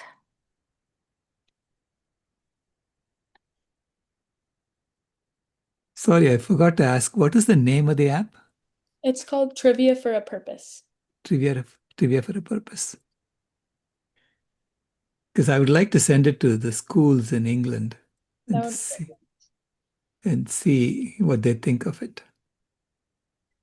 And I can add any specific content you would like any specific questions, because everything is just kind of general based on the resources that were in the Climate Healers website right now, but I can add any specific content. Yeah, and the presentation I gave at the schools, there is a version of that on YouTube that I can send you. Mhm. So if you can use data from that. Absolutely. Yeah. Thanks. Perfect. Thank you. All right, Rebecca? Thank you. I tell you, it was wonderful working with you. I think you're just marvelous, and I love the app. And I was curious about how other questions could, be formed. And I like that if students have questions, ideas for questions, Dr. Rao has some ideas of the questions that they asked with different school levels. So how would we if somebody has a question, we'll just put it in the app right there. And then if you have questions about the question, you would come to Climate Healers. If you have any questions, is that Yeah. the way it would work? Yeah. So so there's right now there's a limited amount of questions. So if anybody has more content to add, that's amazing. And I'm trying to add as many questions as I can so people can learn more. And I think the sources are mainly there just to further explore, like if people are like wanting to learn more about specific topics or a specific question in the app, then they have that there, as well as the Climate Healers website. I think that's wonderful that you have the resources right there so they can go right to it. Thank you. Thank you. And I have a question. What about other seniors or juniors or people in your high school? What do they think about what you're doing? So yeah, so I actually originally had created an app similar to the original app is called Trivia for a Cause.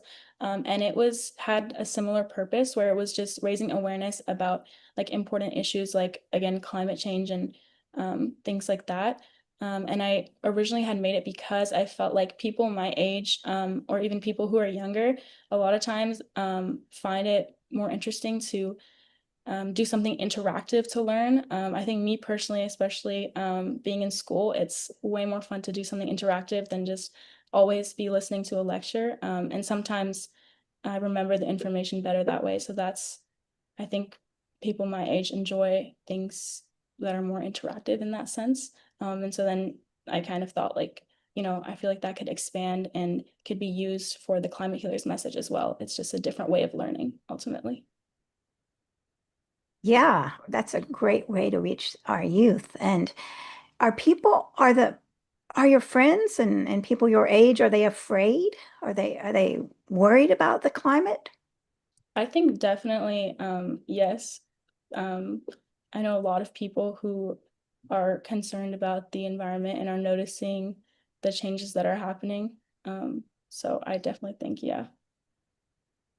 Well, that's good to hear. Are there any questions in the chat?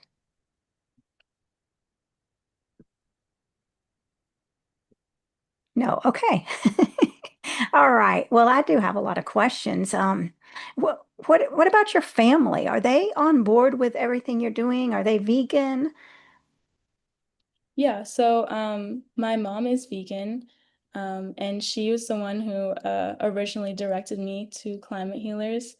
And yeah, she's loving all the work I'm doing with this. She's a proud vegan.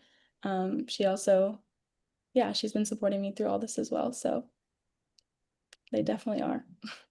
Well, that's great. And what about kids? I mean, let's just say kids I remember being in high school and what a struggle it was. Now, do you get made fun of because of this, or are people more respectful? I think maybe like when I was a couple years younger, I think people did sometimes make fun of it or crack jokes about it. But I feel like more people have been supportive than been making fun because it is like an important issue to talk about, especially with the way it's affecting the environment.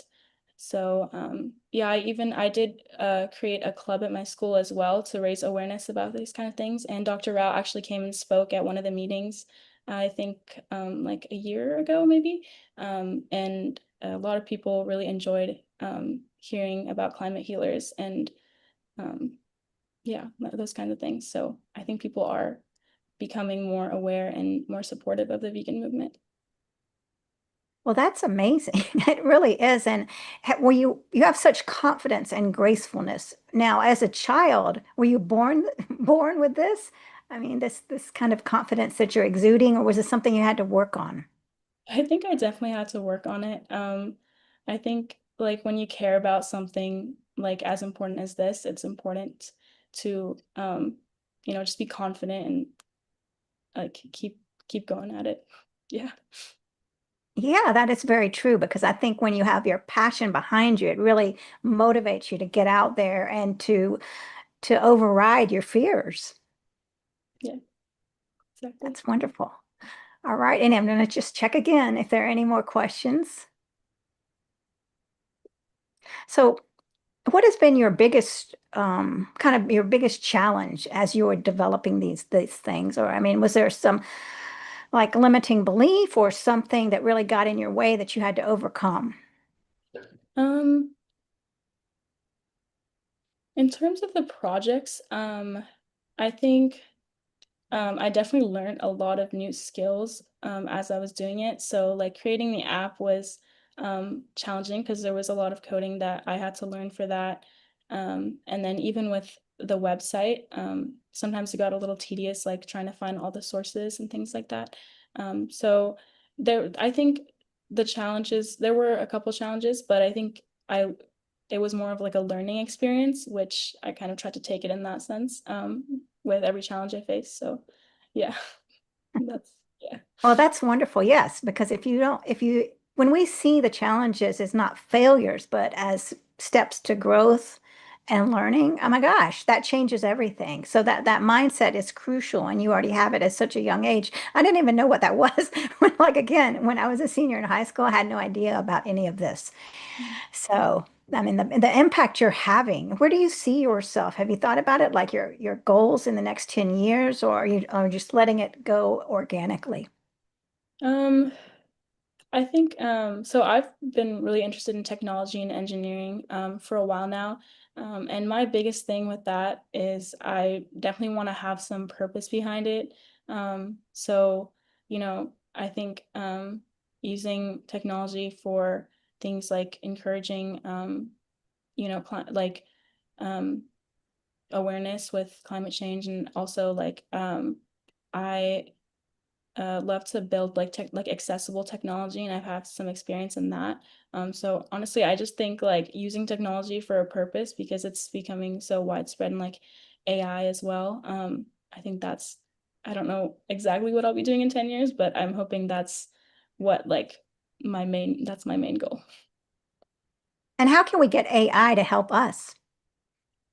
I think AI is really helpful for like learning, especially like even with um, like the website and some of the questions, I did use AI to pull some sources and things like that. Like if there was something really specific or things like that, and it made it really easy for me to access like sources on specific topics.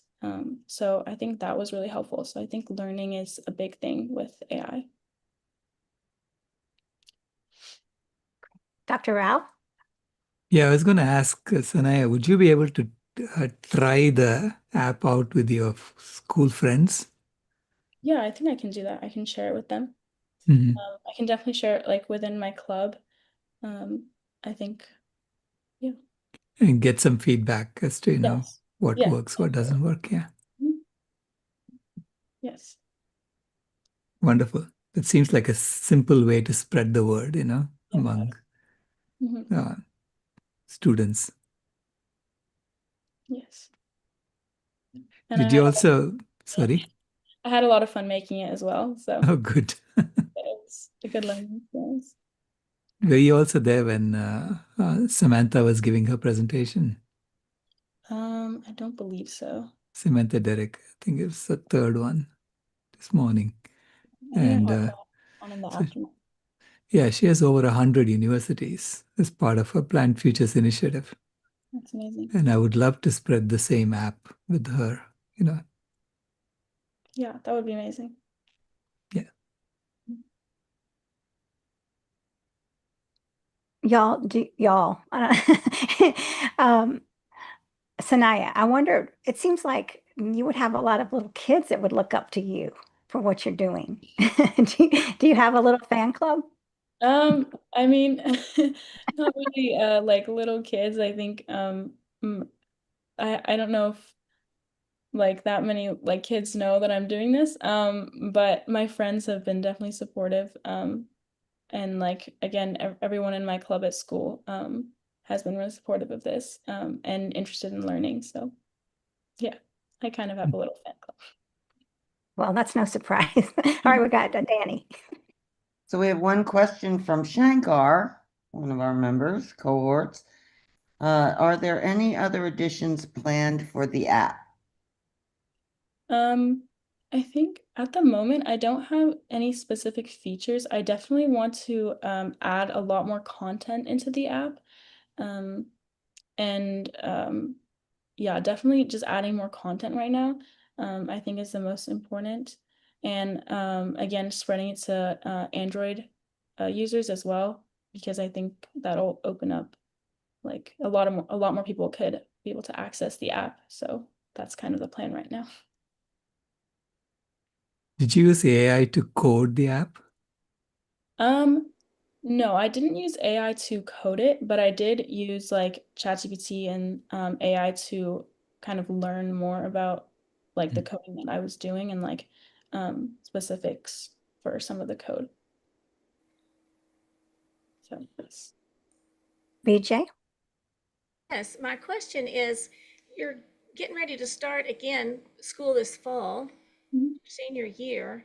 And so how much time do we have to to work with you? Because I think we had said to the end of the month. So that means we need to get you in touch with some people. Are you going to stay in touch with us? We know you're going to be very busy during high school. Yeah, I mean, I really enjoyed doing this, and I definitely will stay in touch after. I just won't, I guess I won't have as much time during the day because I will be in school. My school starts like in the middle of August, but I definitely want to continue working and improving my app and being able to have people access it wherever, whoever's interested. So yes, That's I will definitely stay in fantastic. touch. Thank you. Yeah, once you have a link to the app, the iOS and Android, we can put a link on the website for people to download. Yeah. All right, any more questions?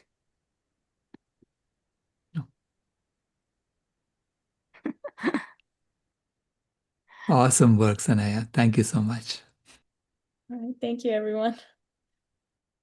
Yes, it's very powerful and it's very inspiring that you're so young and to see what's going to happen in the next 10 years, the next 20 years, the next, you have such a beautiful lifespan here and so dedicated, so passionate and so calm. And that's very important. That drive, that this is what I want. This is what I'm going to do. And I can feel that nothing's going to stop you, that you're very contained emotionally and that you are on track. What a blessing that is. Thank you so much. All right. So, well, that was a wonderful, very inspiring. It's wonderful to see our youth taking action. VJ, did you have a question? Well, it's Comment? yeah, I will just come on and say that it was a joy to work with Sanaya. She was so wonderful, and I just really am glad that we had this opportunity to have her with us as an intern. It was wonderful. And I didn't get to say that. I don't think I could say it enough. I know it is a blessing, a tremendous blessing. So, all right. Well, I hope everyone's enjoying today. We've had some great speakers, and we're getting ready to have our keynote speaker soon here. So, again, please get your questions ready. And looks like Meryl is here. Hi, Meryl. Hello, can you hear me? Yes, I can. Oh, this is so wonderful. So glad to be here. Good evening. It's great to see you again. You're one of my favorites, the way you're spreading the word and getting the message out to our youth. And goodness sakes, we've got to help our children. So wonderful. Meryl, do you have any slides that you need to get ready? They're all pulled up and ready to go. So as long as technology works in our favor, all the stars line up and everything's good, we should be good to go. All right. Well, we can get started. Let's see here. I think, well, give me 1 second here. And where are you joining us from, Meryl? I am in Wisconsin, right on the state line Wisconsin, Illinois is just south of me. So I'm about an hour either side of Milwaukee and Chicago. Wonderful. Well, we're all here from all over, which is very exciting. I'm in the Atlanta area, and it's amazing that we all come together on Zoom for this. All right, so let's get started if you're ready. And I want to welcome everyone. I'm Mariquita Solis, and this is Vegan Convergence of the People number 22, Thriving on Planet B. I'm your MC, and I'm honored to introduce as our keynote speaker tonight and my good friend, Meryl Fury. After years of studying nursing, human health, meditation, and personal transformation, Meryl realized that eating only plants was the healthiest option for her. This awareness fires Meryl's passion to make a difference for people through whole food, plant-based eating. A member of the Lifestyle College of the American College of Lifestyle Medicine, Meryl has her master's degree in nursing and holds certificates from the T. Colin Campbell Center for Nutrition Studies and Plant-Based Nutrition, Ruby Online Culinary School, and Forks Over Knives Plant-Based Cuisine. She's also on the board of directors of the T. Colin Campbell Center for Nutrition Studies and CEO of Plant-Based Nutrition Movement. So, welcome, Meryl. I am so excited, and for some reason, I don't have the title of your segment. What? Where did I have it. Hey, what is it? Tell us. I can tell you. I know Tell that. us. It's called Helping Children Blossom Wherever They Are Planted. Helping children blossom wherever they are planted. All right. Welcome, Meryl Fury. Well, thank you very much, Mariquita. This is so exciting. I am honored to be here. Like I said, we're all going to keep our fingers crossed, and we're going to hope the technology does the thing it's supposed to do, right? So let's see.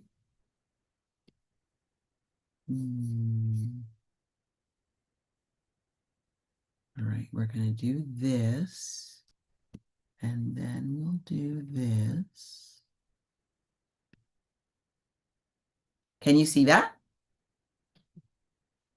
Yes. Yes, you can. Okay, great. Well, thank you again for having me. This has been a very full day. Earlier today, I was down working with a group of sickle cell disease patients, teaching them about food as medicine. And I get to wrap up my evening speaking with you here at VCOP 22. So this is a great day for me. So good evening, everyone. I am honored, like I said, to spend time with you, bringing Planet B to life. How lucky are we that we can sense it and we can see it just ahead on the horizon and we can make it happen, we can make it a reality. I feel like, there's that old story about like when at Christmas time, it comes up where they say, yes, Virginia, there is a Santa Claus. Well, yes, Virginia, there is a Planet B. And it's right here in front of us. We are looking at it. The question is, how do we get there? And that's like an amazingly fun question. It's kind of funny to ask, how do you arrive somewhere that you already are? And it really is a shift in mindset. It's like one of those Zen Buddhist koans. It's a riddle that's designed to be a doorway just to open another way to seeing the world. So this is what we're looking at this evening.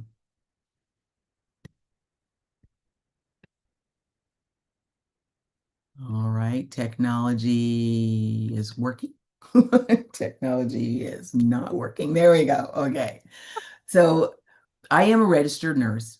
And as a nursing person, I have to say that I have no conflicts of interest to declare, which means I've not been paid by a pharmaceutical company or a biomedical company, in my case, ever, for anything. And that would be an amazing situation if I ever was paid to talk about broccoli and Brussels sprouts, because that would mean that those companies are interested in having children and families eat healthy food, and they'd be interested in protecting life and the planet.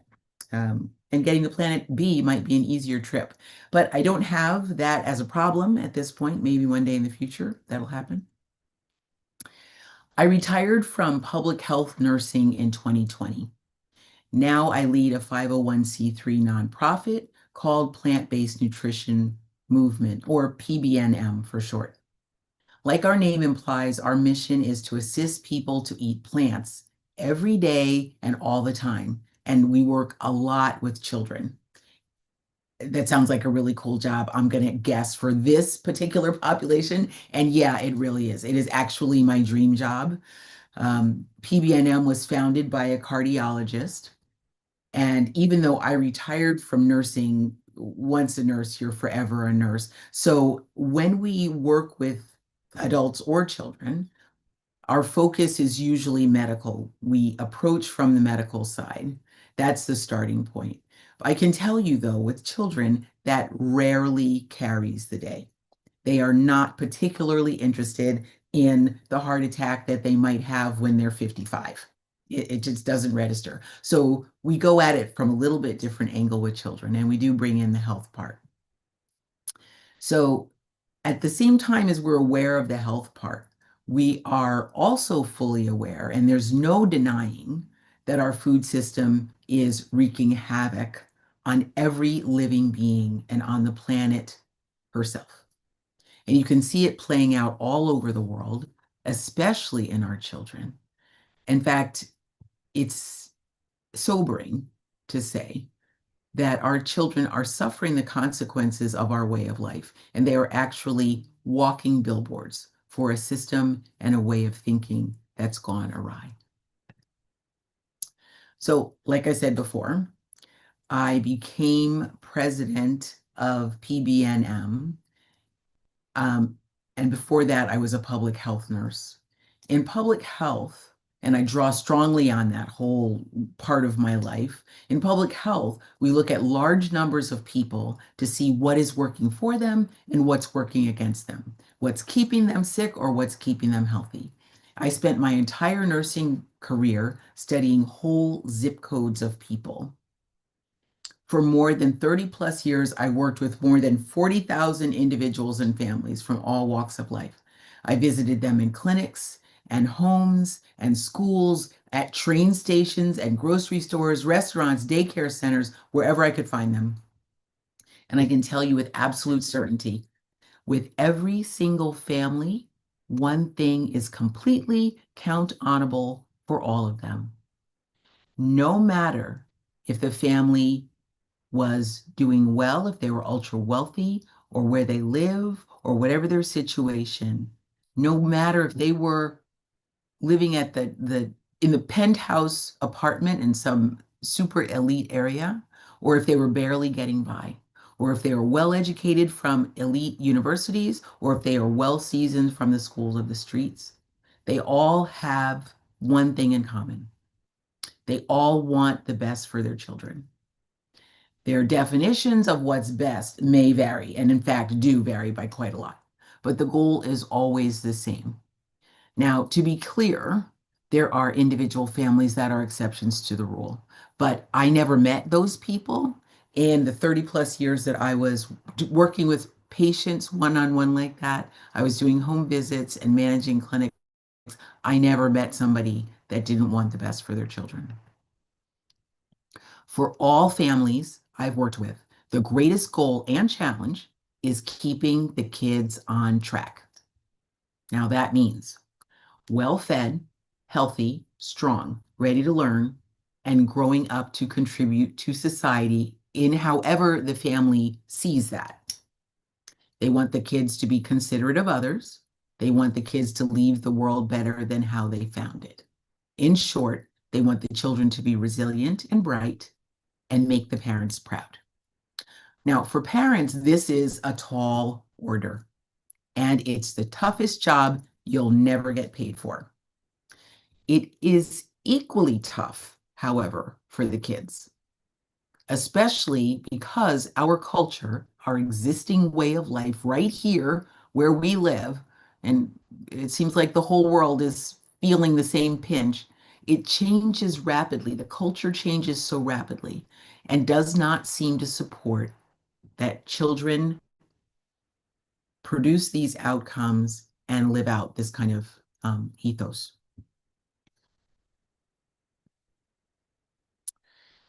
But what if I told you there are some simple steps we can take with our children, in our families, in our schools, in our churches, to increase the odds of success, to make the parents and the kids' goal attainment easier, to help them blossom right where they're planted and get us to planet B without ever leaving home.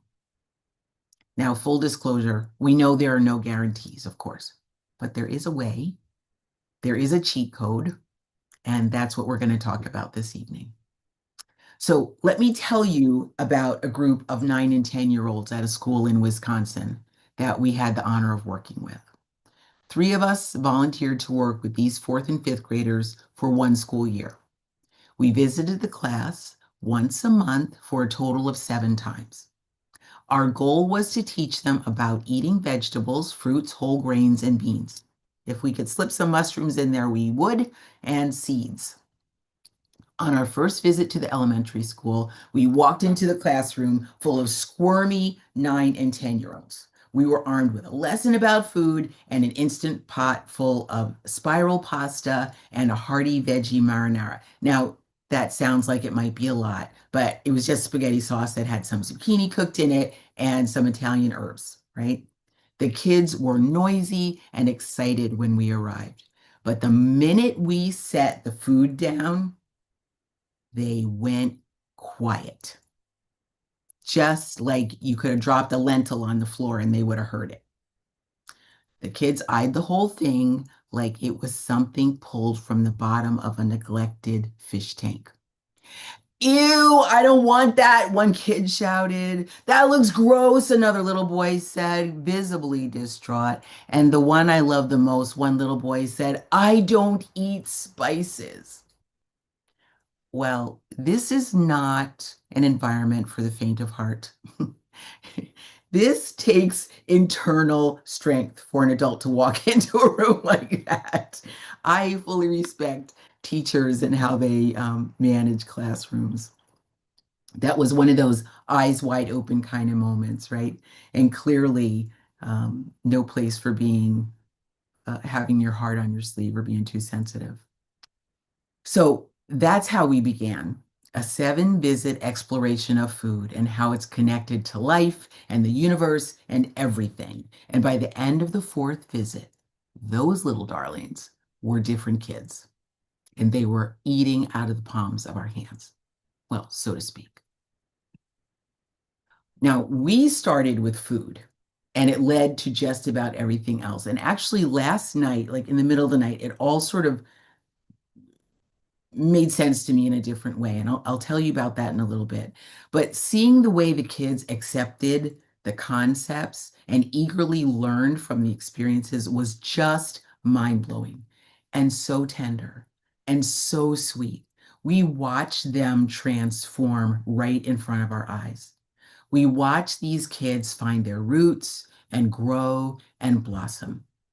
It was so powerful, we made it into an acronym, which I'm honored to share with you this evening. And I sent a little digital download. Mariquita, maybe you can tell people how they can access that. Just a free gift for you about this acronym and this framework that we're calling Blossom. So Yes. where did you get that? Yes, we're going to make sure everybody gets that. Thank you, Meryl. Beautiful. Thank you. Okay, so this is the Blossom framework, and we'll go into it in more depth here.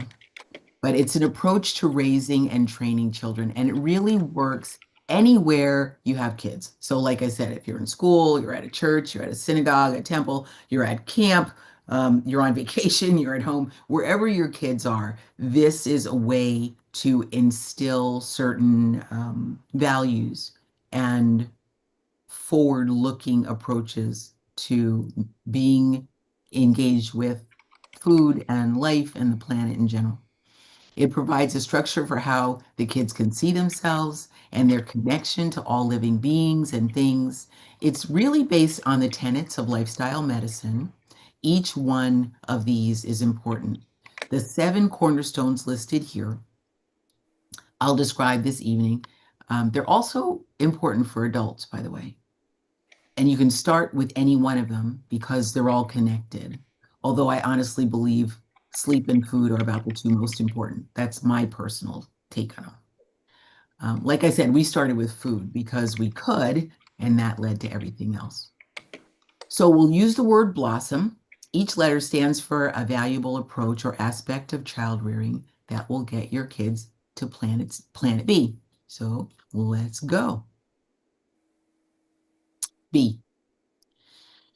Breathe fresh air.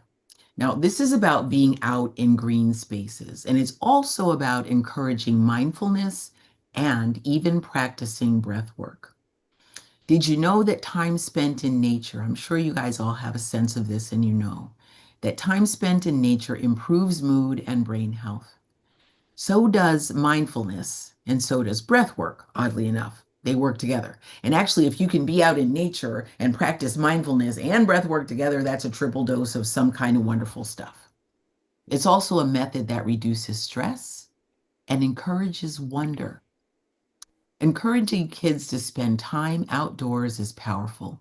Green spaces help reduce behavior problems and also are known to improve academic performance. Exposure to greenery has been consistently linked to reduced behavioral problems, cognitive enhancement, and potentially improved academic performance.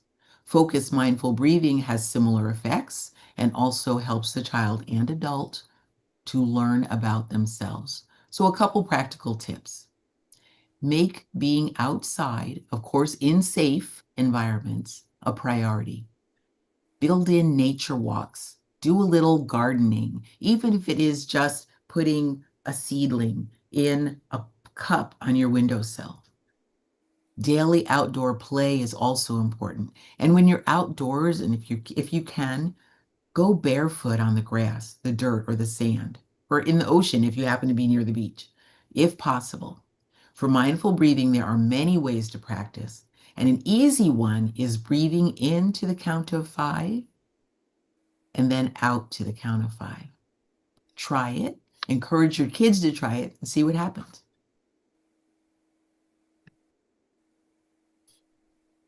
L. Love and respect all beings. Now, kids need kind, supportive relationships. They're essential to well-being and to feeling safe. We are really social animals. And even though all that stuff happened in 2020 and 2021, where we isolated ourselves, which was really difficult for a lot of people, we're designed to live in community. And that's why those lockdowns from COVID were so challenging. We're designed to live with people. We're supposed to be in tribes or groups. We appear to need to sharpen our skills these days, however. We don't get along as well as we used to in some cases. Supportive relationships are a key protective factor and are essential for mental health in children. So a couple practical tips. Teach kindness and active listening. Encourage teamwork and develop genuine empathy for all beings. Now, I'll be honest, I still have a little bit of a challenge being empathetic with mosquitoes and ticks. I have to work on that. But all beings deserve respect, right? Everybody's just here trying to do what they're here to do. Now, parents have a fine line to walk here. Teaching love and acceptance, super important. We also have to teach boundaries. We have to remember that stop still means stop, and no definitely still means no. And it is okay for a child to voice that when they feel the need to set limits with people. Oh, open to new adventures. Now, this is about building confidence and curiosity. Critical skills, I'm going to call them, or traits that lead to a broad range of experiences and more variety in your day, right? So building courage in small and big ways takes time, and it takes opportunities. You have to try to find new things to do.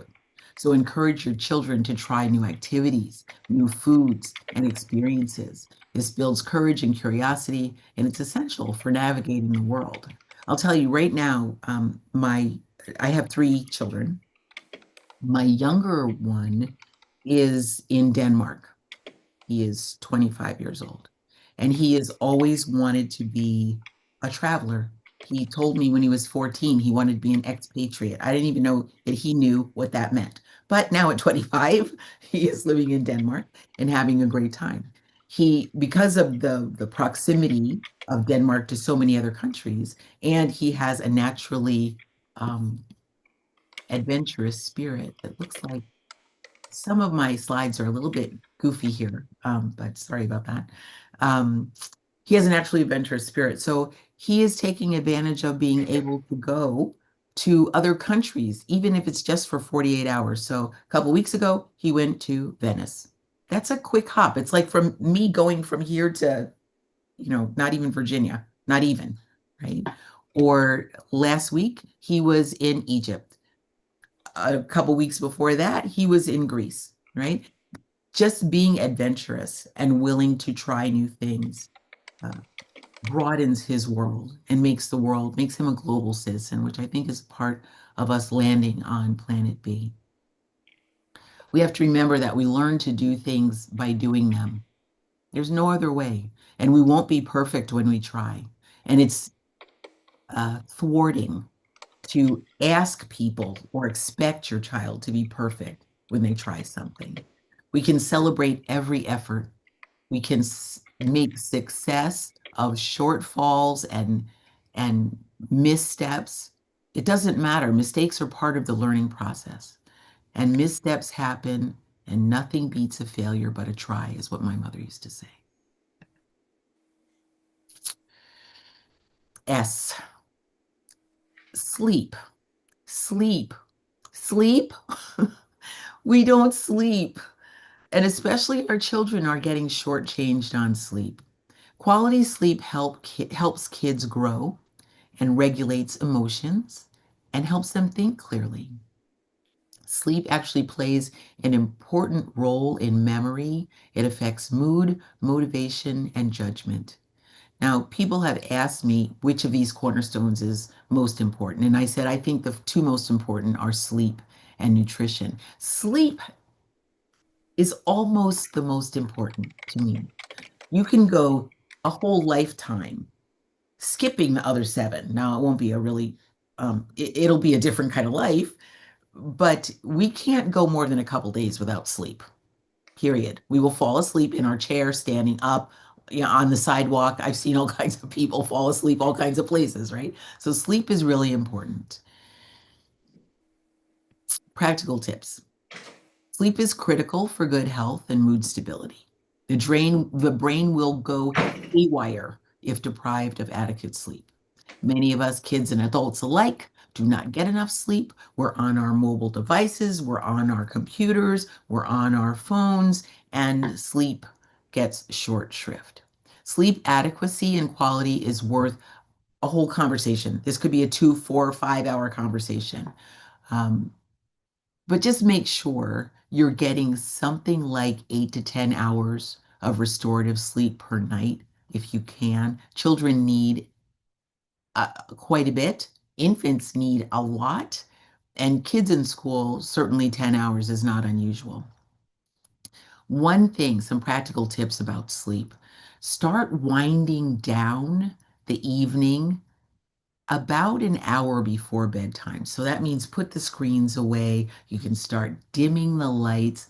One thing that I've seen recommended is change the color of the lighting. So go to a pink tone light as opposed to a bright blue-white light. So start dimming the lights.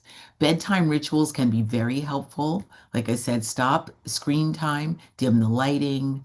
The dimming of the lighting sort of signals the body that it's time to quiet the mind. It is through the eyes that we get that, right? Gentle music can help, or white noise can help. A warm bath or a shower, a cup of chamomile tea or hibiscus tea is very calming. A light lavender essential oil spray on the bed sheets or massage of the shoulders and neck can be wonderful just before bed and calming people down. Sleep is so important. Second S there in blossom. Stay active and playful. There's no need to be so serious all the time. And I have to remind myself of this, especially in the world as it is right now. It is so easy to be stressed out and worried about what's going on and what's going to happen next. It's important that we take time and shake our sillies out, right? Laugh and be playful, jump, run, right? Play games. Strengthen body and mind, games and play. Very important. They strengthen our body and mind. They help improve focus. And active play requires daily movement, right? Which is a whole nother thing. It's a way to burn off energy and to burn off stress hormones and to help our mind sort of figure out tough problems. Movement is vital for physical health and mental focus, and movement is actually now known to be a type of medicine. Children who are more physically active perform better academically and have better memory and attention. Make family dance parties. So here's your practical tips. Make family dance parties. Okay, maybe you don't dance. Okay, make family jump up and down parties, or run up and down the stairs parties, or walk around the block parties, whatever it is. Do something where you're moving together, right? Go outdoors if possible. It helps improve sleep. It helps build strong muscles. It helps us think differently. It builds our appetites.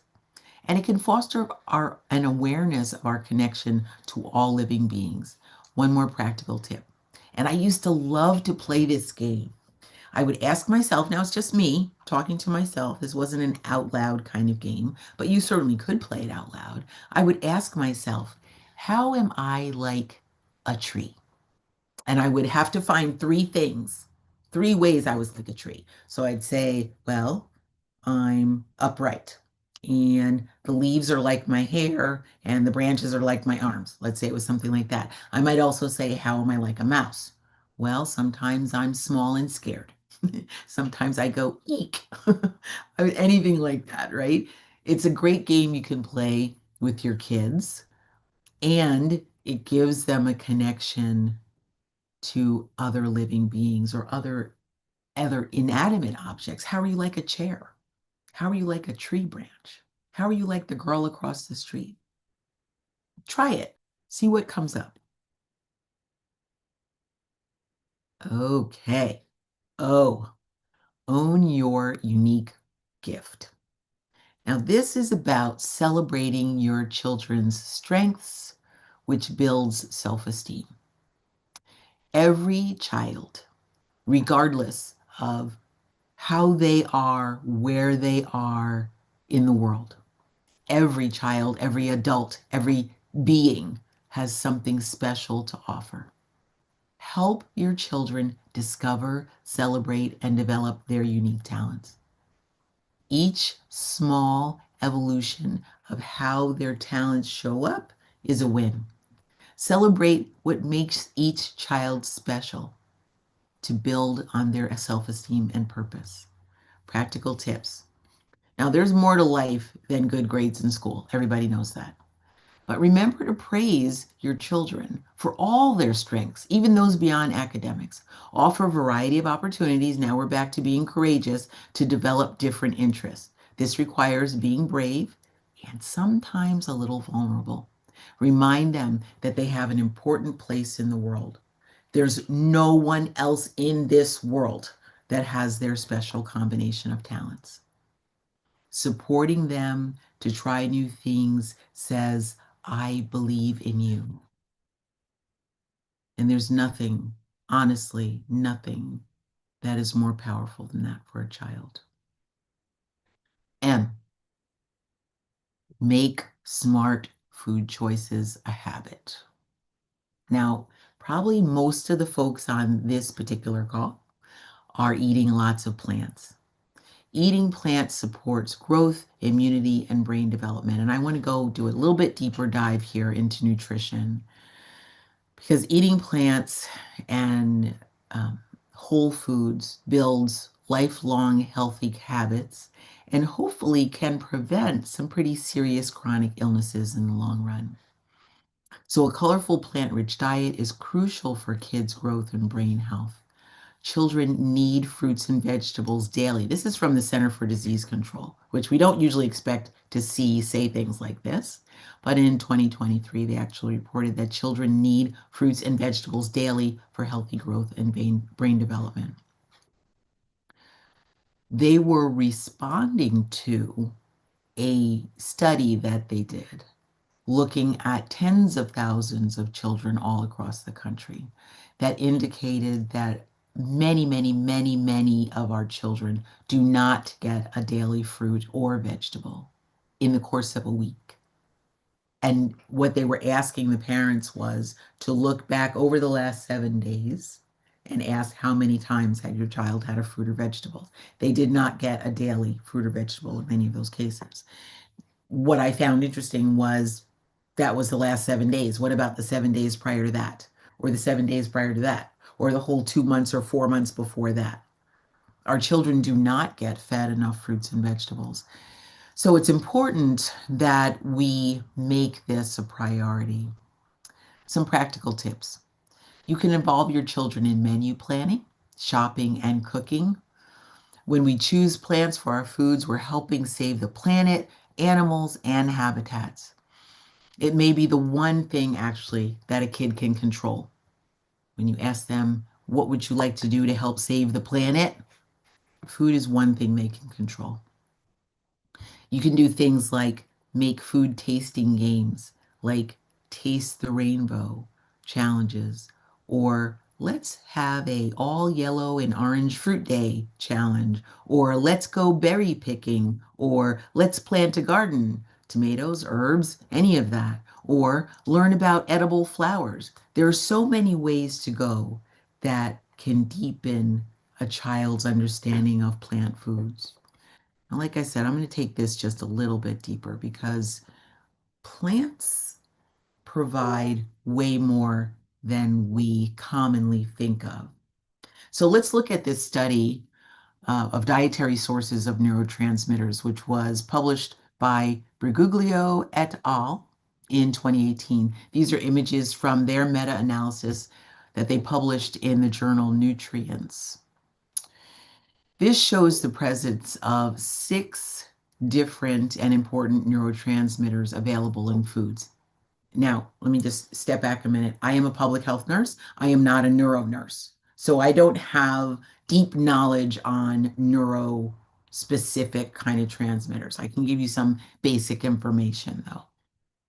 First, I want you to notice that only plant foods have fiber. We know that, right? Fiber is not available in dairy products and not available in eggs or fish or chicken or other animal muscle. Fiber is only available in plants. Fiber strengthens our immune system, partly by feeding the microbiome, right? The microbiome is that lovely set of viruses and microbes and other eukaryotes, all kinds of fun little small, can I call them beings also? Microbes that live in our gut, right? And there's microbiome all over the body. There's the skin microbiome, there's the mouth microbiome. This we're talking specifically about the gut, which starts at the mouth and ends at the rectum, okay? I'm going to talk like a nurse for a minute. All right, so fiber feeds the microbiome.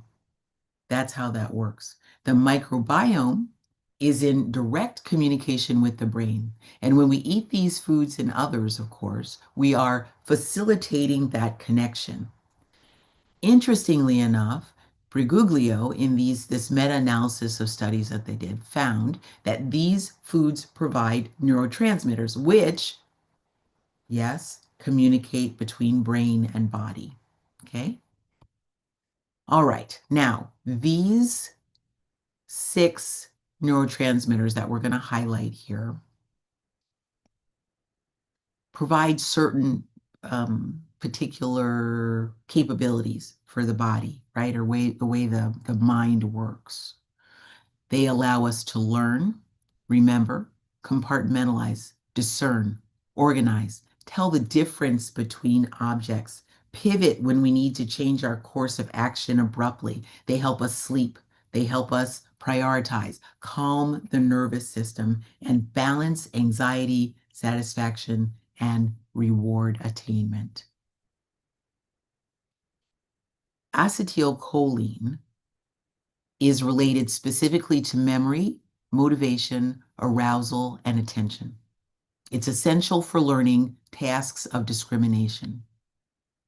GABA helps reduce nerve excitability. It helps provide that calming effect on the central nervous system.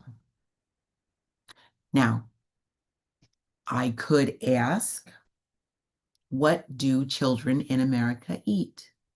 On average, what is the standard American kid diet?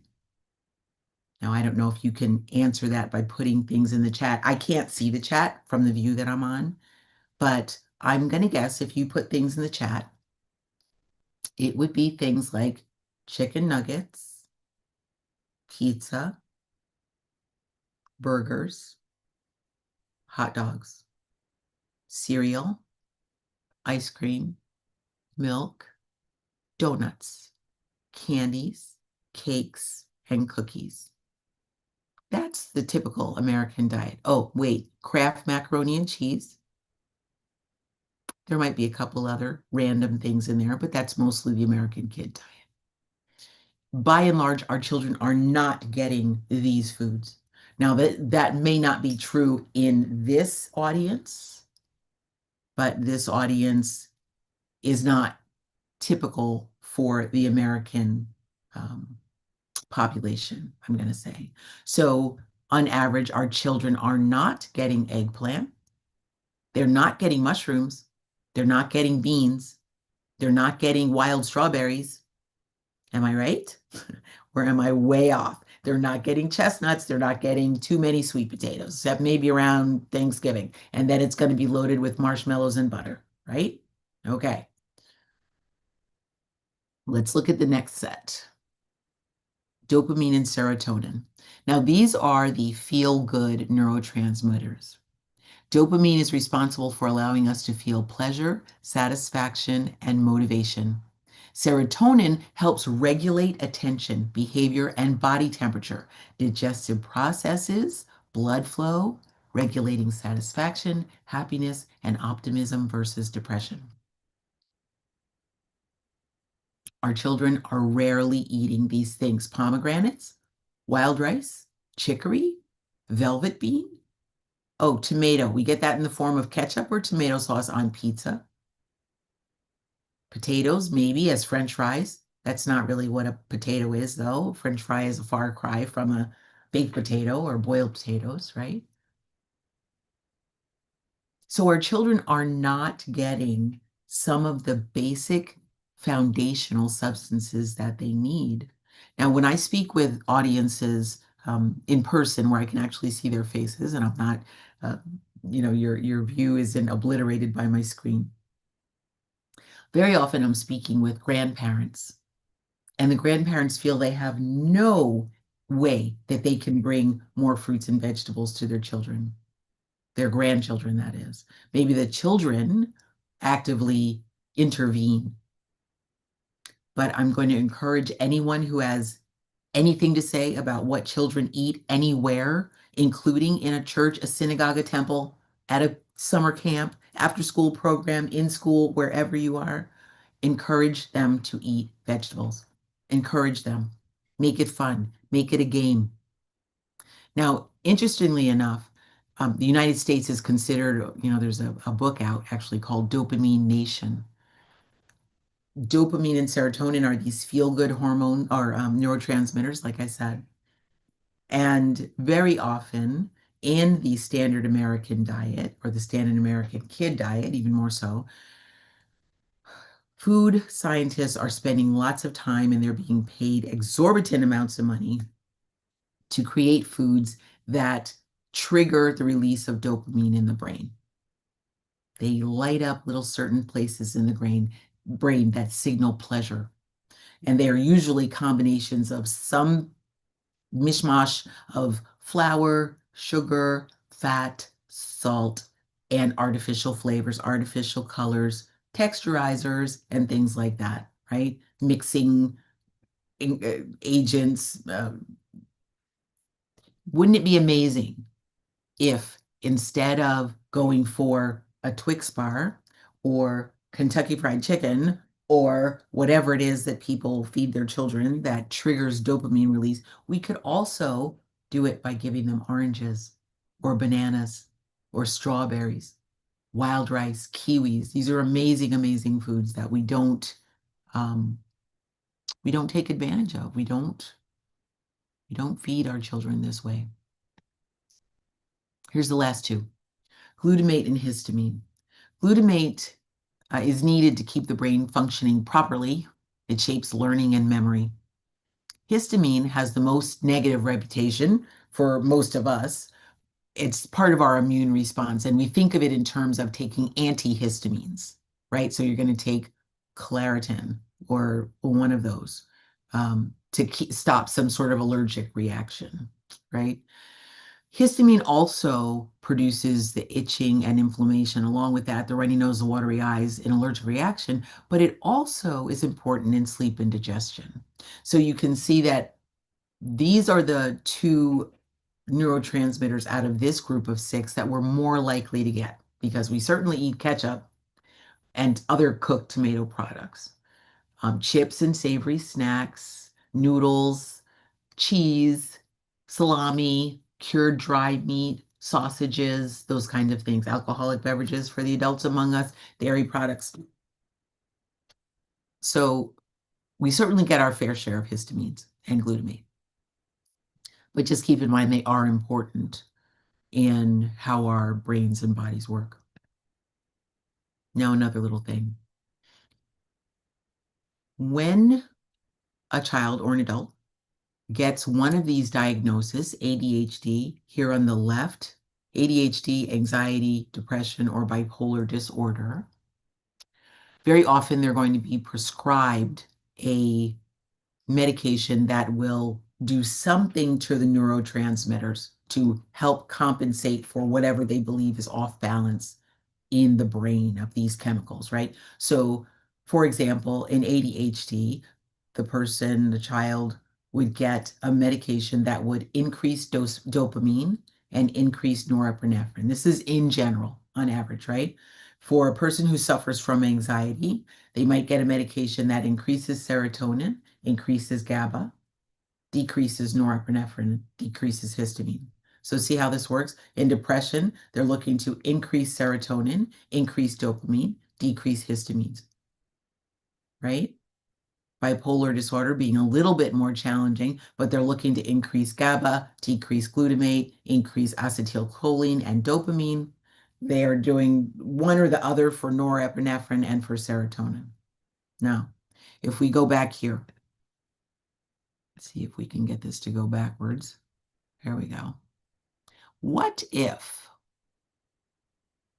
we intentionally use food as medicine and we chose to give our children something that would increase dopamine intentionally or increase serotonin intentionally, like the pharmaceuticals do? Or in this one, increase GABA, increase acetylcholine by feeding them certain foods, because we know food is medicine. Literally, literally, food is medicine.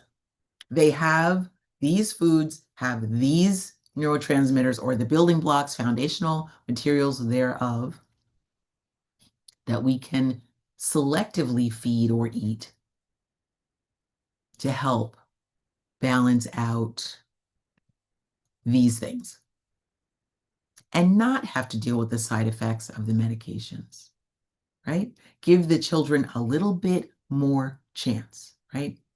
Now, like I said earlier, In 30 years as a public health nurse, I've worked with literally 40 or probably 50,000 individuals and families.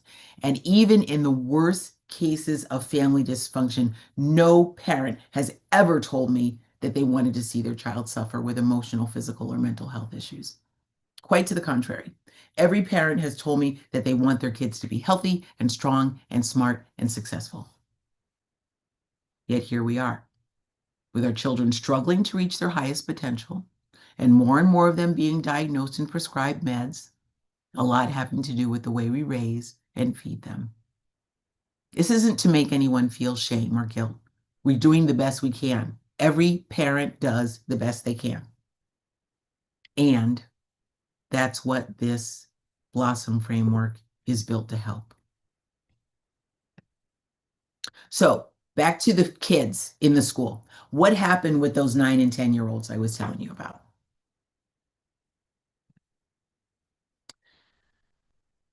We had 7 lessons, like I said, and on the left here, you can see some of the lessons. We talked about what is food. So we defined food. Food is not just something you put in your mouth to fill your belly. It is there to help you learn and grow, be ready to heal, help prevent you from being sick. There's a definition for food that we use. We also talked about why do we eat? How do you read food labels? What is a microbiome? And what's going on in the rainforest, right? We also, every single time we went, we brought food. So the first day, like I said, was spiral pasta and red sauce. We also did chocolate sweet potato pudding. We did a taste the rainbow. We did a salad bar. We did banana berry smoothies. And then we did kids' choice, which for this group of kids, they wanted frozen acai bowls. And that's what we did. It was 7 lessons and a fantastic classroom teacher that supported every effort. And the kids literally went from fear to excitement about learning and trying new things. They had an outdoor garden, and that was our urban gardener that helped them grow huge leaves of kale and collards. Here they are eating salads and trying things that they never tried before. Absolutely gorgeous to watch these kids. This little boy down in the corner here smiling with a salad bowl. He's the one who said that he didn't eat spices. We brought in the salad bar and he just about leveled that salad bar all by himself. That's the type of stuff that brings tears to my eyes, just so you know. Beautiful stuff. I love these little faces. I just love them. And you can see, like, they've made it. They're planted and they're blossoming. They're on planet B. They are planet B. All it takes now is reminders and opportunities. Fertilizer, water, sun, go outside, walk in the grass, and they'll keep growing. They're fabulous, beautiful. So here's the results. They had a school garden outside and an indoor garden in the classroom, which we helped provide. The kids wound up eating more vegetables, whole grains, beans, fruits, and a wider range of flavors. They were less picky. I didn't have anybody tell me ever again that they didn't eat zucchini or they didn't eat spices. They were way more adventurous. And the kids understanding that there's a connection between their food choices and the health of the planet. And they had the budding skills to make a difference for themselves and for their families. This was such powerful work. Beautiful. On the last day, there were 22 kids in the room. 7 of the 22 kids asked how they could stop their parents from buying meat. And 3 of the 22 kids said they didn't want to eat any meat anymore, period. That is success. Beautiful, beautiful to be a part of. Okay, here's my my slide making me laugh instead of cry, which is wonderful. So B, breathe fresh air. L, love and respect all beings. O, open to new adventures. S, sleep, please. Dear God, let them sleep soundly. S, stay active and playful. O, own your own unique gift. M, make smart food choices a habit. And here's the recipe we used. 7 lessons, incorporating play, time outdoors, courage, gardening. I'm going to say 10 to 15 hours sleeping and dreaming about what is food, why we eat, and how food affects the planet. We loaded in a hefty dose of positive peer pressure because, nothing says try beets like 3 of your friends right next to you trying beets. That was great. We mixed it all gently and blended it until sort of lumpy, like chunky peanut butter. And we sweetened it with liberal amounts of praise and hugs as requested and as appropriate. And then we allowed each child to season it to taste with their own unique skills and abilities. And we applauded them. Before I go any further, I want to let you know about this particular project that we work on. It's called More Plants on Plates. It is in relation to a school law change, food law change that occurred in Illinois in 2023. And it says that any child requesting a plant-based lunch in a school system in Illinois can receive it. Takes prior request, and the food will be given without any additional cost. So we encourage parents and children to sign up to get the school plant-based lunches. And on the other side, it's like we work both sides of the coin. So there's the parents and the children, that's the demand side. And then we also support the school food service directors to provide the food. We connect them with vendors that have what we call CN labeled, child nutrition labeled foods that are appropriate, plant-based, center of plate, protein primarily. So we're talking about beans and black bean burgers and falafel and chickpeas and things like that, right? Veggie nuggets, things like that. So we work both sides of that coin. In the course of last year, we had 1,200 kids sign up for this program all across the state of Illinois in 278 different school districts. The program continues now. We have another 9 schools signed up, and we actually have one school that went completely whole food plant, well, I won't say whole food, completely plant-based for breakfast, lunch, and snack with great result. If you're interested in exploring getting one of your schools involved in this program, we do not limit it to Illinois anymore. That was last year. This year we are also in Michigan. And right now I'm speaking to a school in Hawaii. So it's all available with everything being online. It's super easy to do. Just let me know. I will give you my contact information here in a minute. At the end of this year in December, we will have our Child Nutrition Summit. All of you are invited. It's free, open to the public. Save the date, take a picture of this slide. Marikita, maybe I will ask you and Dr. Rao to help broadcast this invitation to your audience. If anyone is interested in learning more about child nutrition and how to make it more palatable, how to make it stick, how to get it into your schools, what happens in schools, what happens, how do you bring it forward? How do you make it important? Please let me know. Okay. So if I could have 3 wishes granted, they would be, and I'll probably cry, so forgive me, that our children understand how deeply they are connected to the world and to others, and that they find joy in bringing their own gifts to the world instead of scheming about what they can take from the world, and that they know they are a part of the resolution of an age-old inquiry that answers the question of how to be a mindful contributor who leaves the world better than how they found it. That would be proof that they've blossomed. And that is how we land on Planet B. This is my contact information. You can scan the QR code. Email me anytime. Happy to have conversations about how we can make our children landing on Planet B a solid reality and in real time. If there's any questions, I'm happy to take them.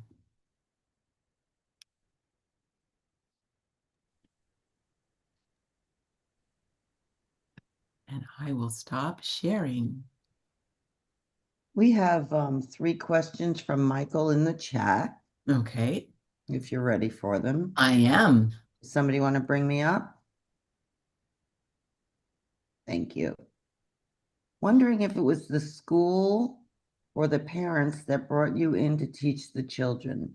In addition to children asking you how to stop parents from buying meat, what other surprises came after providing your lessons, and any particular pieces of feedback that came to you from the school, parents, or children from that matter? Okay, we'll take those one at a time.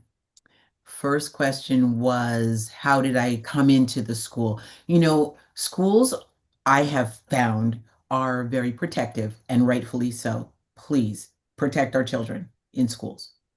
First thing. So it takes building a rapport with the school or knowing a teacher who is interested in this sort of thing, right? In this case, I had been kind of casting a wide net looking for a school that was interested in having a program. And a teacher that I knew from a long time ago, I hadn't been in touch with her for years, contacted me on Facebook and said, "Hey, are you doing this thing with children and nutrition? How I want to do that." And actually, it was the school was in a low income area, and the teacher had been buying snacks for her children, her class, a lot of the time. She was providing snacks, and it was, okay, costly for her. She's buying it out of her own money. So it worked out really well. We were able to provide all the snacks. And that's part of the program that we worked with them, is that we provided all the snacks so that she could feed the children whole food snacks 2 to 3 times a week. We also provided an Instant Pot. We provided her with a refrigerator. We provided her with a Vitamix. And she was able to provide the kids with lots, like I said, 2 to 3 times a week. So it worked well for her. It worked great for the kids, and it satisfied our desires also. So it checked all the boxes. Second question was, or tell me what the second question was, or I'll be guessing. In addition to children asking you how to stop parents from buying meat, what other surprises came after providing your lessons, and any particular pieces of feedback that came to you from the school, parents, or children for that matter? Okay. It was funny. Every lesson, we learned something too, every lesson, which is, I guess, the best way. That's the best outcome. We all learn, right? So, for example, we brought the Taste the Rainbow exercise, and we had called 7 different tables. We had, the red, the orange, the yellow, the blue, the green, the beige, white, tables. Things that I would have thought the kids would like, they didn't like, right? So tart cherries. I don't see anything wrong with tart cherries myself in the range of red. They didn't like that. Nope, those look like raisins, and that's what grandma has. Who eats raisins? No, we don't like raisins. So they would, I always just ever ask them, okay, just be brave. Try it one time. If you don't like it, just squish it, feel it, smell it. Is it safe? Feel safe? Okay, lick it. Just take a little nip of it. It's you don't like it, you can throw it away, and I'll still love you all the same, And so that was one thing that was surprising. They're very clear on what they like and don't like.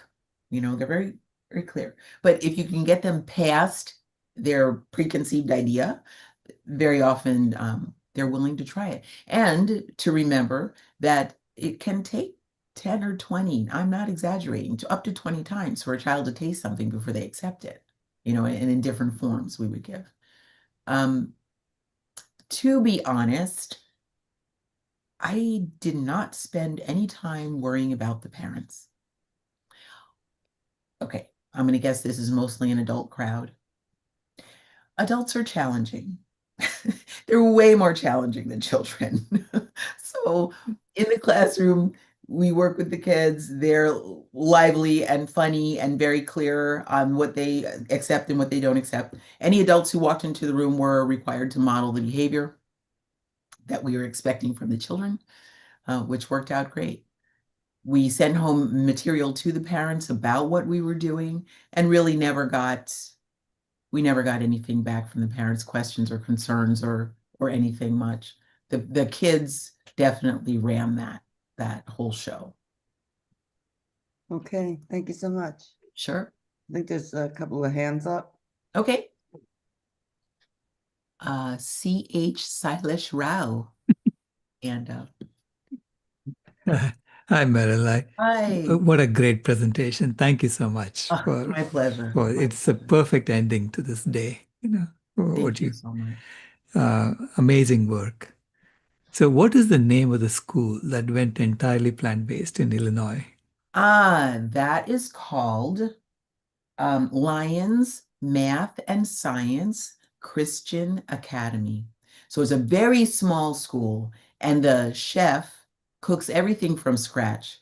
She's amazing, just amazing. Yeah. I would love to visit that school. Okay. Let's set it up. Okay, perfect. Thank you. Yes. Any other questions? Oh, there's one. Rebecca Allen. Hello. Hi, Hi. Yes, there I am. I tell you what, I am so pleased. I thought it was an excellent presentation too. I'm a former teacher but I'm not around children very much anymore, as often as I would like to be. But how would someone get started if they're not a teacher, if they're not a nurse, how would they get started in interacting with the schools? Or is that the best place for them to start? Like I said, schools have to be careful about who they let in, right? We all understand that. Schools might not be the best place to start unless you already have a relationship with a teacher or a school district or a principal or something. It can be very frustrating. It can take a while, at least a year it can, or more in some cases, depending upon what part of the country you're in, or if somebody perceives you as a threat or whatever, things happen. It might be easier, actually, and you can do the same work in a faith-based setting. If you're a part of a church or a temple, a synagogue, if you're connected to a sangha, you have children around you in that way, that might be just as wonderful. I would think it could be, right? Yes. After school programs can be helpful. Again, a little challenging, but some of the schools in the after school setting are a little bit less rigid. Summer camps, Boys and Girl Scouts, another good access. We actually work with a local, very large Boy and Girl Scout troop here, and we go and do samplings.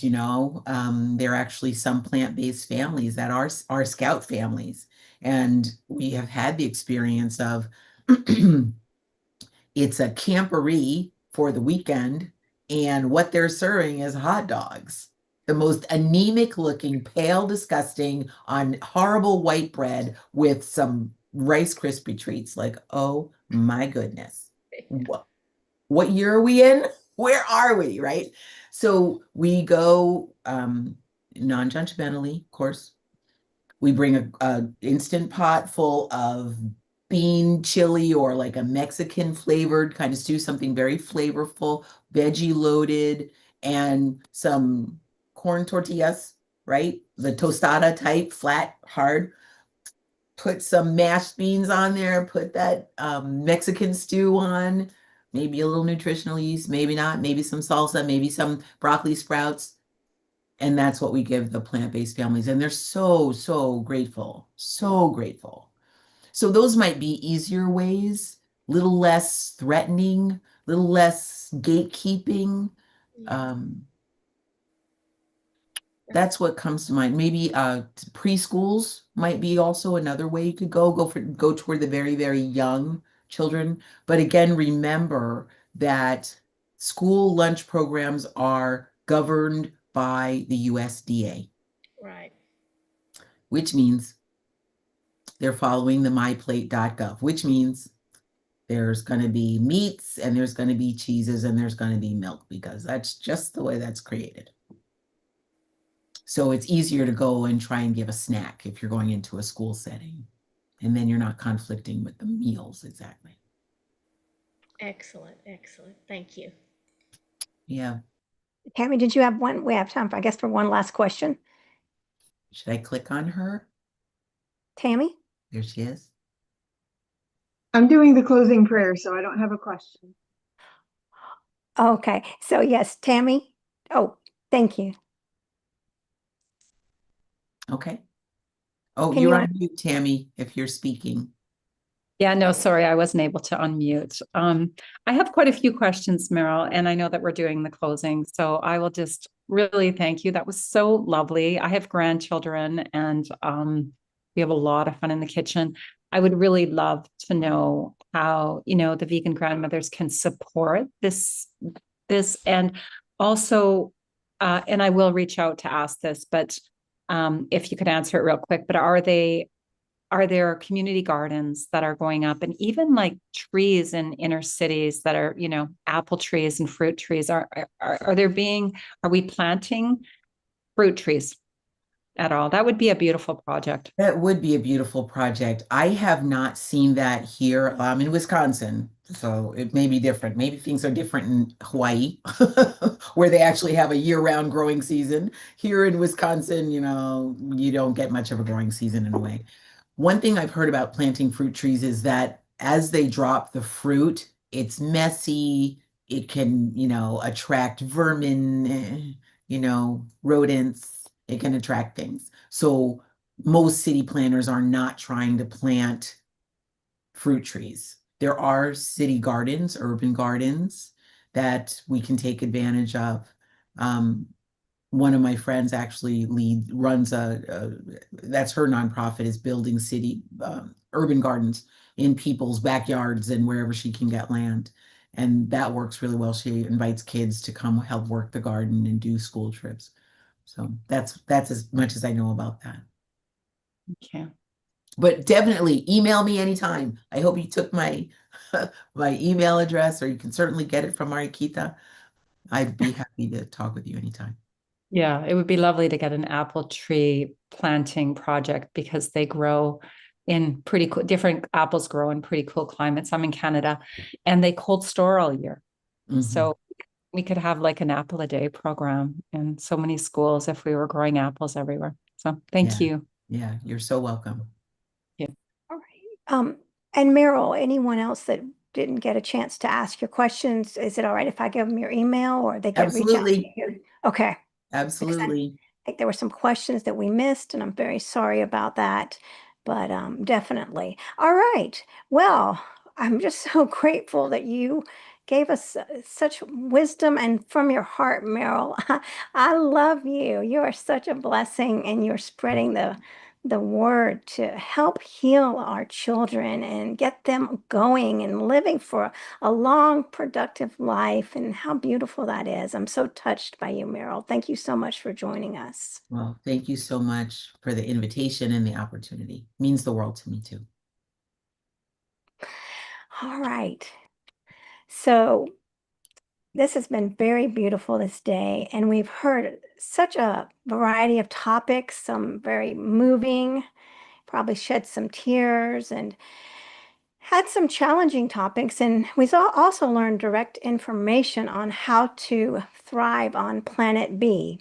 I want to thank everyone for your questions, and make sure that you come back tomorrow at 11 a.m. Eastern Standard Time.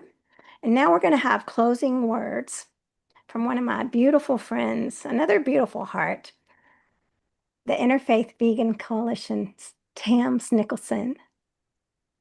Marikita, thank you so much. And Meryl, I look forward to watching the recording. I had to work today or I would have been here. So I'm Tams Nicholson, the executive director of All Creatures, and we're a faith-based ethico-vegan organization that's been working since 1998 to create a peaceful world. So I'm just going to take a moment and have us start by centering. So let us begin by arriving in this moment together. Wherever we are, let us be fully here. Close your eyes if you feel safe to do so. Feel the earth beneath you. Let it hold you. Allow your shoulders to soften. Let your breath deepen. Inhale, peace. Exhale all that no longer serves you. And maybe some things no longer serve you after what you've learned today. So let's breathe them out.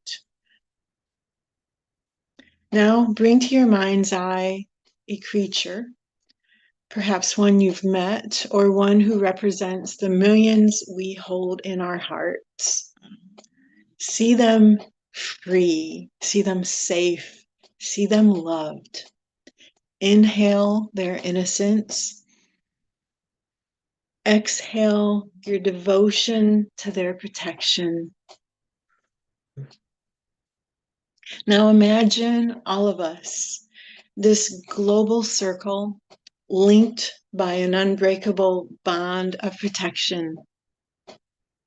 We are one body, breathing as one heart, moving as one voice for justice.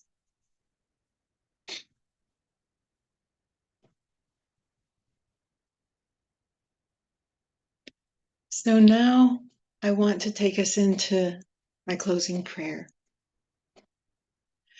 Loving source of all life, we come before you in reverence, hearts cracked open by the suffering in our world and hearts ablaze with the fire of transformation. We lift up this gathering, this sacred assembly of peacemakers, visionaries, and truth bearers who have dared to believe that a world of nonviolence is not only possible, but inevitable when love leads. Bless every heart present here. Bless the courage it takes to face the truth. Bless the pain we've witnessed and the hope we hold on to. May we never again look away from the suffering, but instead let it shape us into healers. May we walk as kin with all beings, feathered, furred, finned, scaled, and in their skin. May we remember that the cry of the oppressed, whether human or non-human, is the voice of the Creator pleading through time. Let our activism be prayers in motion. Let our compassion be contagious. Let our love be fierce and unstoppable. For the forests still breathe, the oceans still sing, the animals are still waiting, and our children are still hoping. We vow again with humble hearts to live the nonviolence we seek, to embody the peace we preach, to dismantle the systems of harm through unwavering love. We go forth not alone, but as a great awakening choir of conscience. Amen. So may it be. Let love lead us home. Good night, everybody, and thank you for this beautiful gathering.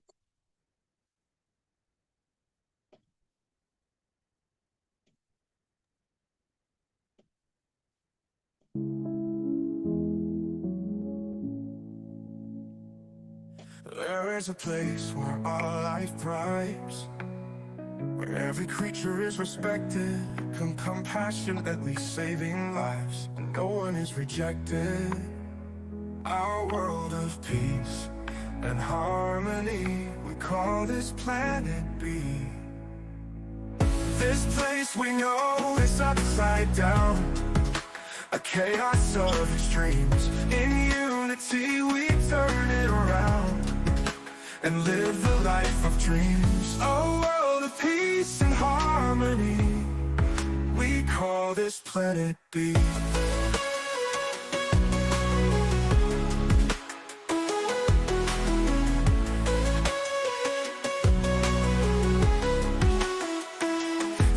We know is upside down, a chaos of extremes. In unity we turn it around and live the life of dreams. Oh, a world of peace and harmony. We call this planet B. This place we know is upside down, a chaos of extremes. In unity we turn it around and live the life of dreams. A world of peace and harmony. We call this planet B.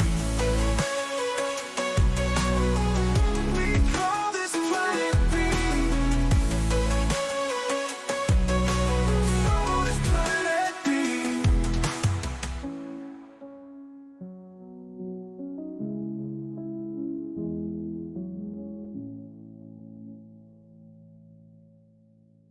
There is a place where all life thrives, where every creature is respected, compassionately saving lives, and no one is rejected. Our world of peace and harmony. We call this planet B. This place we know is up